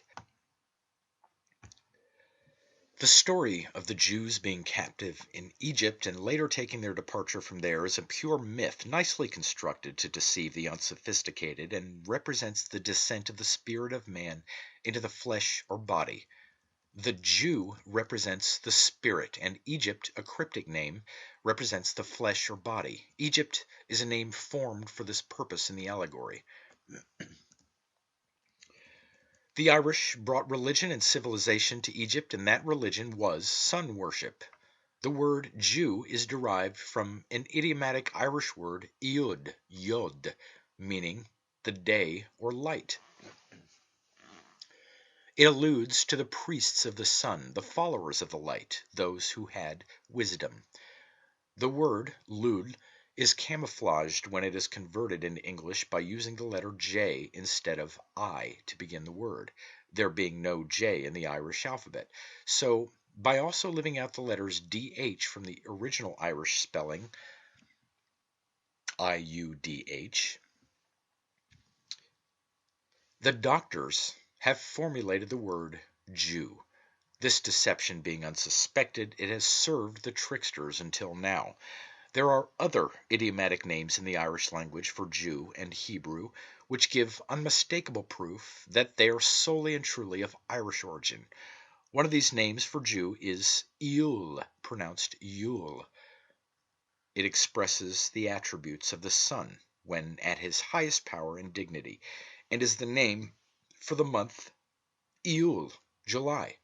It is from this idea, which originated with and was developed by the Irish priests of Iessa, that was afterwards copied by the Roman Church priests when they wrote their false history of Rome and bestowed the names of the months of the year when the sun is at his greatest power upon two of their historic characters, Julius and Augustus Caesar. Yule signifies in Irish learning and knowledge. The Irish attributed these qualities to the sun, so, in accordance with this idea, the Roman priests in their fictitious history have Julius Caesar write a book. Thus we have a history of Caesar's campaigns, a priestly composition. These attributes were ascribed to the sun by the Irish cult of Iessa, and those who embraced the religious life were the Jews, and not our poor brothers who own the city of New York.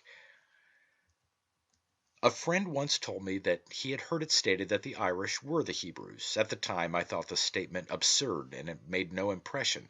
I took it more as a witticism or perhaps a cynical remark. But to my own surprise, I have found that the statement was the real truth as regarding the ancient Irish. It is very evident to me, then, that St. Gregory would make a play of exposing the recent origin of the Hebrew language if, by so doing, he could establish that it really ever was the language spoken by the fictitious Jewish people who were claimed to have been held as captives in historic Egypt.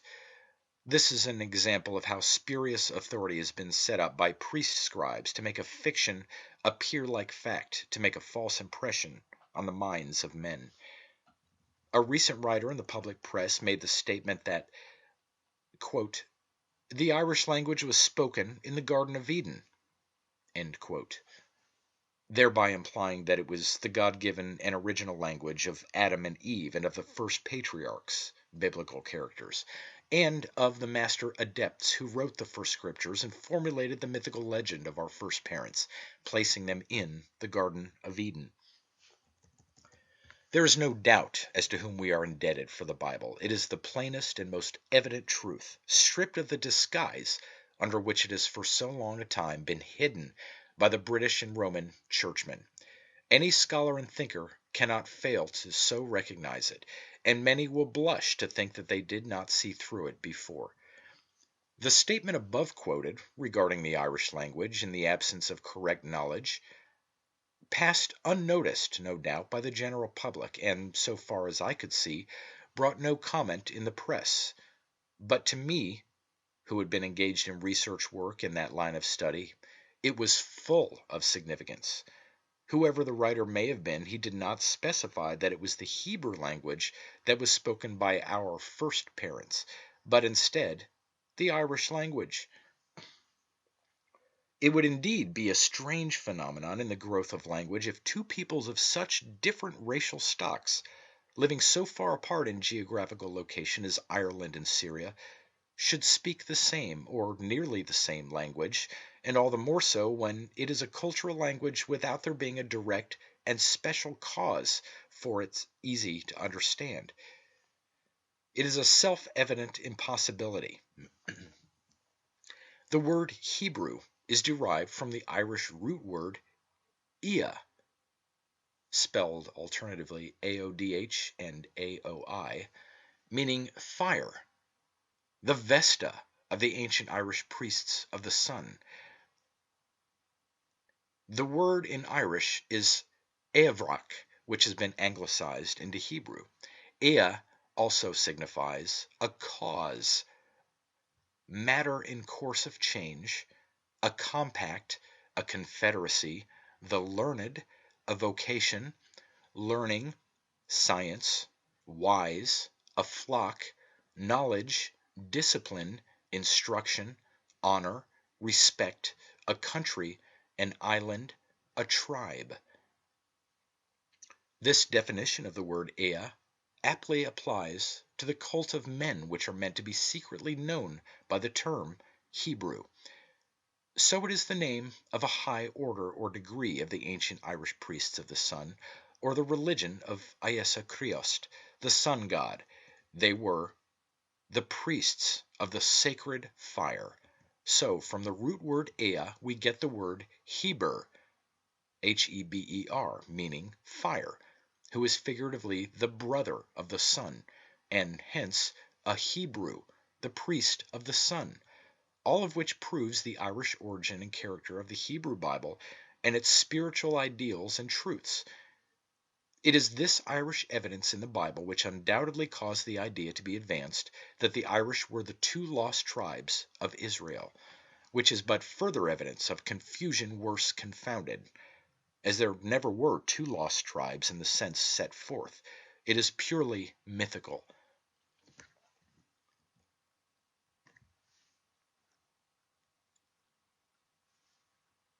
The following is a list of Irish words which have been jargonized with their Hebrew form. I might easily extend the list, but this number of words will suffice to prove, as stated, that Hebrew is but a secret dialect reconstructed from the Irish for the use of the priesthood. Some words given here of both Irish and Hebrew are synonyms. Others are slightly changed in meaning and form, but plainly showing that they are of common origin.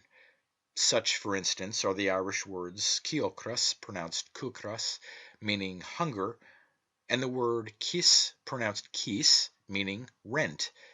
The Hebrew form of the first word is chikeo, meaning his palate, and the second word has the same form as in the Irish and means a purse. Some words also have two or more forms which are given. This list makes it very clear that a great deception has been practiced upon the world.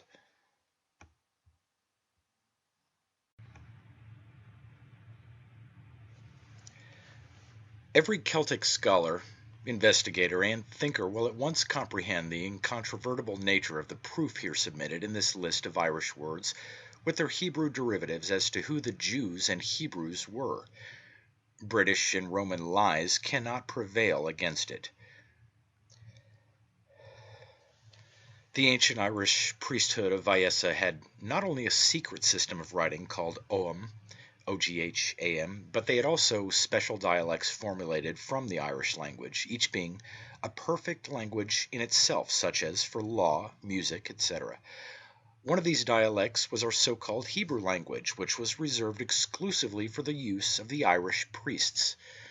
It was used for the ritualistic purposes and to secretly preserve their spiritual ideals. It was made use of by the Roman Church after the suppression of the Irish Church. From this list of words, it can be seen that the Hebrew words are just altered and changed enough from the original to deceive the unsuspecting among the Irish laity, who by chance might happen to have access to it.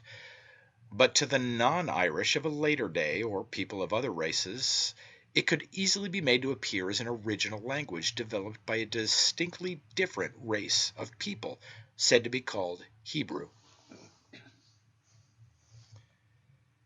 So, by means of suppressing the cultural Irish language, it was easy for Rome, with the aid of her British confederates, to easily enough palm off on the world the Hebrew Bible. It was translated into Greek in accordance with the plan for concealment and for the purpose of staging the drama of the Bible story and episodes over in Palestine. It has been transcribed and altered many times since, but even yet its ancient landmarks are still there. The people who settled these American colonies knew nothing of the fraud that was perpetrated on them regarding the Scriptures, and they have unwittingly passed on the deception to the people of our day. With the aid of the art of printing and the zeal of creed propaganda, the deception has spread among the ignorant masses as well as among the so-called enlightened, with the exception of the Roman English clergy. No impartial student can study the Irish language without becoming convinced that it is the original language of the Scriptures. Ample proof of this fact will be found all through these pages, and even in the short list of Irish and Hebrew words which has been submitted here. The Irish Roman Catholic priests who have been the custodians of the literary language have been guilty of deletion, and it is evident that in the compilation of Irish dictionaries there are many omissions of words, a thing not to be wondered at when the purpose behind such omission is known. However, there is sufficient evidence left to prove the Bible to be of unmistakable Irish origin without a shadow of doubt, and also to furnish convincing evidence that the ancient Irish were the so-called chosen people of the Bible story. The man who was striving to live a spiritual life was an Iudak, Jew from Lud, the day, showing that he was a disciple or a devotee of the sun. Those who had advanced and were seeking a higher order of spirituality are, in the Bible story, called the Israelites, or disciples of Iesa, the god of the sun and his spirit in man. The average man, or the common run of humanity, is comprehended in the term Philistine. This word is taken from the Irish word fil, F-U-I-L, pronounced fil, meaning blood. It also signifies a family or tribe. In its biblical application, it comprehends all those who are absorbed in carnal things, the flesh and the world, rather than the things of the Spirit, so meaning the worldly ones. With this revelation of truth, we can see readily why the assembly of clerics who revised the Bible from time to time always did so behind closed and barred doors. They were put under oath not to reveal the matters which were discussed while that work was being done, a conspiracy to suppress and hide the truth from the people. We must consider that Christian theology is taken bodily from the ancient Irish concept of the beneficent and creative sun for a center and ideal, and disguised it so that it could not be traced. Recognizing that fact, a knowledge of the Irish language will enable any investigator to recognize the original parent language of the Bible. The great injustice done to the Irish people and the so-called Jews of our day becomes at once apparent. The theological idea of the ancient Irish priesthood was that the sun was the Logos, the creator, and the greatest representative of God. It was through the sun that all good came to mankind. The sun was the great being through whom was received light and knowledge. All good came through the sun, and he was the greatest visible representative of the great unseen deity. Any man among the Irish who was ready to enter the search for light, the spiritual life, was known as a Ludak, Jew, and entered into the path of the spiritual life. The sun was the embodiment of all that was good, and the Irish personified him as a champion, warrior, and hero whom they strove to emulate. There is no mistaking the ideals and idiomatic names in the Irish language, the first cultural language on this point, as the following words will show. From the word lug, day, we get ludak, pronounced udak, ludagiak, ludag, three different forms to express the name Jew, which stood for the followers of the day or sun. And the Irish word ludikiacht, judgment, is from the same root. These words are not borrowed words engrafted on the language, but are of the parent stem. Another name of Jew, deep-rooted in the Irish language and all the sophistry in Roman or English high churchdom, cannot remove it. It is Yule, L-U-I-L, pronounced Yule, a Jew. Why does this happen to be so? It is because with the ancient Irish priesthood of the sun, the embodiment of all good, he was in his highest power and potency after climbing the hill up to the sun's day, the 24th of June, during the month of Yule, July. He manifested himself in warm, sunshiny days, dispensing his beneficence to all nature and to mankind. These warm days were, metaphorically speaking, called his companions, and therefore were said to be his disciples. The month of Yule was the month of his essential power and warmth, and from that fact his initiated devotee of the priesthood of Iesa was called an Yule, or Jew, after the sun's aspect and attributes. As the sun is the visible center of light, he is the great teacher. He contains and imparts to mankind all light and knowledge. All who are wise in esoteric things recognize this to be true. As to his natural aspect in relation to the physical world, his beneficence and influence are everywhere manifested. All earthly life depends upon the sun. The Irish word eol signifies knowledge, learning, art, science, judgment, a way, attendance, light, the month, eol, and eol, a Jew. From the same root we get the words iulaidhe, a leader, iullagach, sprightly, light, cheerful, iulmhar, wise, judicious, iulmharach, skillful. These facts and the lesson of truth they convey can be verified by anyone who will investigate. The Duke of Argyll, in The Unity of Nature, says, quote, "We have found in the most ancient records of the Aryan language proof that the indications of religious thought are higher, simpler, and purer as we go back in time." End quote. Quoted in Donnelly's Atlantis, page 447. We have taken our readers back to the etymological foundation of the word Jew. It is of the very warp and woof of the first cultural language that was spoken in this round of existence, the language evolved by the great Magian priests of Era during thousands of years before their migration towards the east to give light and knowledge to the younger and undeveloped races of mankind.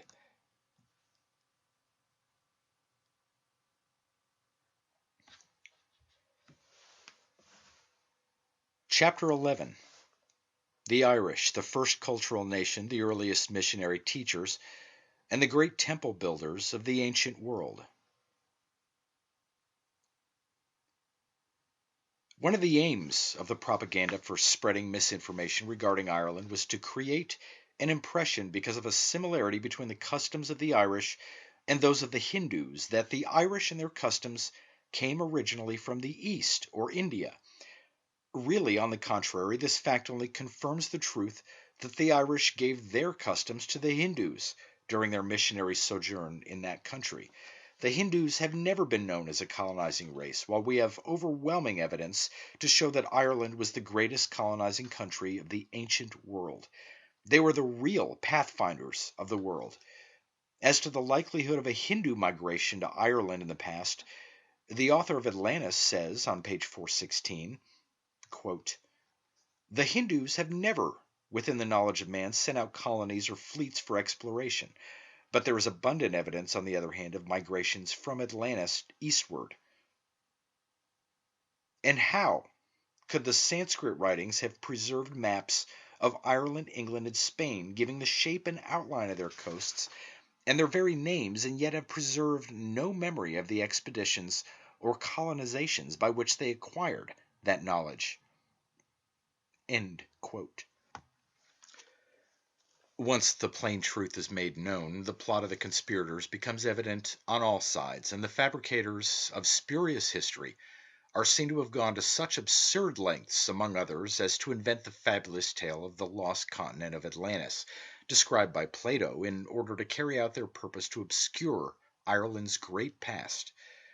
This great past, if known, would at once prove to the whole world that Ireland was the original parent country of learning, the sciences, and spiritual culture, and that the motherland of true religion.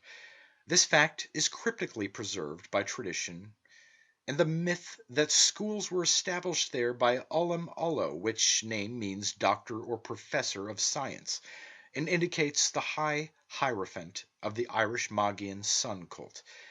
It is also alluded to in the story of Cadmus, first one, the first to establish schools. It is further confirmed by the tradition, veiled in cryptic form, that long before real or actual schools were established there, a certain Phineas Farsa, from Finn, the sun, and Far, a man, a Phoenician, had established schools on the plains of Shinar, us, we, ourselves. This fabled place, for the purpose of deception, has been located in Persia. Thus, Phineas Farsa and the plains of Shinar is but a secret allusion to the fact that the Irish Magian adept cult of the sun worship, who here on this island were the first men to develop the latent or potential intellectual and spiritual powers within themselves, here erected the first schools and laid the foundation for all the culture, religious and secular, which exists in the world today. This is a fact of fundamental truth, which nothing can shake or destroy. It is attested to on all sides, upon close examination, by the cultural idioms of the Bible and the esoteric truths preserved in the symbolic monuments of the Great Pyramid group in Egypt and elsewhere in the East. They have left indisputable evidence of this culture in the religious rites and institutions which they have introduced here when they brought sun worship and civilization to both North and South America. There is the most incontestable proof of this, as will be shown later on. This purpose to obscure a knowledge of her history and institutions may be further seen in the effort which has been made to create a doubt as to the origin of her round towers and the purpose for which they were erected. There is no doubt whatever in the writer's mind but that the round tower has always been a stubborn fact for them to dispose of, and we are not surprised to find that they have on hand records, fabricated since the invasion, which will show that many of those towers were destroyed by an act of nature instead of by the willful acts of ruthless destroyers.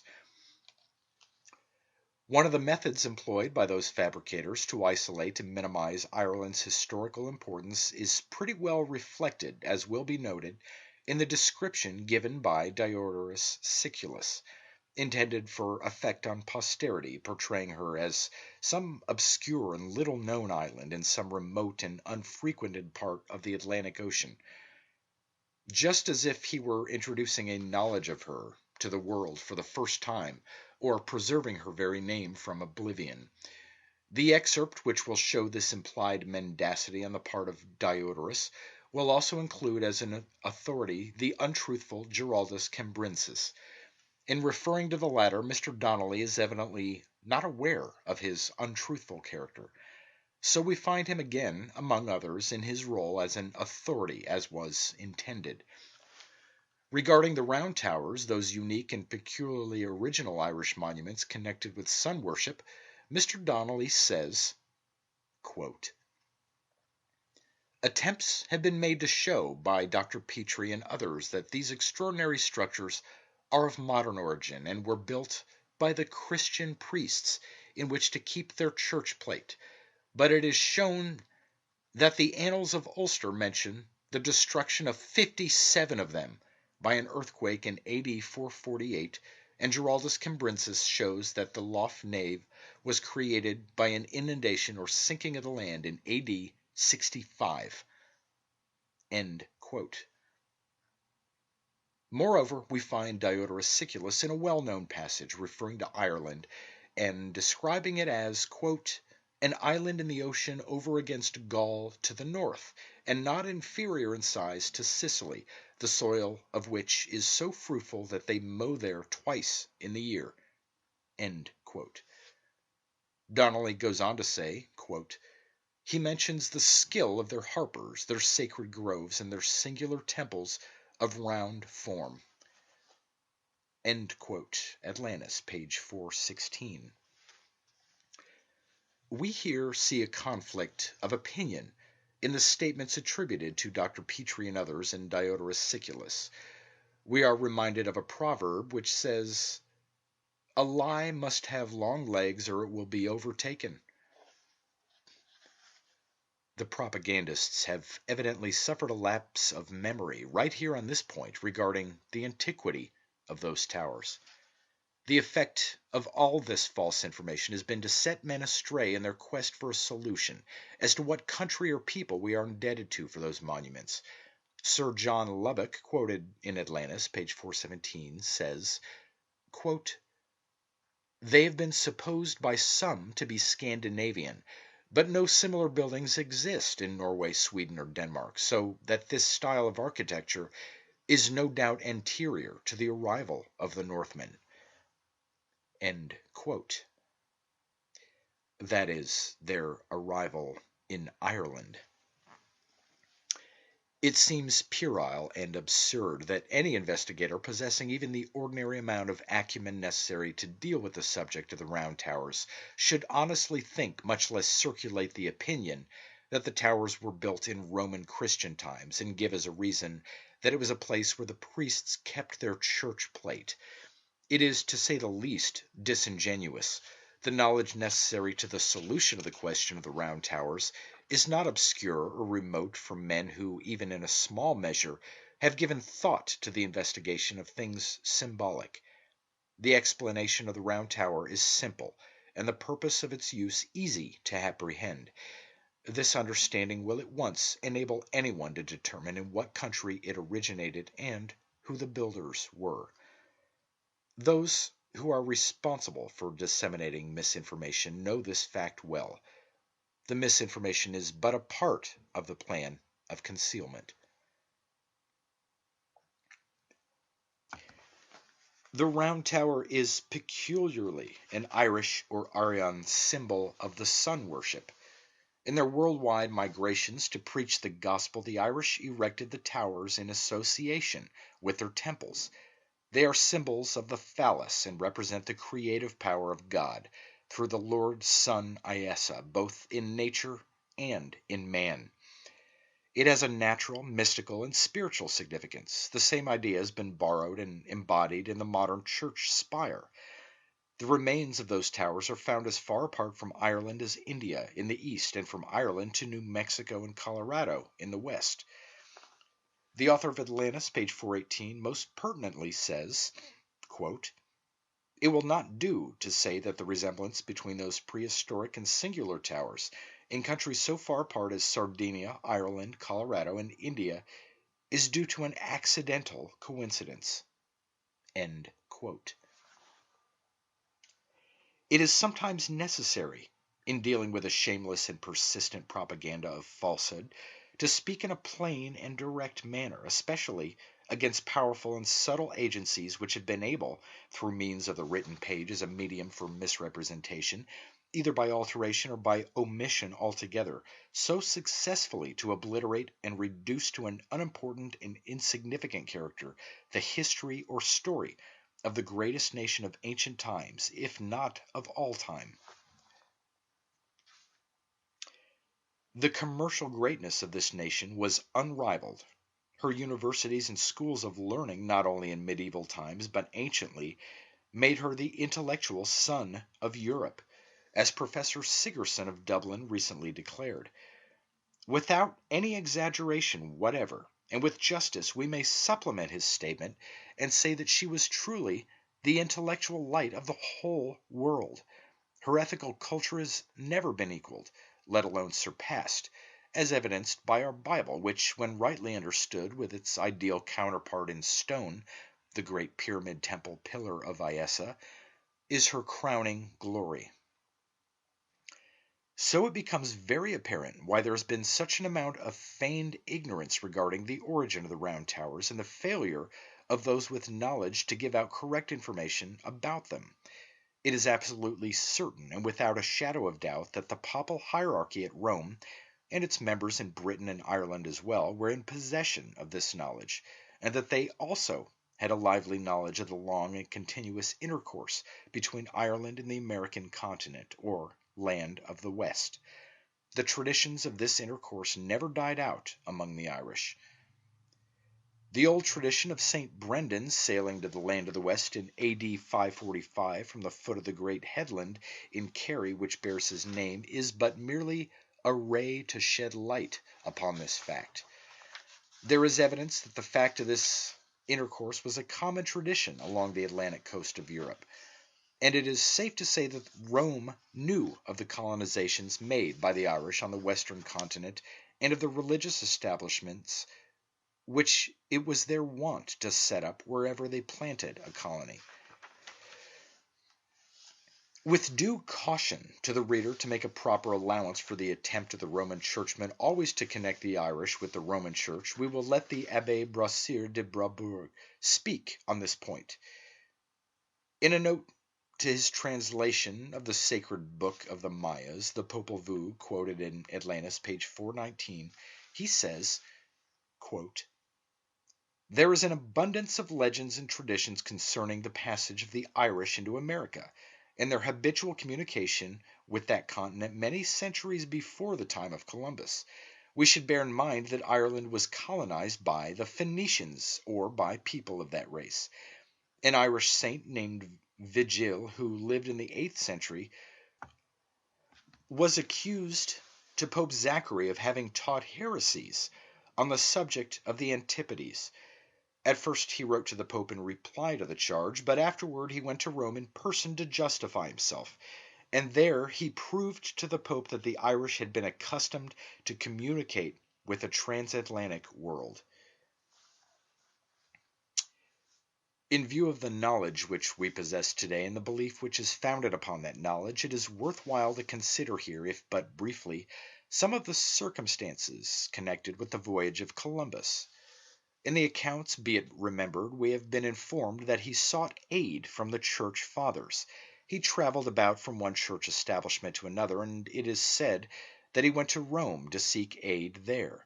However that may be, a junta composed mostly of the church fathers in Spain, after hearing his views and beliefs, refused him assistance or approval. This opposition lasted for a number of years, but was later evidently withdrawn, as we find that it was through the influence of a father confessor of a Spanish monastery that King Ferdinand and Queen Isabella fitted out the expedition which enabled Columbus to embark upon the voyage westward.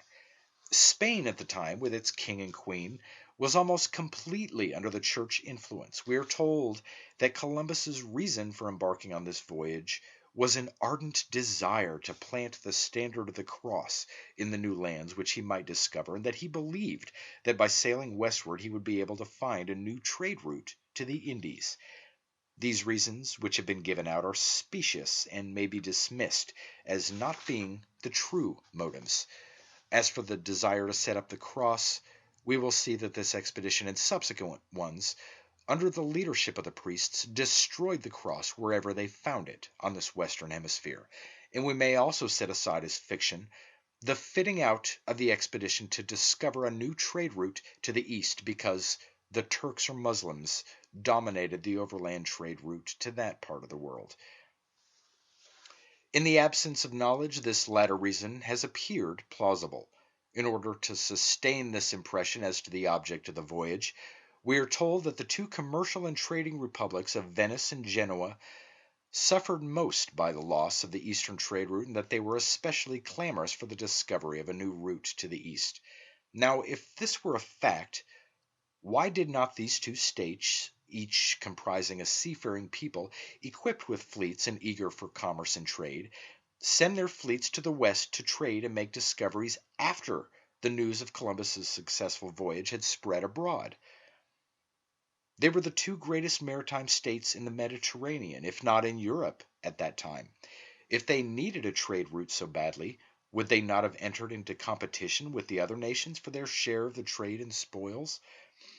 Instead of those two states whom we have been told wanted it most, we find Spain, Portugal, England, France, and Holland monopolizing the trade and the spoils of discovery. None of these nations were better equipped for overseas trade or voyages than Venice and Genoa, and it is rather surprising that the latter did not engage in the western trade. If their need were so great, would not the Pope, when he assumed to divide the New World into spheres, allotting one to Spain and another to Portugal, be very likely to assign spheres, respectively, to those two Italian city-states? The whole thing is merely a part of the fabric of lies invented to conceal the real motive for projecting the voyage. Columbus was said to have been a Genoese, but discoveries have been made since which show that he was a Spanish subject, born and bred in Spain. Thus it is obvious that the alleged reasons for the voyage are false and will not do. They have been accepted heretofore without close examination.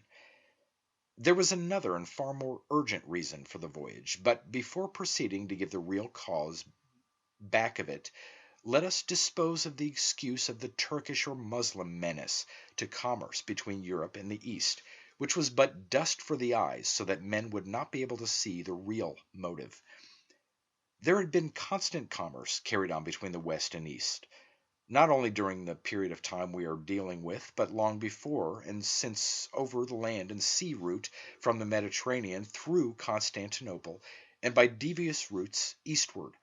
The Muslims have dominated the main eastern overland route for more than 700 years. There was a partial interruption to their sway during the Crusades when the Christians held the Kingdom of Jerusalem for a period of 88 years. This kingdom fell in 1187 AD, and the period of the Crusades came to an end about 1285 AD. It was not the Turk who stood in the way of commerce or trade as such. The Crusades were brought on by Rome, who instigated the Christian nations of Europe to attack the Muslims in order that she might possess the so-called Holy Land. The Turks were forced to defend themselves and the land which had been in their hands for some centuries. But there was no unsurmountable barrier to peace if Rome had wished peace, when again the stream of commerce could have resumed its wonted flow. The Turks have never abjured trade or commerce. During the wars of the Crusades, the most frightful massacres and excesses were committed due to Christian fanaticism. Yet despite all this, the Muslim king Saladin of Egypt and the Greek emperor Alexius of Byzantium had no difficulty in coming to a mutual understanding and making peace between themselves and the peoples of their respective countries. But with the Roman Church, it was different. The Fatimite Caliph of Egypt wanted to make peace with the Roman Church cohorts, and he offered to guarantee to all unharmed pilgrims an unmolested sojourn of 1 month in Jerusalem, and to aid the Crusaders on their march to the Holy City if they would acknowledge his supremacy within the bounds of his Syrian empire. His proposal for peace was rejected. Rome was out for spoils and possessions to increase her income and power. The onus belongs to Rome for whatever of interruption there was to commerce with the East, and this could have been removed at any time, we believe, if Rome had earnestly desired it. It can readily be seen that the demand for a new trade route could not have been very strong, or Rome would have had to yield to it. So we may dismiss this reason as an invention. Moreover, if a new trade route was to be found, why look to the westward for it? We have been taught to believe, through interested sources, that the Western Ocean, in the time of Columbus, was believed to be an unknown and limitless waste of waters, holding the most forbidding and frightful terrors, and peopled by hideous monsters of gruesome shapes, who would destroy anyone venturesome enough to attempt to go far to the westward. After the conquest and absorption of the Irish Church, such fictions may have been spread among the masses by the Roman Church priests, and in a few generations they would have found a wide belief. If so, they served a purpose for Rome for the time being, while she was consolidating her conquests in different parts and strengthening her organization for future expansion and growth.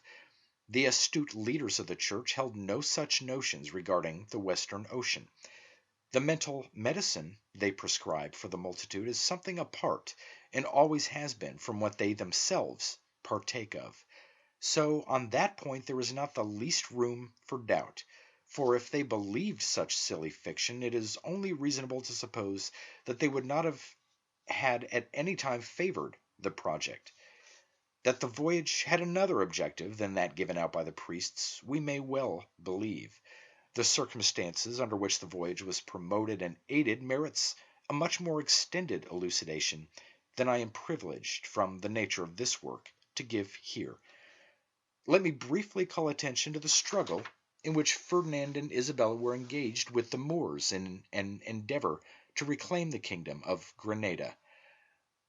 The completion of this struggle left the king and queen as exhausted of all means as did the Crusades leave practically all Europe. And more especially did the fathers of the Church feel the effects due to the Crusades and the loss of revenue from the properties and privileges which they had formerly held, but which were now taken over by the kings and nobility to recoup, in a measure, the losses sustained in those wars to advance the interests of the Church organization. This state of affairs had a direct bearing on the project of Columbus's voyage and on the final decision to promote it. The resources of Ferdinand and Isabella were so low that she had to pledge her jewels in order to find the means to furnish the necessary vessels and supplies. The war against the Moors, which reduced Spain to such an extremity, was waged, in a measure, as much as in behalf of the Church, to banish the infidel and reclaim the country for Christendom, as it was to regain the country for the crown of Spain. The country, as a consequence, was in a terrible state of poverty, and the Church was also financially lean. This state of affairs, coupled with the fear that, owing to the persistence of Columbus in seeking aid which might be granted by someone whom the Church could not control, caused them, after due deliberation, to promote the voyage at that particular time. That the papal authorities at Rome had long possessed a pretty good knowledge of the Irish intercourse with the western continent, we may well believe. This knowledge they obtained from the Irish priests, as stated by the Abbé Brasseur de Bourbourg. In fact, it would have been next to impossible to have kept this knowledge from them, as Ireland was the greatest maritime nation in the world, and the one with which Rome had the longest struggle we have any record or tradition of. So it goes without saying that the hierarchy at Rome knew that the Irish Church of Iesa Creost had established Christianity, or sun worship, on the western continent. This knowledge must have been confirmed by the Irish priests who were brought into the Roman Church organization at the time of the suppression of the Irish Church. So, when the project of the Western Voyage was first proposed, it was looked upon with ill favor by the Church Fathers, because they considered it inopportune and the time inauspicious. They feared that the voyage would lead to the discovery and revelation of facts before the whole world which would be damaging to the Church. Therefore they tried to dissuade Columbus, under various pretexts and discouragements, to give up the idea, and in every manner possible, by argument, ridicule, and false logic, to convince him that he held erroneous ideas concerning the shape of the earth. By a display of superior learning, they sought to convince him that his theory and beliefs were alike fallacious. In the light of what transpired, it seems that those men, when they found that they could not dissuade Columbus from his purpose, parried for delay, and in the meantime they formulated a plan of policy by which they could prevent intelligence of any damaging facts which might be discovered from spreading abroad. It was only after this decision was made, we believe, that enough information about the western continent and the great wealth which existed there was made known privily to Ferdinand and Isabella. And it was this information which decided her to sell her jewels, her very last available assets, to finance the expedition.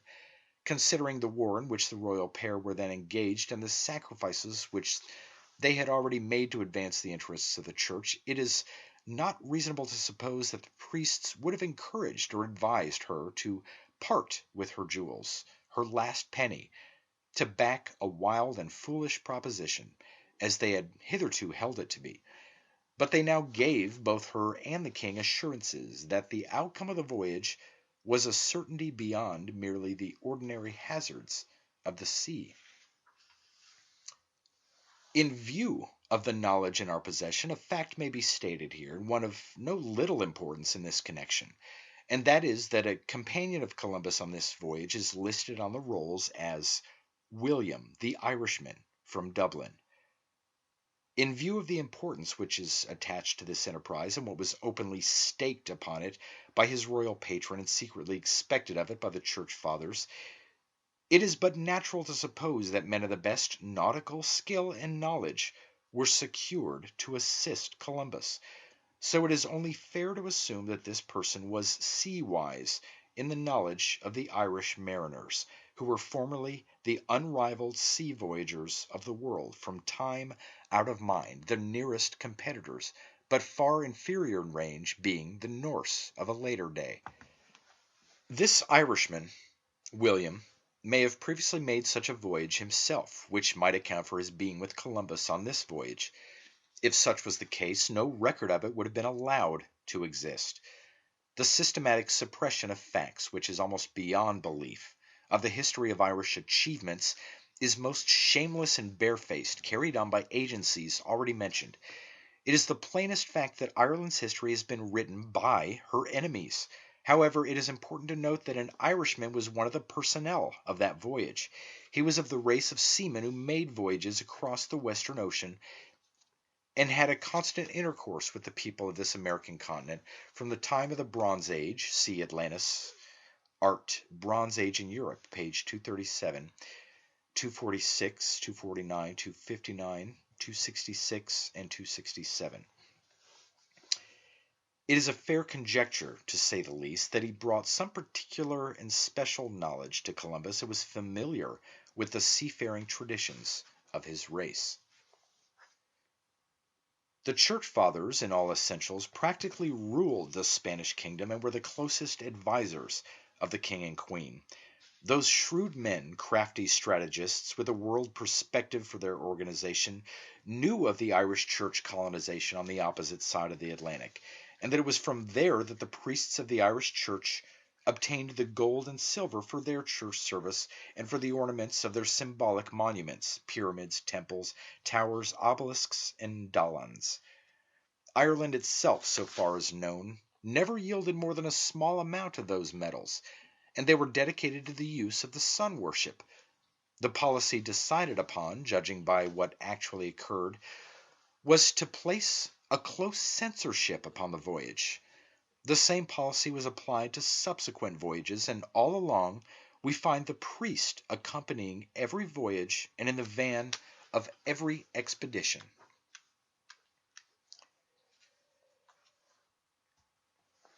He was there to observe everything discovered and to bring back a report to his superiors, and more especially to take note of the religious state and conditions which were found existing in the western land. He was there also for the purpose of mutilating and destroying whatever evidence might be found that would be injurious or damaging to the claims of the Roman Church. This evidence was found in abundance everywhere, as will be shown. All things considered, there was no other hypothesis but this outstanding fact upon which to account for the sack and ruin of temples and altars, monuments and symbols, as well as the destruction of cities, coupled with the awful killings and massacres committed by the Spaniards, dominated by the priests, upon a highly civilized, peaceable, and practically unarmed people. They received the Spaniards as friends, even as the traditional fair gods, bearded white men, the Irish magi, returning to them again, as was expected and promised. They received them with open hospitality and welcome. The recompense they received in turn was frightful and savage.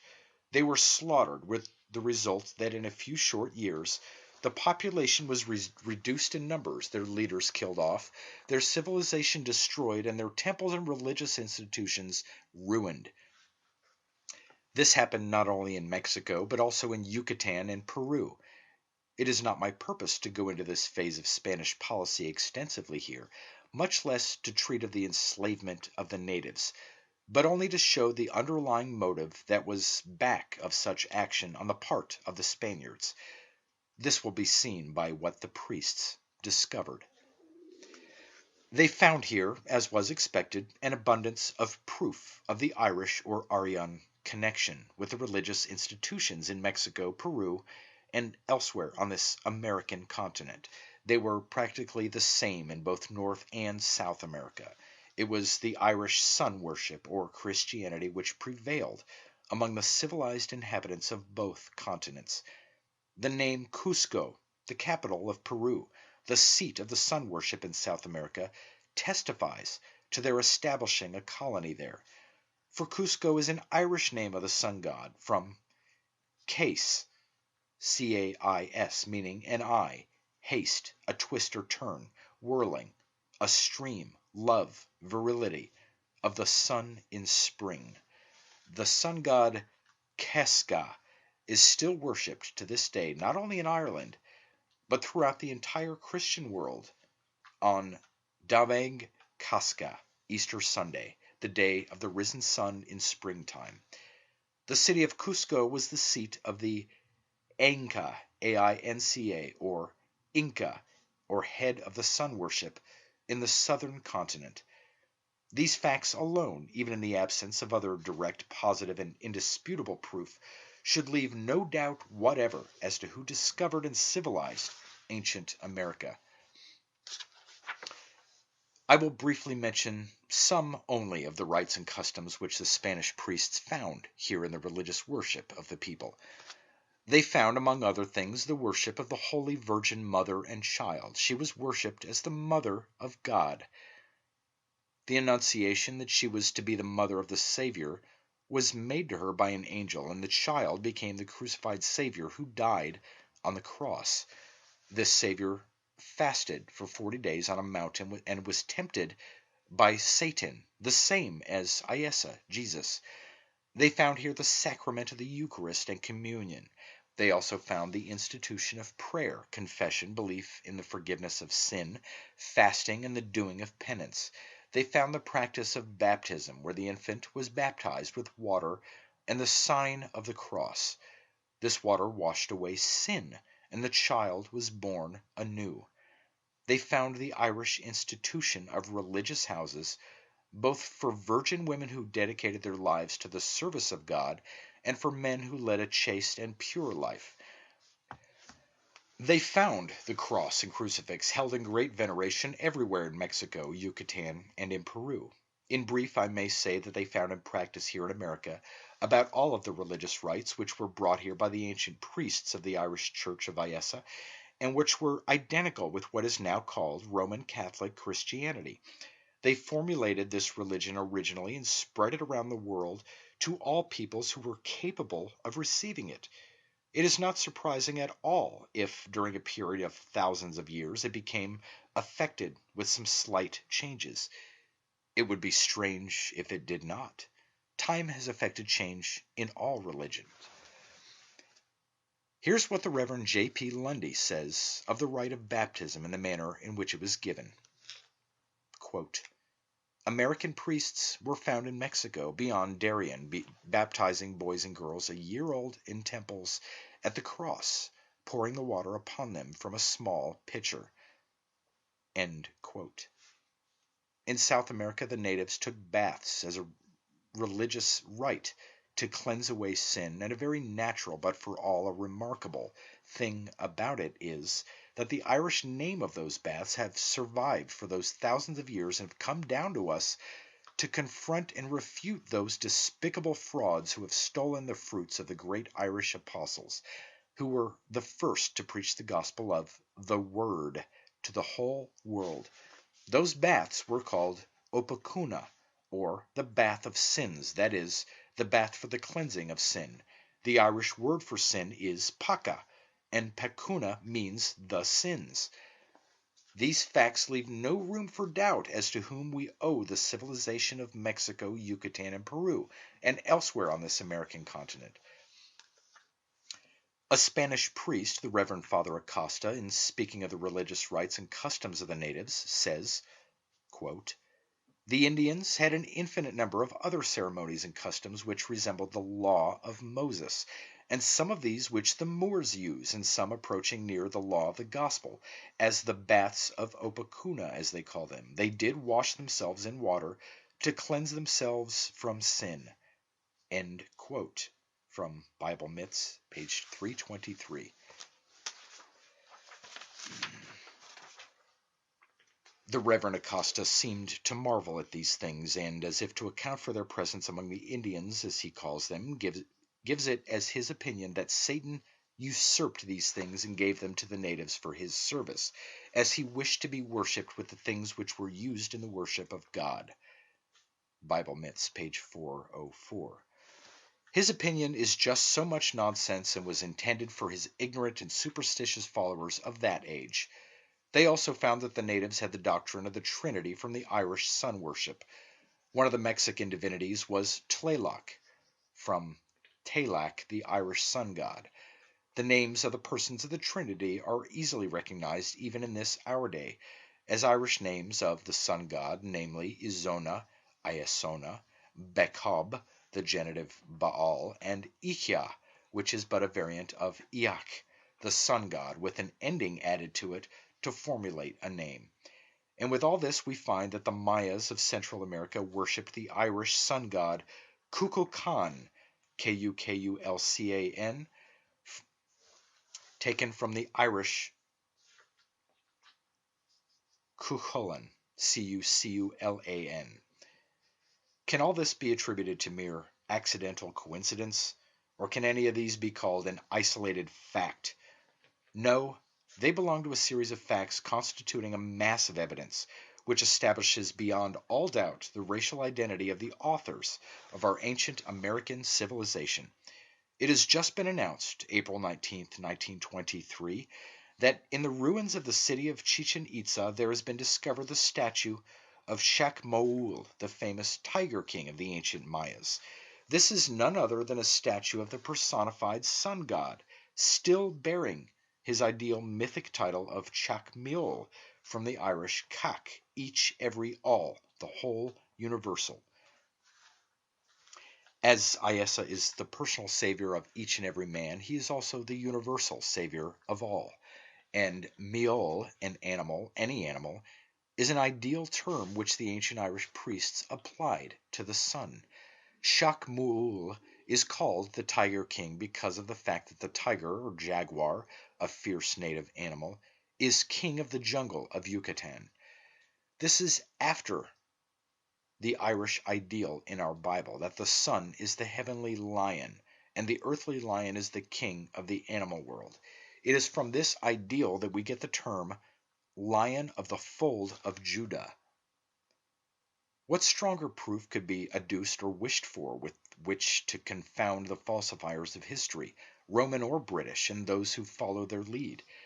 In the press news of the day is published the opinion of an archaeologist that the date of the structure of the vast architectural remains of Chichen Itza goes back to the 7th century AD.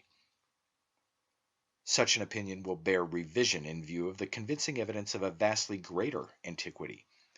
Where, we may ask, can it be shown that any other such-like structures have been built in any part of the world since the 7th century, or within even the period so-called of the Christian era? No, those buildings are many thousands of years older than some would have us believe. The cross and the crucifix are specially and peculiarly identified with the ancient Aryan sun worship and Christian church of Iesa Criost. They are symbolic of the crucified Son in the heavens and of his human counterpart, his spirit in man, in the flesh.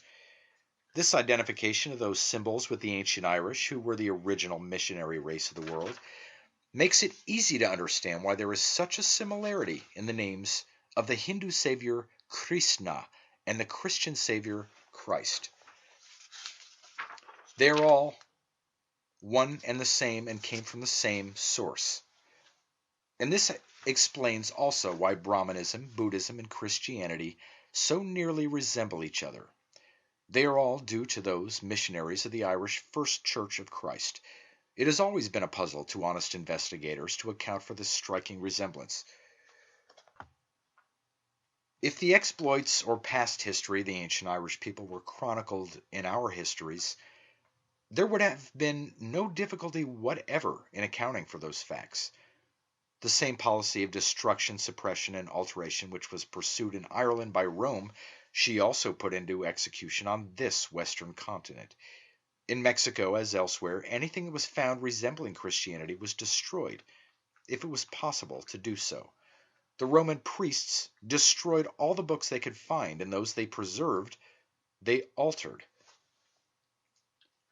They deleted whole chapters from the writings of the native historians who wrote the history of Mexico, from Bible Myths, page 199. Everything written by the natives was subject to an inquisition of the Spanish priests. But despite all the destruction of literature and monuments by the Spaniards and others, there is enough left to fully prove the connection between the Irish or Aryans and the discovery and settlement of this western continent. There is a tradition among the natives of Central America that the first of their people came from over the sea to the eastward, and were white men and bearded, and the beard has been proverbially worn by the ancient Irish, and they are so portrayed to us.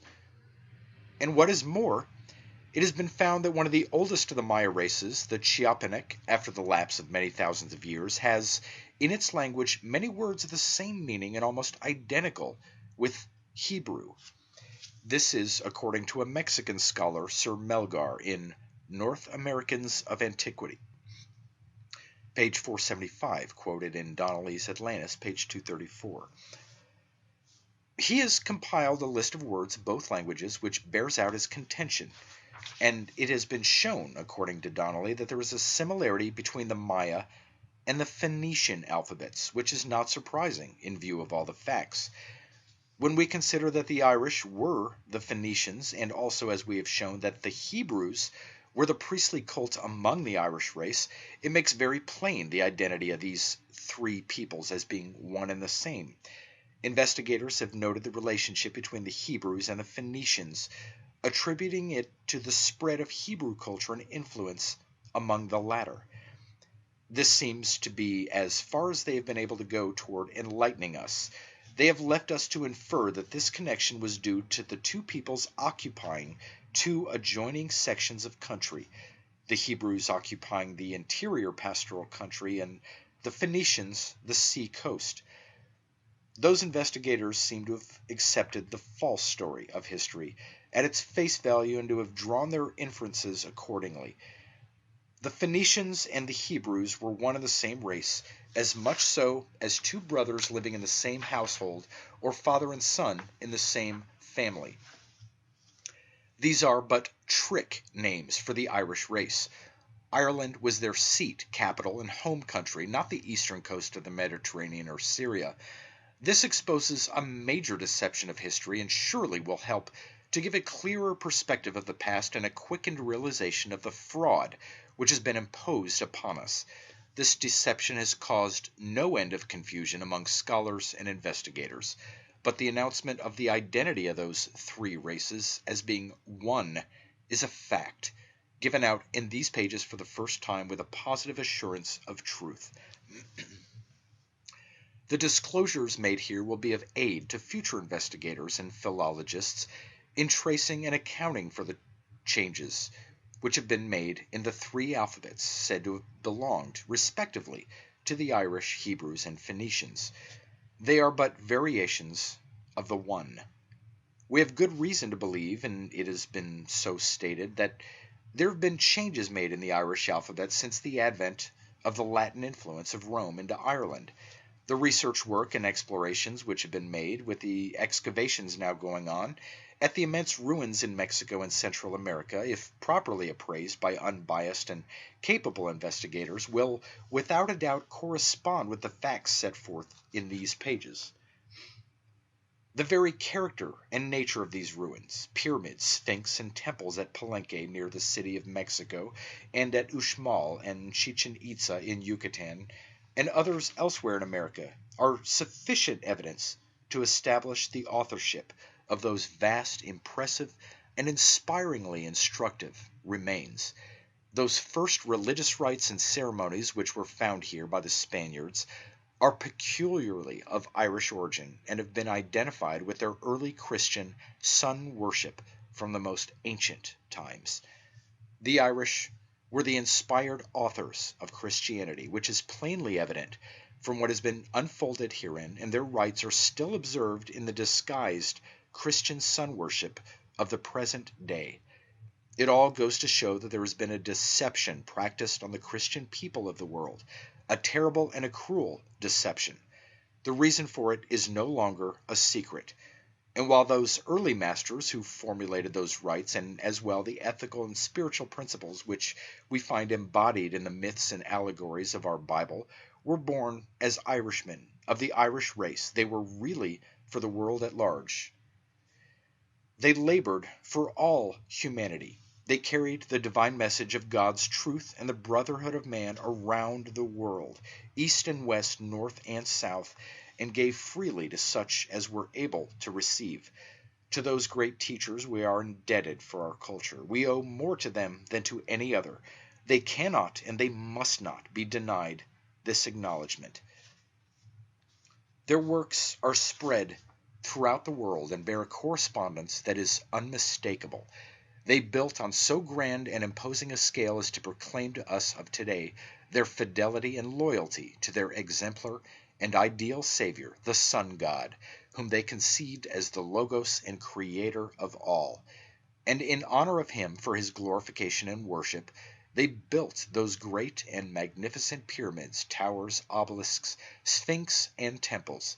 In brief, their works and ideals can be recognized everywhere, from the rock-walled temple ruins of the Angkor Wat in distant Cambodia to Siam, from Ellora and the cave temple of Elephanta in India to the islands of the Pacific, from Ireland to Egypt, from Syria to Peru, Yucatan, and Mexico.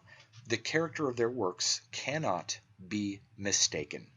These facts are so clear that they cannot be mistaken or set aside. They are convincing and positive proofs. They proclaim to the world that both the religious institutions and the civilization which existed on this western continent for thousands of years were brought here by the priests of the ancient Irish sun worship and religion of Iesa Creost, the sun god.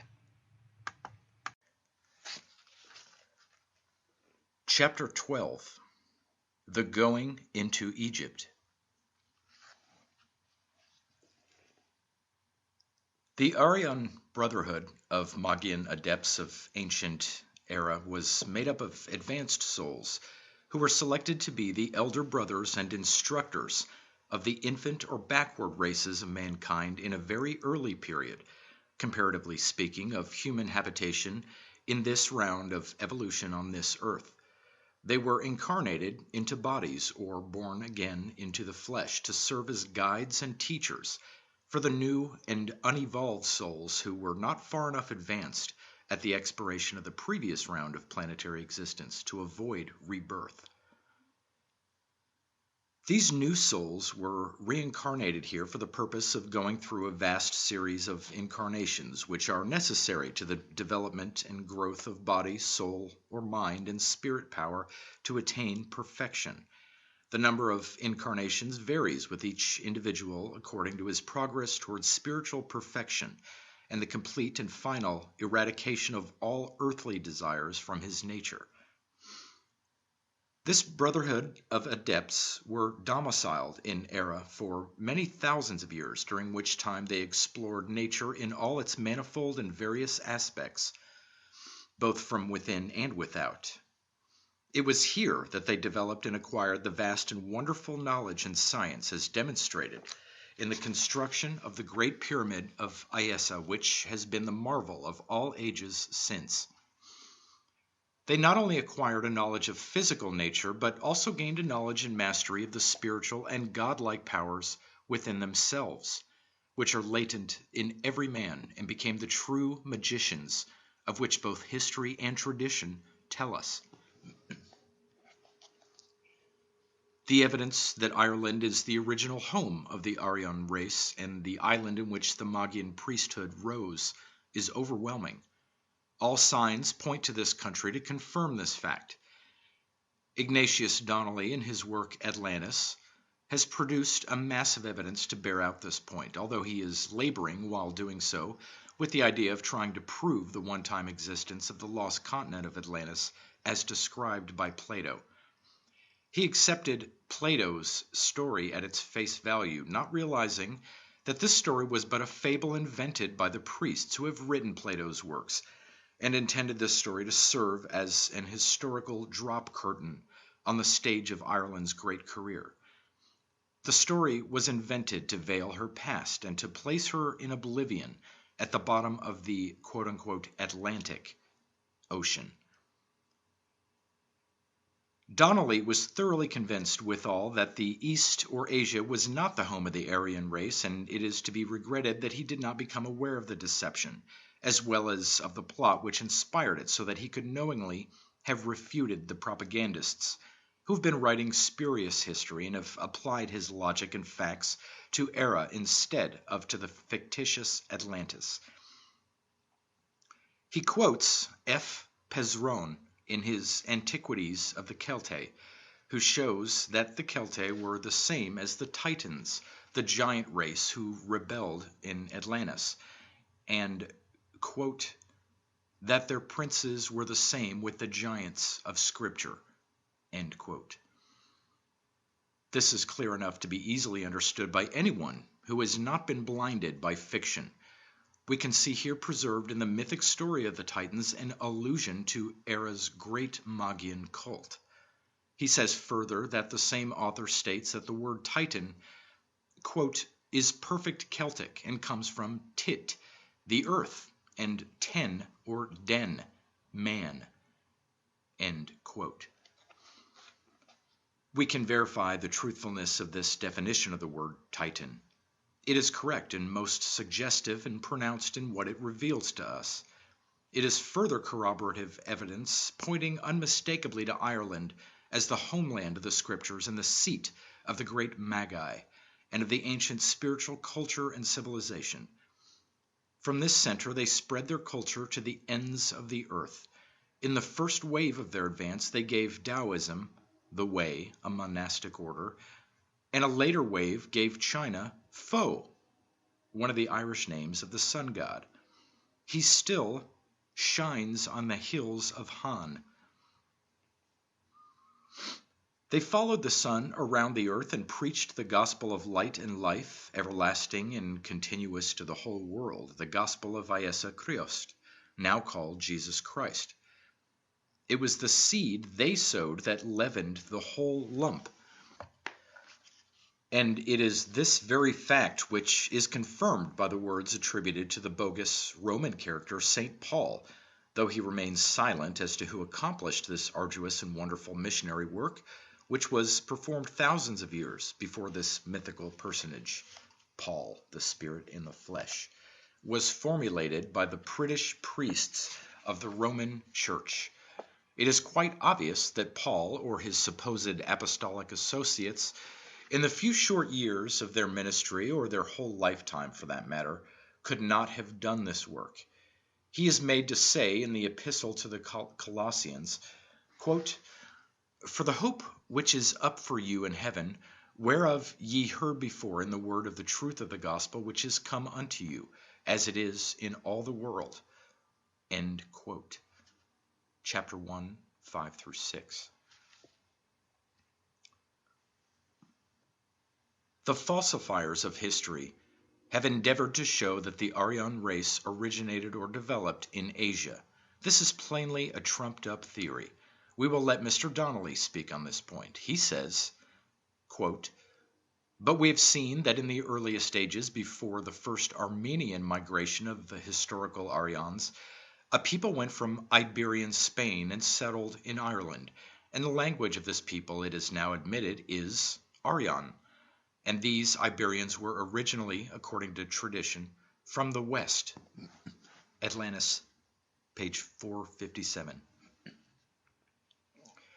That is, from Era, which lies in the ocean to the west of Europe, as the Irish brought their colonies and culture to Iberia, and not Iberia to Ireland, as we have been told. Mr. Donnelly, in pursuing his inquiries, further says, quote, where, we ask, could this ancient nation, which existed before Greek was Greek, Celt was Celt, Hindu was Hindu, or Goth was Goth, have been located? The common opinion says in Armenia or Bactria in Asia. But where in Asia could they have found a country so peaceful as to know no terms for war or bloodshed? The name of the elephant, the beast with a hand, occurs only twice in the Rig Veda. A singular omission if the Aryans were from time immemorial an Asiatic race. And when it does occur, according to Whitney in his Oriental and Linguistic studies, it is in such a way as to show that he was still an object of wonder and terror to them. End quote. Atlantis, pages 459-460. So, despite all the confusion of thought on this most important point caused by the aforesaid prevaricators of history, as to the original home of the Aryans, the truth has at last been clearly brought out. And so it must not seem strange even to the average reader to think that the world could be for so long a time so beguiled.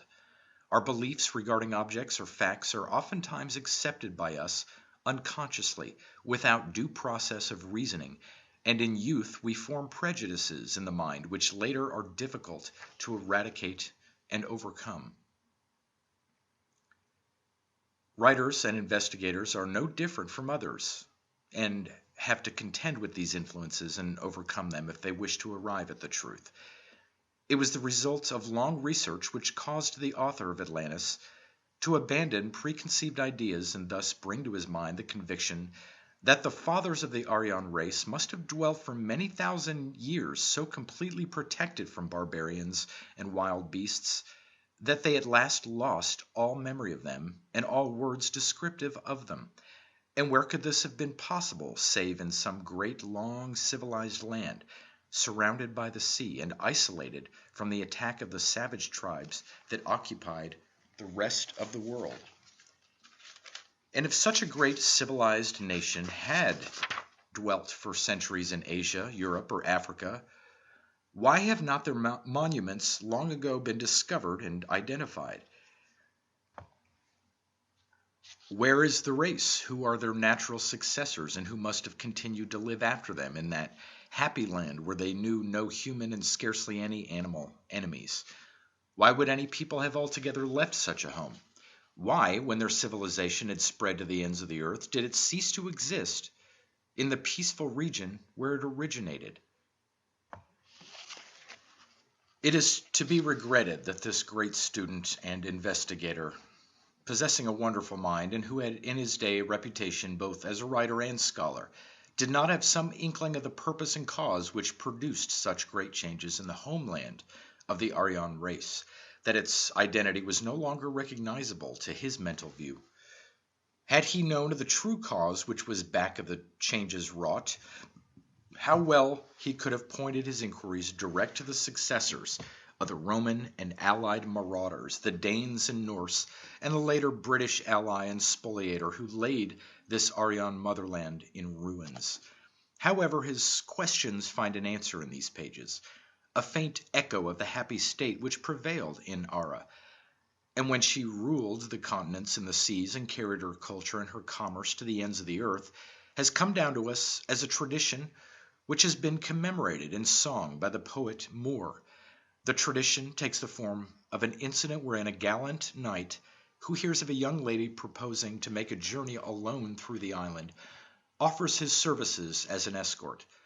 She declines his offer, relying upon the honor and uprightness of her countrymen to assure her safe journey unmolested through the island from end to end. The poet couches her refusal of Sir Knight in these words, quote, "Though they love woman and golden store, Erin's sons love honor and virtue more." End quote. The sentiment in this tradition, as expressed by Moore, has been attributed by some as merely due to the love of chivalry of the ancient Irish. No, this does not rightly express it. It was all that and something else besides. It rested upon a basis of high ethical and spiritual culture. Among them, woman was respected, honored, and exalted. It finds expression in the feminine name applied to Era by an ancient poet. Her name was Banba, the good mother, but her right name was Ator. Ator means the ether, the primordial substance. They raised woman to her true position as counselor and equal. They idealized and glorified the feminine principle in such manner that the standard they set has been a model for other nations since their day. Metaphorically and mystically, they made her mother of God, queen of heaven, co-equal with the Father. Some would have us believe that it was in Persia that the Magi developed and that it was Turanian instead of Celtic. That is easily shown to be false from the fact that the Persians got the very name of their supreme deity, Zeruan Ekirin, from the Irish Magi who first introduced light and knowledge into Persia. If the Magi had developed in Persia, they would not have had to borrow term or name in which to express him from another cult or people. The name is Irish or Celtic, but is slightly modified. Zur is from the Irish sor, S-O-R, meaning bright. Ain, A-N-E, means a circle, hence the sun, the bright sun. Acherin is from the Celtic Keren, meaning black or dark. The supreme god of the Persians then expresses the two opposites, or the active and passive principles in nature, and is the god of light and darkness, implying the sun god. This is in keeping with the Irish Magian idea, as one of their titles of the sun god, which has come to us, was Telek or Dalek, the two stones, the sexes, the two opposites, light and darkness, the active and passive principles in nature. The Persian Zoroaster lit his torch at an Irish fane, for the very name also bespeaks its origin. Zor is but a variant of sor, bright, and Aster is from the Irish Eosar, God, the bright God, the sun god. So Zoroaster is the sun god personified and is meant for the archimagus or the high hierophant of the sun worship. During their stay in Era, the Magi developed and instructed those whom they selected to add to their number in order to form a body numerous enough to spread light and civilization to distant parts, to be sent out as missionaries and colonizers to the various other countries. Here on this island, secluded from the rest of the world at that time, they developed and maintained vast religious communities which eventually took tribal form.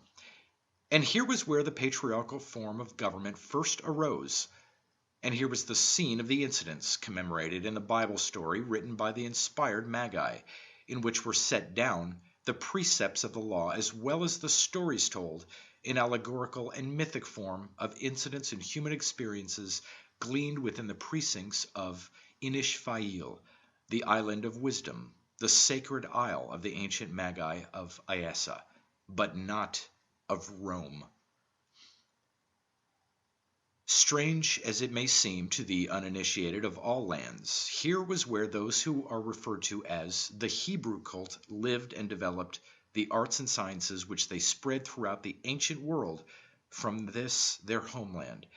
It was this order of priesthood who are secretly alluded to as the so-called Hebrew or Jewish race.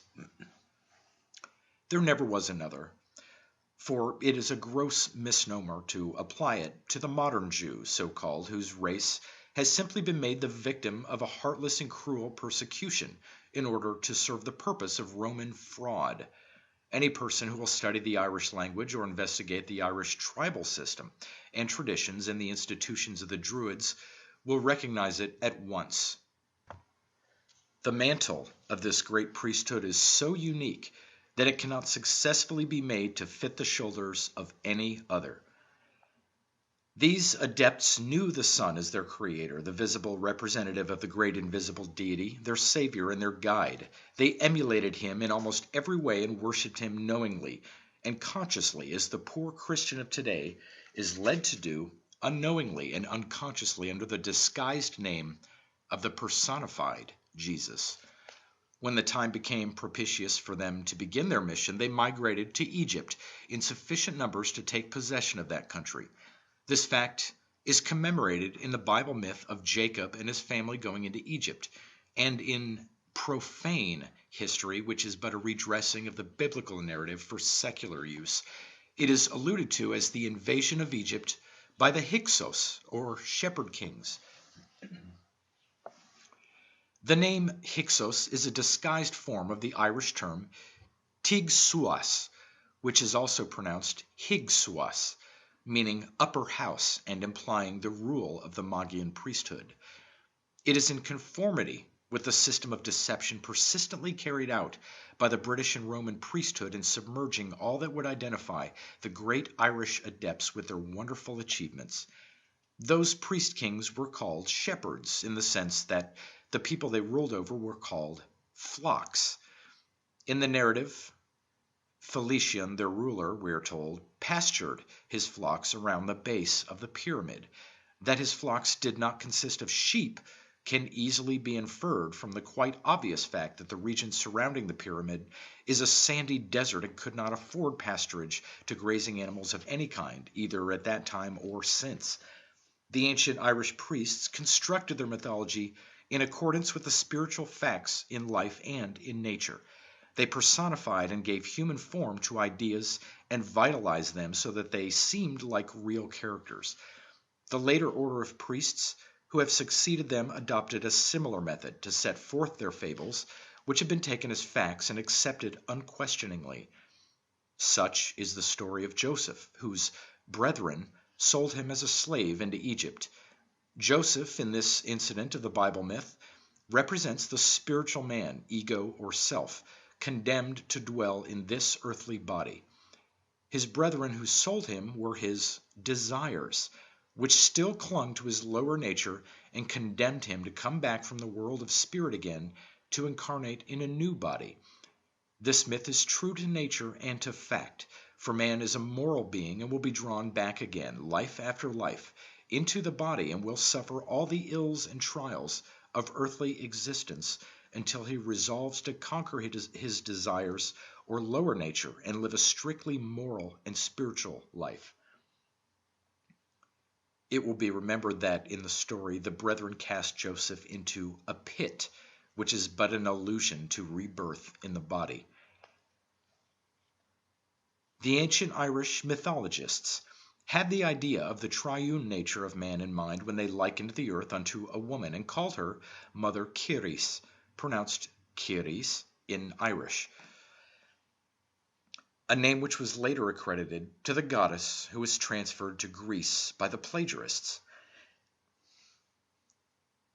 In the myth, she was the spouse of the sun.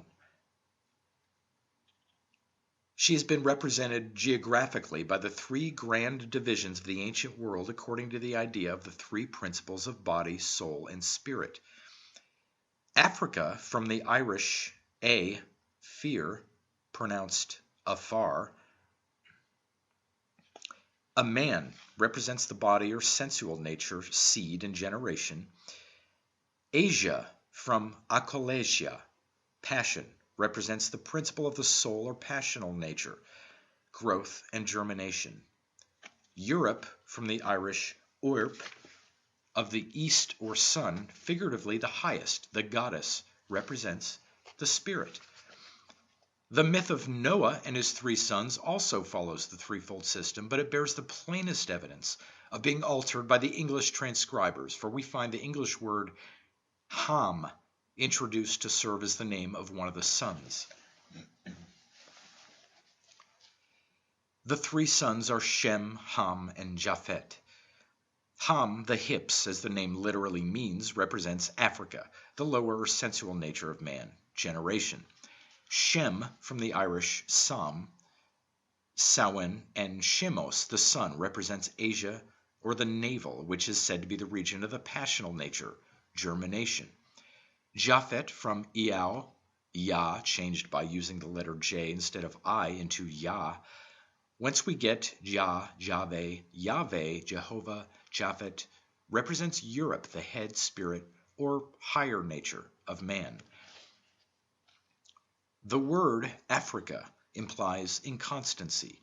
The word is formed from two Irish words, a, fear, letter A, space, F-E-A-R, a man, and fraca, F-R-A-C-A, sport or debauch, as a fear fraca is considered an inconstant man, sensuality. It is amazing to consider the time and energy expended by many earnest men in trying to connote facts and connect the various and fictitious Hamitic, Shemitic, and Japhetic races of men.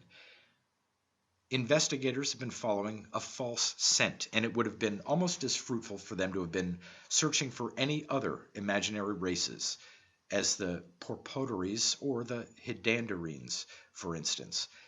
In the myth as set forth, Africa represents the hips or generative principle. The word Egypt itself represents the flesh or sex, the mother principle or birth in the body. The name is a formulated one. It is formed from the Irish word ig, igh, Greece, the flesh or body, and Ige, Eige, a web or womb, also Agak, clamorous, desire, hence the Irish name Egypt, Eighipt. It is presented to us in disguised form as Egypt, implying birth in the body. In both Irish myth and story, suggestive and often direct and plain language is used, and the Bible itself, being an Irish book originally, is proof of it.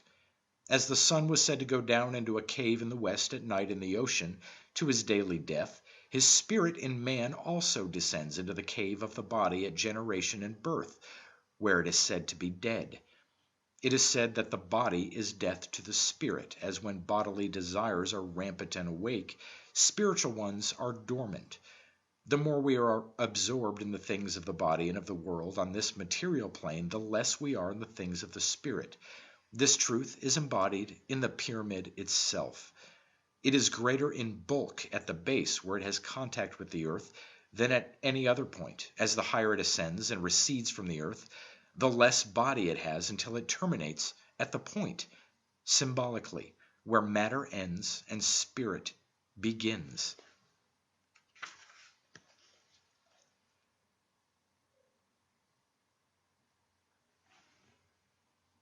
Chapter 13. The four pyramid group and sphinx, designed and erected to symbolize man.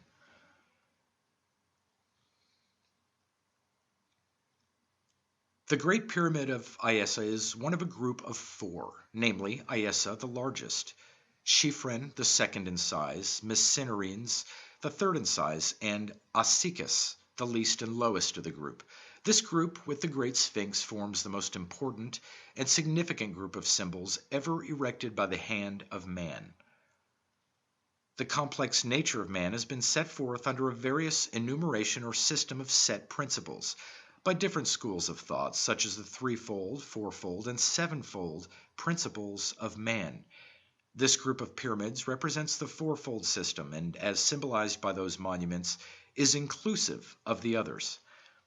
The Magian grand architect built in accordance with this fourfold idea, which is also embodied in mythical and cryptic language in the Bible, and again gives additional proof as to its origin and authorship by the inspired Irish Magian adepts, who built for all time on a true foundation.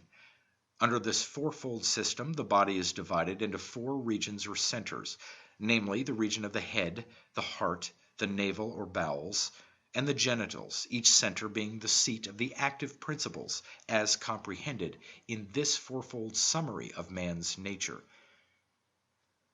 The theory which is most entertained is that the pyramids in general, and more particularly the group of four which symbolizes this fourfold summary of man's composition and qualities, were built as tombs for the kings who are said to have built them and whose names they are said to bear. Most of our modern paragraphers and writers have advanced this idea. The formulated names of the four pyramids were said to be the names of men who were rulers and members of a dynasty who ruled over Egypt in successive order, as follows: Cheops, his brother Chefrin, Miss-Cerrini, and Ossicus. Cheops is said to have been possessed of the desire to build himself a great monument which would immortalize his name, a monument which would serve as a fit tomb for his body. His brother Chefrin was reputed to have a similar ambition to erect a monument and tomb that would rival that of his brother. Miss-Cerrini, the son of Cheops, is said to have been equally desirous of duplicating or surpassing the example set by his predecessors, father and uncle, and erect a monument and tomb for himself. And Ossicus also, we are told, was ambitious to even excel all the others and erect an enduring monument and tomb to perpetuate his memory. The historical authenticity of this dynastic family of kingly personages has been generally accepted until now. My discoveries prove them to be allegorical and fictitious, and will destroy this fiction, and substitute therefore the sublime and valuable truths which are secretly embodied in the names of those four pyramids. The explanation of the symbol of the Great Sphinx will also throw additional light on the purpose which inspired the erection of those gigantic monuments and the truths which they were so faithfully intended to convey to the initiated, and destined henceforth, we believe, to be a perpetual reminder to man of what he now is and what he is ultimately to become, one in union of spirit with the sun god Iesa, the creator.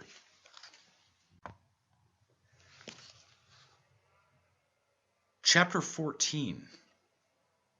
The mystery of the Sphinx, the problem solved.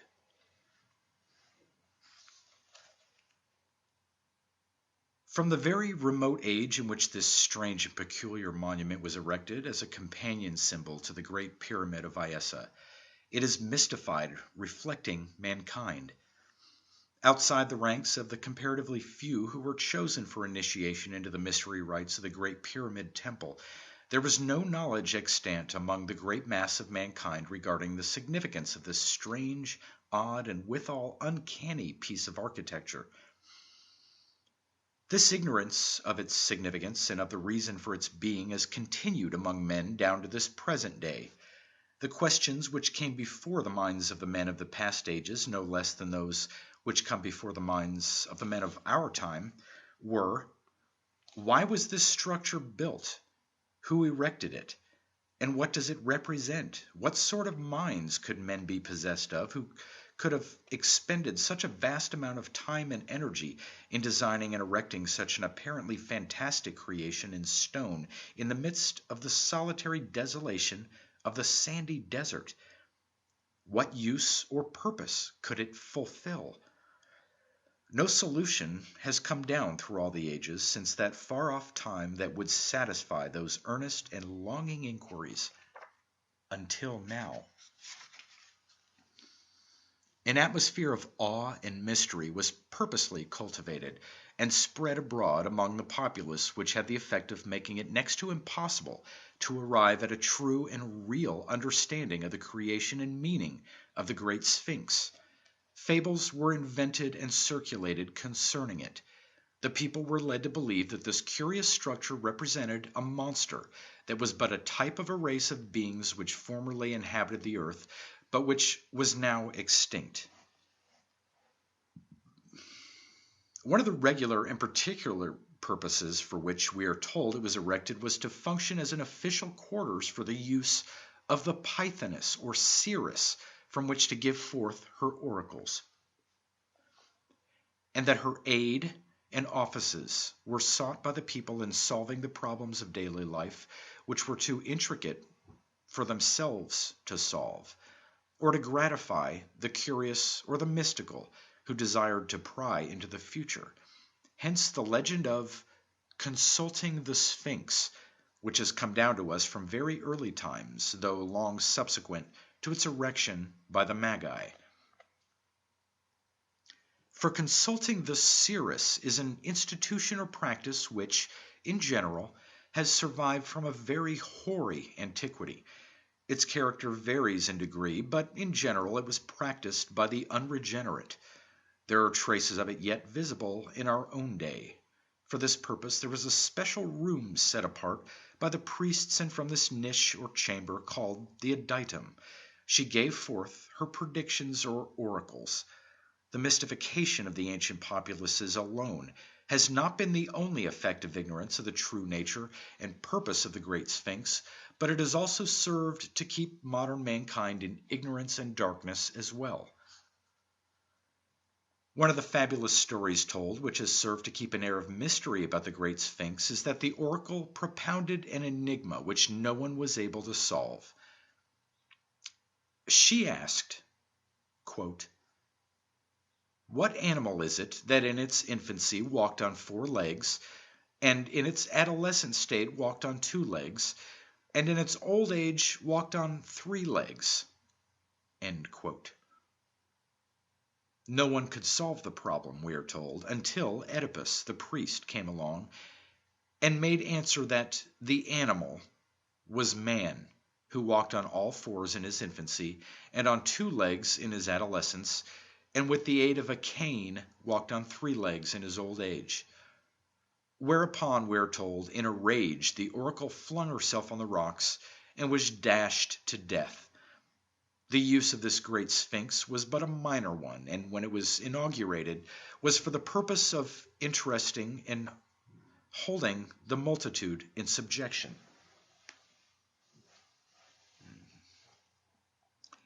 The primal cause and reason for the erection of this most unique structure with the head of a woman and the body of a lion was to fulfill the design of the great Irish adept architect to form an indispensable and integral part in the great pyramid's symbolic group and serve as a most fitting symbol of man. He is here represented in his twofold aspect, the upper part representing the human soul nature, and the lower part the animal nature and qualities in his being. In a most true and fitting sense, then, the great Sphinx was designed to symbolize the unregenerate man, who has as yet 2 aspects only, soul and animal nature. He has not yet become spiritual, spirit being the 3rd aspect in man's triune nature. This explains why the head of the great Sphinx is that of a woman, for the reason that the soul is said to be feminine. So this most impressive symbol is fittingly grouped and connected with the plan and purpose of the pyramidal monuments, and stands in direct contrast with the great Pyramid of Iessa, which represents spirit. In one aspect, the great Sphinx represents the neophyte, or in modern phraseology, the candidate who is to be inducted into the occult mysteries of the great pyramid temple, wherein wisdom would be received which would enable him to liberate himself from his lower or animal and build up his spiritual body or nature. The location in the desert made a fit and appropriate setting for those wonderfully expressive symbols, and in accord with the esoteric or hidden truths embodied in them, as it was held that the world itself, or this material plane, is a desert to the spirit. And this brings home to us an appreciation of the great wisdom of that school of Irish adept masters who were the first to discover and explore the profound depths of man's inner nature. They were the first Freemasons, from Frey, Phre, the sun. And it was in Ireland that Freemasonry first began, came into flower, and from there spread throughout the entire world. Ireland was the country par excellence and the original homeland of Freemasonry. The low plane to which it fell in England under the sway of the bishops may be estimated from the fact that it became associated with the coarse revelry of the alehouse and tavern. For modern Freemasonry is historically said to have had its birth in the Apple Tree Tavern in London in the year 1717. This fact reflects the very low moral status of the people of England under the care, or rather lack of it, of a self-indulgent clergy. It is all too suggestive of the carousals of the inn, where the piper played vulgar tunes such as the alehouse keeper in great glee, the banks of Claudy, Jack and his bottle of punch, and the bonny Highland laddie. In every age, poets, philosophers, and sages have sung paeans of praise to masonry, but not from a tavern.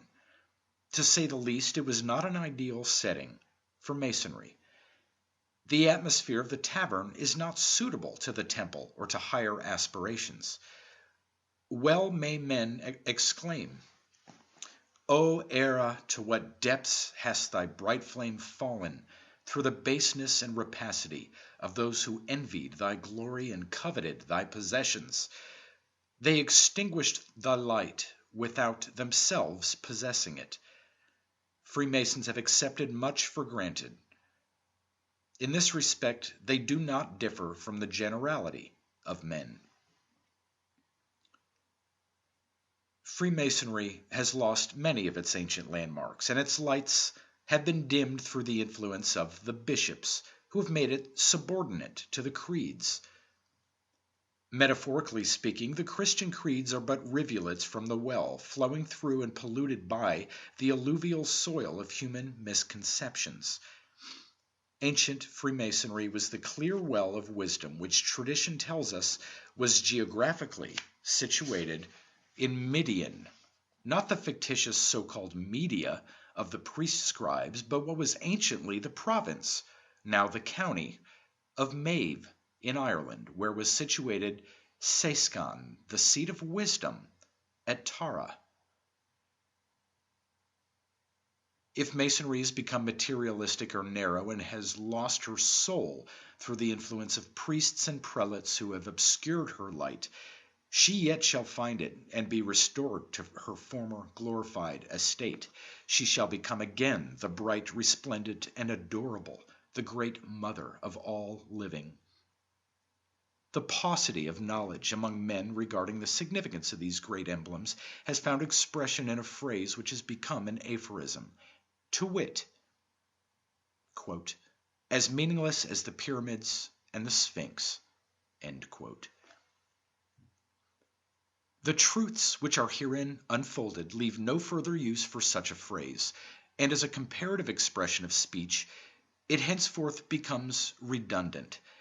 For those venerable monuments once more become alive with meaning and bespeak to all men their inspired message, and as time progresses, they will increase as objects of fervid interest and elicit more and more the wonder and admiration of mankind for the truths they embody and for the great master adepts who in this manner memorialized them. In its ancient, perfect state, the unique structure of the Great Sphinx had an outer covering of white stone and was crowned with a silver headpiece to symbolize the imperishable nature of the soul and to reflect back those streaming rays which it received from the Lord Iesa, the heavenly sun, or Sun, S-O-N.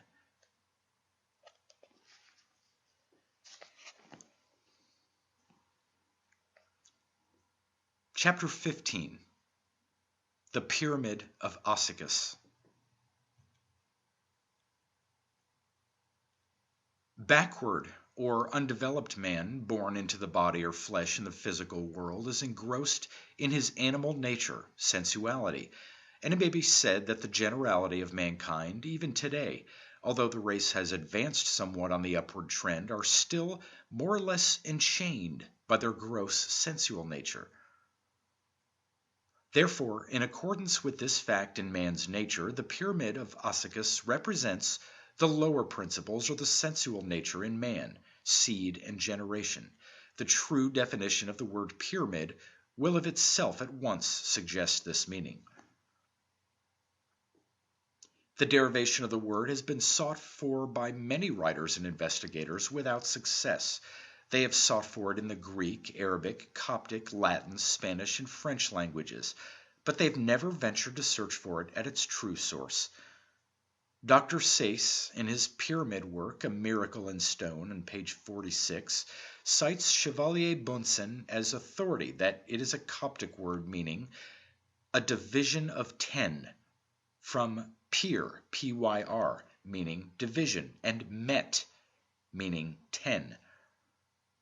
However this may be, insofar as the meaning of the Coptic words pyr and met are concerned, they are not germane to the idea or sense embodied, either in the word pyramid or in the symbol itself. That it is not the true derivation of the word will be seen. The word pyramid has a true and faithful correspondence and relationship to what has already been explained regarding the lower principle of man's nature. In this word we again discover the fine hand of the clerical doctor at work to obscure the origin and authorship and meaning of these grand and venerable symbols. The word pyramid is formed from the Irish word pyr, P-E-I-R, meaning the buttocks or hips, and the English word amid, meaning literally the middle of the hips or buttocks. The phallus or organ of sex, and by changing the form of the word for deceptive purposes, they have made it pyramid. A great many investigators have been deceived by such trickery, but the truth will prevail in the end. It is this very idea of the besetting sin through man's lower nature which is in the mind of the prophet Isaiah, prophet of the Irish sun god Iesa, when he says, quote, "So shall the king of Assyria lead away the Egyptians prisoners, and the Ethiopians captives, young and old, naked and barefoot, even with their buttocks uncovered, to the shame of the Egyptians." End quote. Isaiah 22:4. To amplify this truth, if we do not suppress and conquer our desires, they will master and rule us and become our kings. Unless we overcome, we shall be in bondage to our ruling desire. This is plainly set forth in the words of Isaiah, quote, "And the inhabitants of this isle shall say in that day, Behold, such is our expectation, whither we flee for help, to be delivered from the king of Assyria, and how shall we escape?" End quote. Isaiah 20:6. In the ideology of the ancient Irish, the ass typified the animal nature or unspiritual man, and recognizing the fact that all men are not equally evolved and occupying the same level in spiritual progress, the white she-ass typified the man not possessed of spiritual knowledge, but capable of acquiring it. The very name Ossicus itself suggests that this pyramid is called after the ass and was intended to symbolize this animal or unspiritual quality in man, which he must eradicate from his nature. It is plainly the burden of Isaiah's thoughts. Quote, "That I will break the Assyrians in my land, and upon my mountains tread him under foot. Then shall his yoke depart from off them, and his burden depart from off their shoulders." This is the purpose that is proposed upon the whole earth, and this is the hand that is stretched out upon all the nations. Isaiah 14:25 and 26.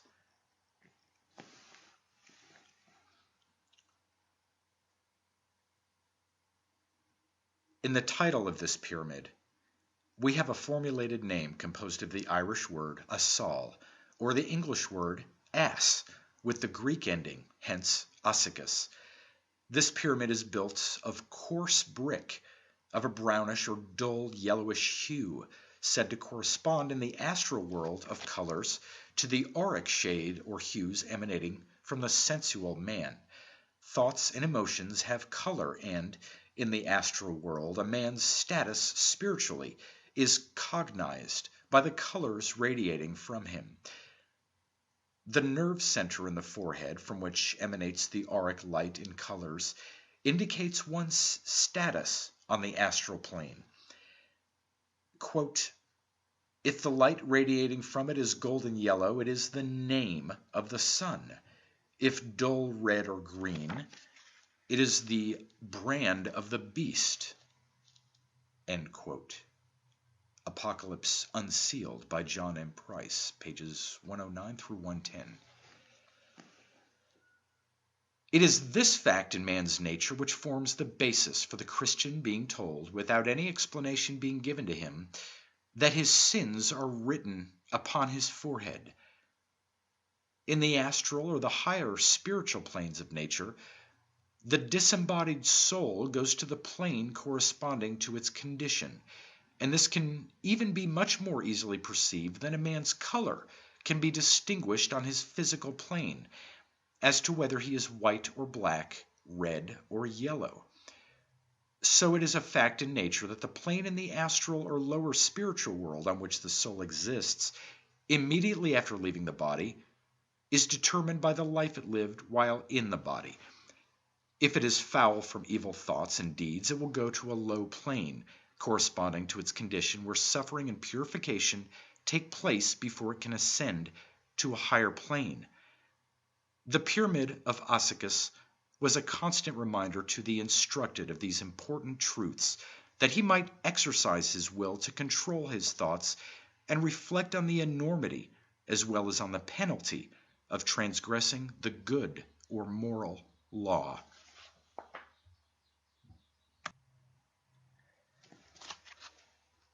Chapter 16. The Pyramid of Miss-Cerrini. This pyramid represents the passional and desire principle in man. Physically, it represents the navel or bowels, the region of the body which is said to be the seat of the passional or desire nature. Miss-Cerrini is a name which has been formulated to embody the idea of the destructive force and effect of the emotions, appetites, passions, and desires upon the spiritual efforts of man to build up the spiritual fabric of his being by conquering his lower nature. The passional nature is tenacious, and the desires are clamorous to assert themselves. They are forever gnawing, as it were, to eat away and destroy as fast as he builds up. And it is only by consciously suppressing them and keeping them in abeyance until he is finally able to eradicate them from his nature that spirituality is attained. This pyramid symbolizes this fact in man's being.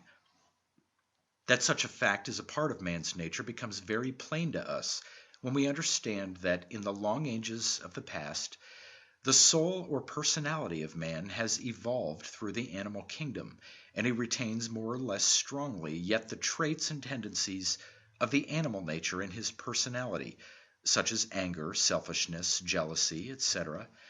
This fact is embodied in the Bible myth of the ark, for man himself is the ark into which went a pair, male and female, of the animals of every living species.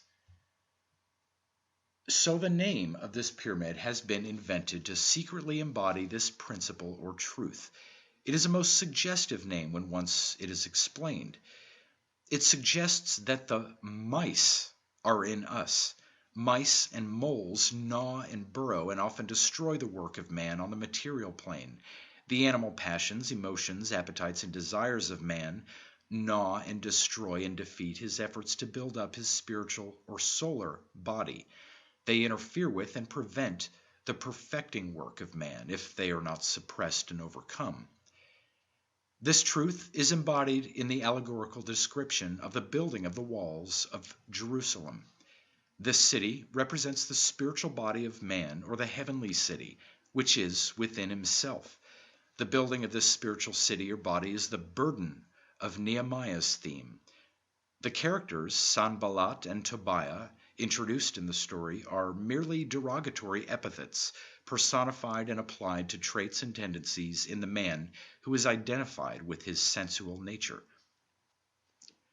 And the Arabians and Ammonites, wandering peoples of the desert of low and thieving proclivities, are introduced to represent these lower qualities in man.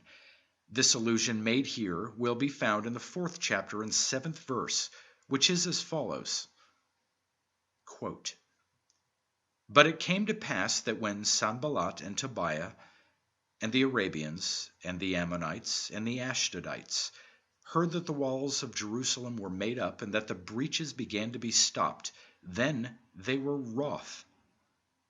End quote. This will make the meaning very clear when the name Ashdodites is defined. It signifies the singed, from the Irish word dodhe, D-O-D-H-E, meaning burned, those who burn with desire, the evildoers, the sensual. And as these characters and peoples represent the lower and destructive qualities in our nature, it will be very easy to understand the meaning of the 8th or following verse in the same chapter, which is as follows, quote, "And conspired all of them together to come and to fight against Jerusalem and to hinder it." End quote. Nehemiah 4, chapter 8. These elements in our nature we must overcome if we would escape from the wheel of death and rebirth. It is the goal of man to achieve liberation from his lower nature, and it is an individual task for each and every human being to accomplish. That it is an arduous task may be gleaned from the great Magian truth which has been preserved in the book of Proverbs, without a note of acknowledgement by our commentators to the great adepts who were the first to discover man's secret inner nature. Quote, He that is slow to anger is better than the mighty, and he that ruleth his spirit than he that taketh a city. End quote. Proverbs 16:32. Hence, the Pyramid Miss-Cerrini was erected to be a constant reminder to man to conquer his passional nature. This pyramid, in its former perfect state, like the pyramids Chefrin and Anaya, was completely covered with an outside finishing layer of white limestone, which made it an impressive object under the bright glare of the Egyptian sun.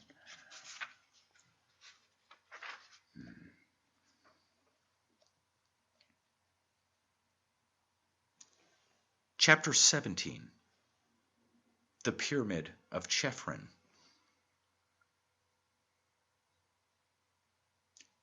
This pyramid represents physically the third region of the body or heart, which is said to be the seat of a twofold principle in man, which is commonly called the soul.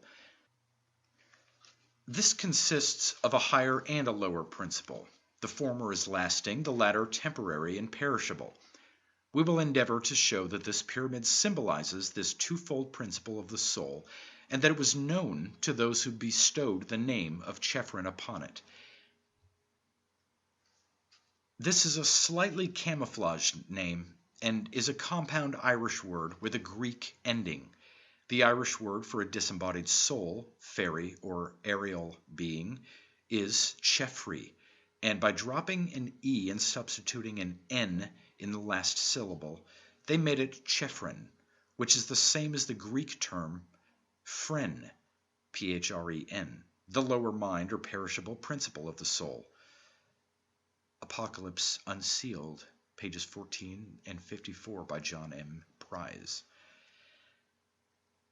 That the Irish Magian architect who designed and supervised the erection of this grand pyramid, almost equal in height to that of the Great Pyramid of Anaya, understood this truth goes without saying. It was a part of the esoteric instruction which was given by them to the initiates of all the ancient priesthoods which they established in the various countries which they visited in their missionary pilgrimage. They also embodied this truth in our Irish Bible, which we've been falsely taught to believe a Syrian Jewish book. In order to grasp this truth of the dual nature of the soul more easily, I am writing for the average reader as well as for those who may be more advanced, let us bear in mind the neophyte who is striving to eradicate all the evil qualities and propensities from his nature and to build up his perfect spiritual or solar body. In doing this work, he arrives at an intermediate stage of spiritual growth, represented physically at the midriff, where he parts with his carnal or animal qualities, and which is symbolized by this pyramid. In the upward progress of man's spiritual development, it is the first of the four pyramids emblemizing the permanent or immortal elements in his nature. The lower qualities of the soul belong to the animal nature of man, and when he arrives at this stage of advancement, he has succeeded in separating himself from his lower principles. It is this truth which is embodied in the Bible myth of the half-tribe of Manasseh, which is but an allusion to the ego or self arriving at the state of consciousness where takes place the separation of his higher mind or qualities, which are permanent, from the lower mind or perishable qualities of the soul, which disintegrates in the lower psychic world.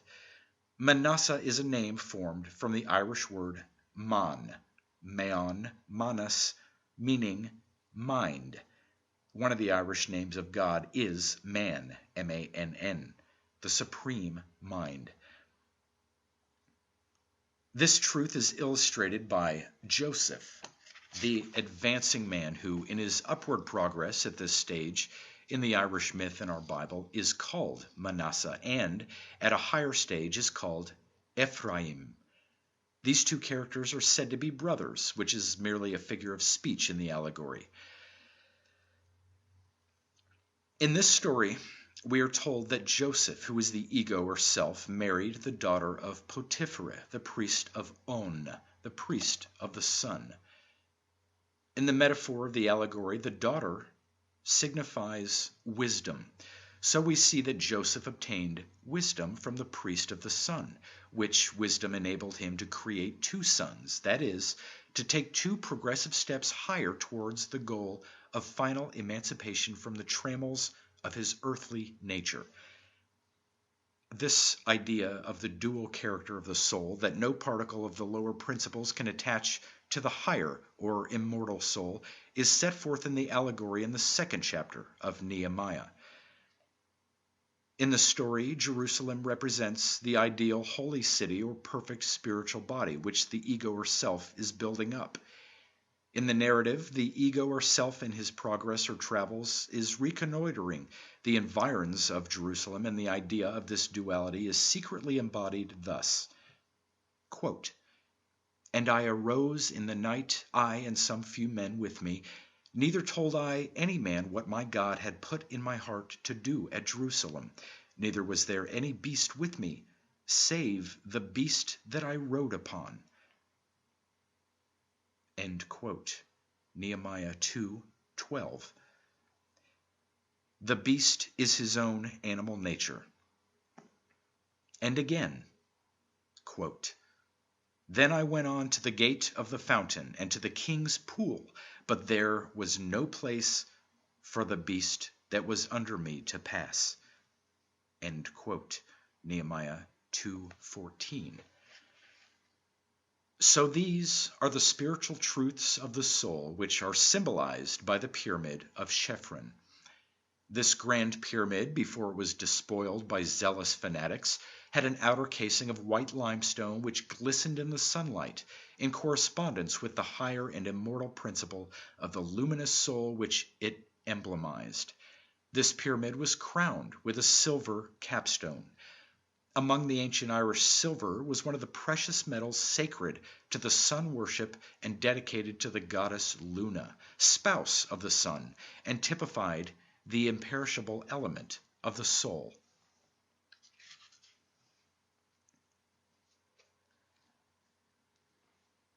Chapter 18. The Great Pyramid of Iessa.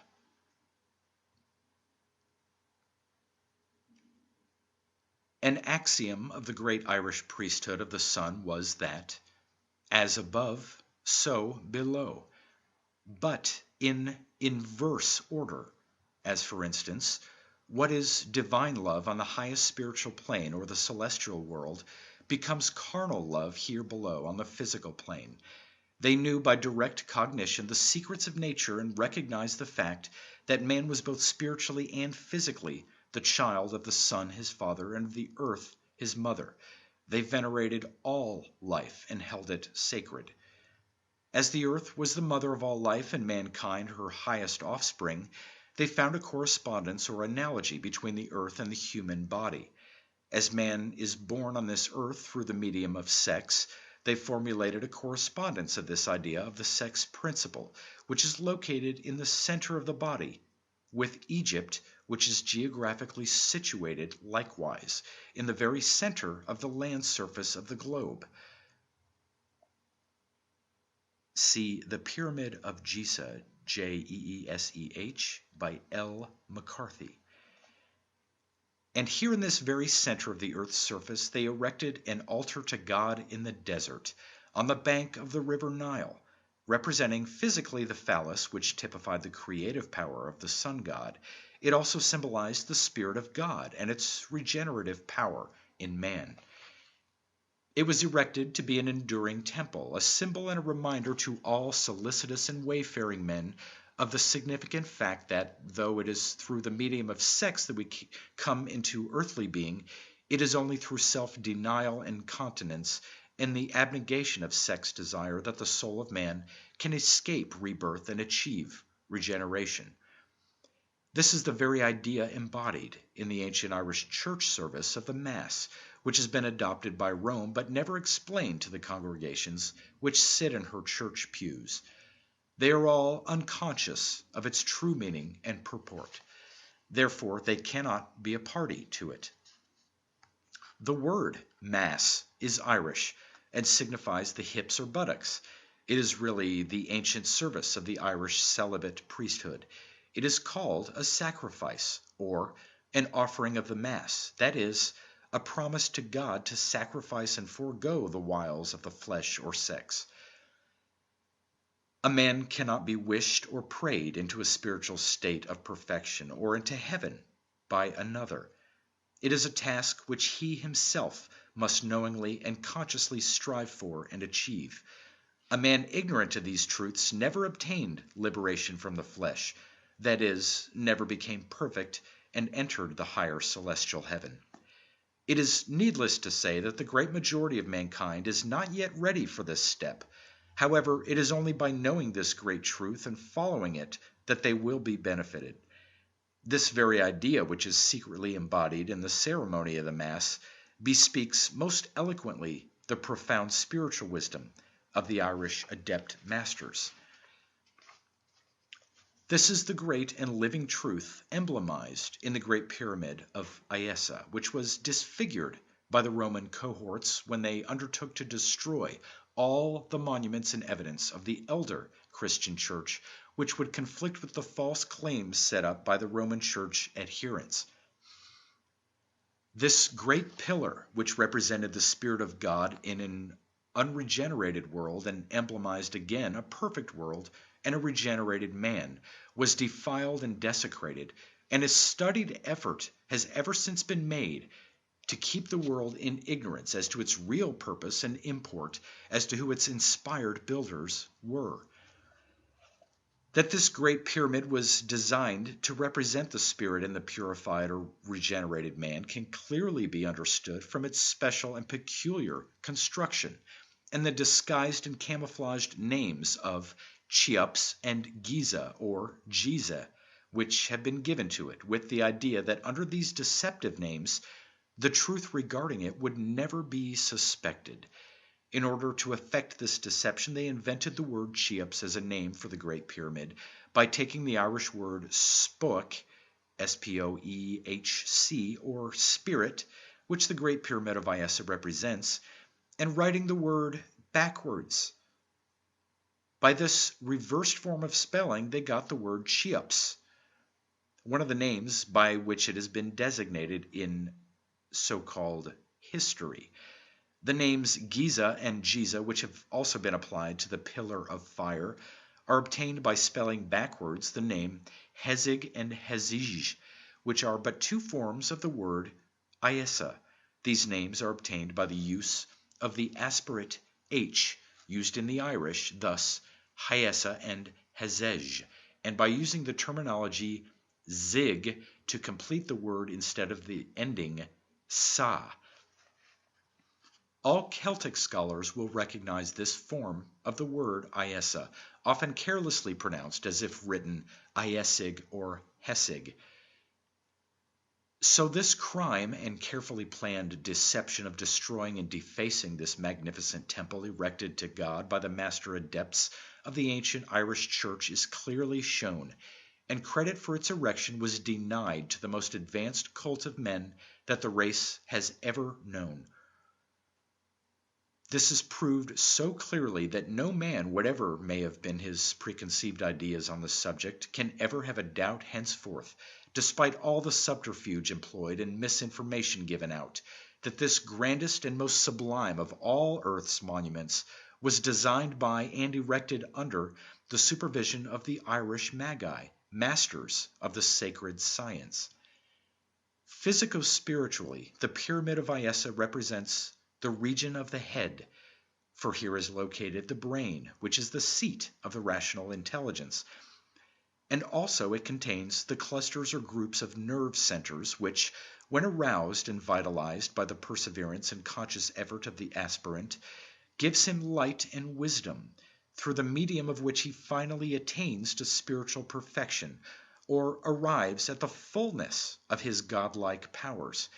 These nerve centers in man, in which this spiritual potency is slumbering, are said to be dead or atrophied, such as the pineal gland back of the frontal bone of the forehead. This gland, when it is awakened, becomes the spiritual eye of the seer. It is called by writers of occult subjects the third eye and the unpaired eye. Through it, the seer or adept can exercise spiritual vision at will.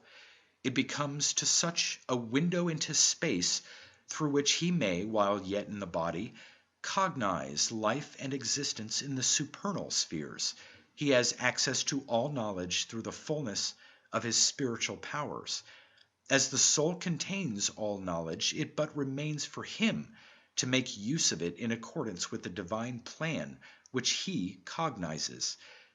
That the adept who built the Great Pyramid of Iessa had reached this stage of wisdom goes without saying, as the most sacred verities in man's nature and attested in their Bible are faithfully embodied in these 4 pyramids. Those Irish masters possessed wisdom which they acquired through the development of their spiritual powers by secret means which they guarded securely and imparted only to those whom they considered worthy. This can be accepted as fact and will be by every student who has the least inkling of occult lore or experience. In what is called the Queen's Chamber of the Great Pyramid, Professor H.L. Smith of Hobart College, Geneva, New York, discovered evidence in a niche of that chamber which gave him, stubborn man of physical science and all that he was, a most profound surprise. He found 2 charts of the sidereal heavens traced in the walls of this niche in the Queen's Chamber. One of the charts represented the sidereal year of the heavens from the time that the pole star was last visible and in direct line from the shaft of the Great Pyramid through its opening on the north side, and the other chart was of the sidereal year preceding it. He took the trouble and labor to work out all the calculations in the problem before him to test the accuracy of those ancient charts of the heavens. He found them absolutely correct. According to Beckett, the Earth travels around the pole of the ecliptic in the period of 25,827 years. He found that the heavens were charted correctly for a period indicating more than 51,000 years. He evidently was amazed at discovering proof of such profound knowledge on the part of the builder. In a private letter, in speaking of the evidence he found there, Professor Smith says, quote, "Either there is proof in that chamber of supernatural inspiration granted to the architect, or that primeval official possessed, without inspiration in an age of absolute scientific ignorance 4,000 years ago, scientific knowledge equal to, if not surpassing, that of the present highly developed state of science in the modern world." End quote. L. McCarthy's Pyramid of Giza. As the burden and fruit of our Irish Bible myths is the production, conception, and birth of the perfect man-god from the earth-man or belly-man, Potiphar in the sacred myth, and Firbolg, belly-man or bag-man in the Irish profane history, so likewise is this same truth embodied in this symbolical 4-pyramid group and sphinx, the highest and greatest of which typifies the ideal perfect man-god Iessa, the glory of the ages and of all time. This correspondence between the Bible and those symbols is a most significant fact which cannot be overlooked or set aside. It only speaks in a more unmistakable manner of the perfidy of the 2 arch-conspirators to deny to Ireland the credit for the achievement of her men of genius. The same truth is preserved in the cryptic writings of the fabulous historian Diodorus Siculus, who tells us that Philetus erected the Great Pyramid. The name Phoenician is also applied to the builder of this pyramid. These are but 2 forms of the same word and are meant to distinguish the same person, the ego or self, at 2 different stages of spiritual growth. Philetus is the lower man, or as the name implies, the man of the blood, and at the beginning of his development. Phoenician, supposed to be a prince, is the same man who has reached the highest stage of spiritual development, or in other words, under the title of Phoenician, the ego or self is said to have erected the perfect pyramid of Iessa, the symbol of the solar or spiritual body. The name Philetus is adapted from the Irish word fuil, F-U-I-L, the blood, but the spelling and form Philitis, P-H-I-L-I-T-I-S, obscures it just enough to deceive, which it was intended to do. As it is the lower man, yet tainted with the qualities inherent in the blood, who must make the beginning to live a better life and aspire to the things of the spirit, it is only natural to the system of the Irish myth-makers to give man, in this stage in the cryptic story, the name Philitis, F-I-L-I-T-I-S, but it was slightly changed for the purpose of obscuring it by their successors. Those names which are used to indicate supposedly historic personages by the priest scribes who have written those histories of the ancient past under fictitious names, such as Diodorus Siculus, etc., are simply formulated names composed to express the ideas which they wish to set forth, and are not the names of any particular individuals who had acted a part in life. They are mythical names and convey no idea of the sense of true history. Of such characters also are all the invented names of the ancient Egyptian dynasties which are mentioned in our histories, so far as any particular individual king is concerned. But all through the mythical story are preserved secretly allusions to facts which are contained in those names, and required only knowledge of the interpretive key to be understood. Whatever there was of real and actual history of mankind, chronicled up to the time of the destruction of the Alexandrian libraries, through the mad ambition of Rome to reduce the world to ignorance and to rule all mankind under her own church dominion, was destroyed.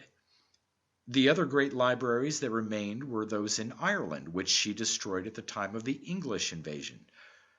At the time of the Spanish invasion of America, her priests destroyed all the literature which they could find. Any of it they spared, they altered to suit their purpose of deception. Wherever any writings could be found that would shed light on the past, they were seized and destroyed.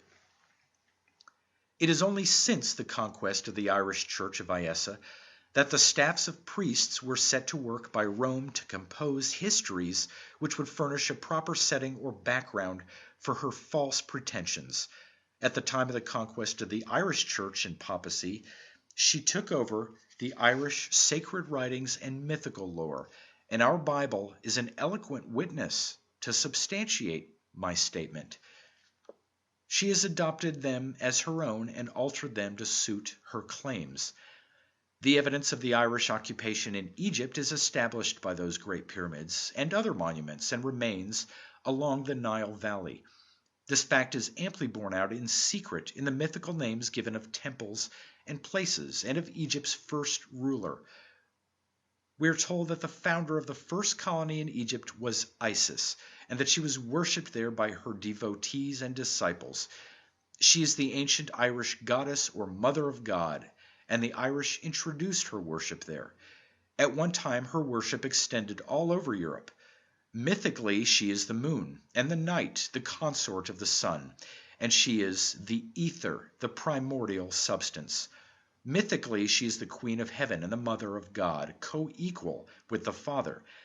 The name is formed from the Irish Ise-Isis, I-S-E-I-S-I-S, meaning she, herself, who, with T-I, he, himself, constitutes the co-equal Father, Mother, God. The dynasty of the Pharaohs is a mythical one, and is Irish lore preserved in the Bible. The name Pharaoh has a cryptic meaning and alludes to man's peculiar composition and tendencies. The pharaohs are invented rulers or personages formulated to express the idea of a stage in the allegorical story of man's generation in the fleshly body, which is a prelude to his progressive advance into the spiritual body. The name is composed of two words made into one, but slightly changed so that it might not be so easily discovered by those for whom it was not intended, that is, all outside the ranks of the priesthood. It is derived from the Irish words far, F-E-A-R, meaning man, and rove, R-A-O-D-H, meaning to ride, the sensual man. This is the leading sense meant to be conveyed by the term, and this idea is expressed in the myth, in the incident of Pharaoh's wife becoming enamored of Joseph. It also expresses the dual sex nature of man from the word raon, R-A-O-N, with the letter N omitted, meaning both, or the two sexes, for it is a fact in nature that man is double-sexed. While spirit is sexless, man born into the body is subject to the incident of being born either into a male or female body, according to the lessons or experience from which his soul or ego is destined to gain knowledge or wisdom in each particular incarnation, until the ego is through with the attractions of the earthly existence and completes the building of the spiritual body. This glorified body is typified by the resurrected Savior Iesa and emblemized by the Great Pyramid, which is the symbol of the solar body of man. So Pharaoh is the sensual and double-sexed, male, female, man. There is a play made with some of the names which the Irish myth makers gave to some of their Egyptian characters, such as Potipharah and Potiphar. The name is from Poti, P-O-T-I, meaning the bowels or belly, and Pher, P-H-E-R, meaning man. But this latter half of the name has the syllable E-H added to it, making it signify truth or wisdom. Hence, Potipharah, we find, is the priest of On, the son, the man of truth and wisdom, and the father-in-law of Joseph, who is the striving and upright spirit in man. Potiphar is the lower man, as explained.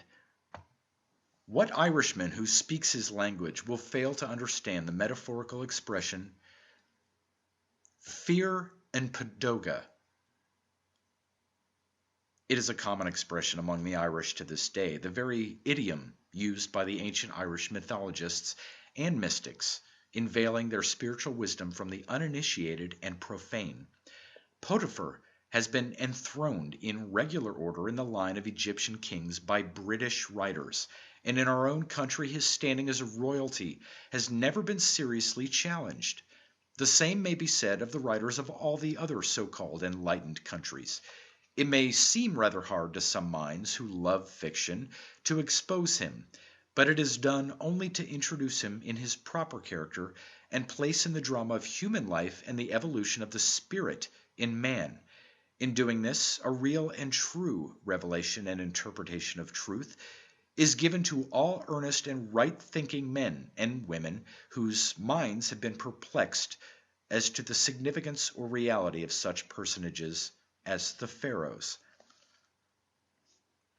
Another fictitious personage is King Menes, who is said to have founded the first dynasty in Egypt. The revisionists have here introduced a supposedly Greek word as a name for this mythical king. He is but a phase of our human nature personified, and is introduced in the allegorical story to represent the female Menses. The word mene, M-E-N-E, is derived from the Irish word me, or the Greek word men, and signifies month or monthly. We are told in the story of Egypt that King Menes caused a channel to be dug, leading from the river Nile, causing water to flow under the pyramid. This is but a cryptic allusion to this fact as explained. The river Nile is the blood which circulates through the human body, and is but a secret allusion to this fundamental aspect of man's sexual nature that King Menes represents. Thus he founded the first dynasty in Egypt. The word Nile is Irish, and is the genitive of fil, F-U-I-L, blood. Inflected, the word becomes Nuil, N'-U-I-L, hence Nile. Through the splendid imagery of those ancient Irish adepts, poets, and sages, They have given us an allegory which is built upon the natural physical features of Egypt, and also in correspondence with the true aspects of human life. They saw in the great river of Egypt, which gave life and fertility to that country, an analogy to the river of blood circulating through and giving life to the human body. But it required Roman and British clerical writers to circulate the Irish Bible myth as a real and authentic history, which has consistently deceived mankind up to this day. In its ancient perfect form, the Great Pyramid of Iessa had an outside covering of white stone and was crowned with a capstone of gold, the sacred metal which was dedicated to the use of the Lord's Son, the Savior, Iessa.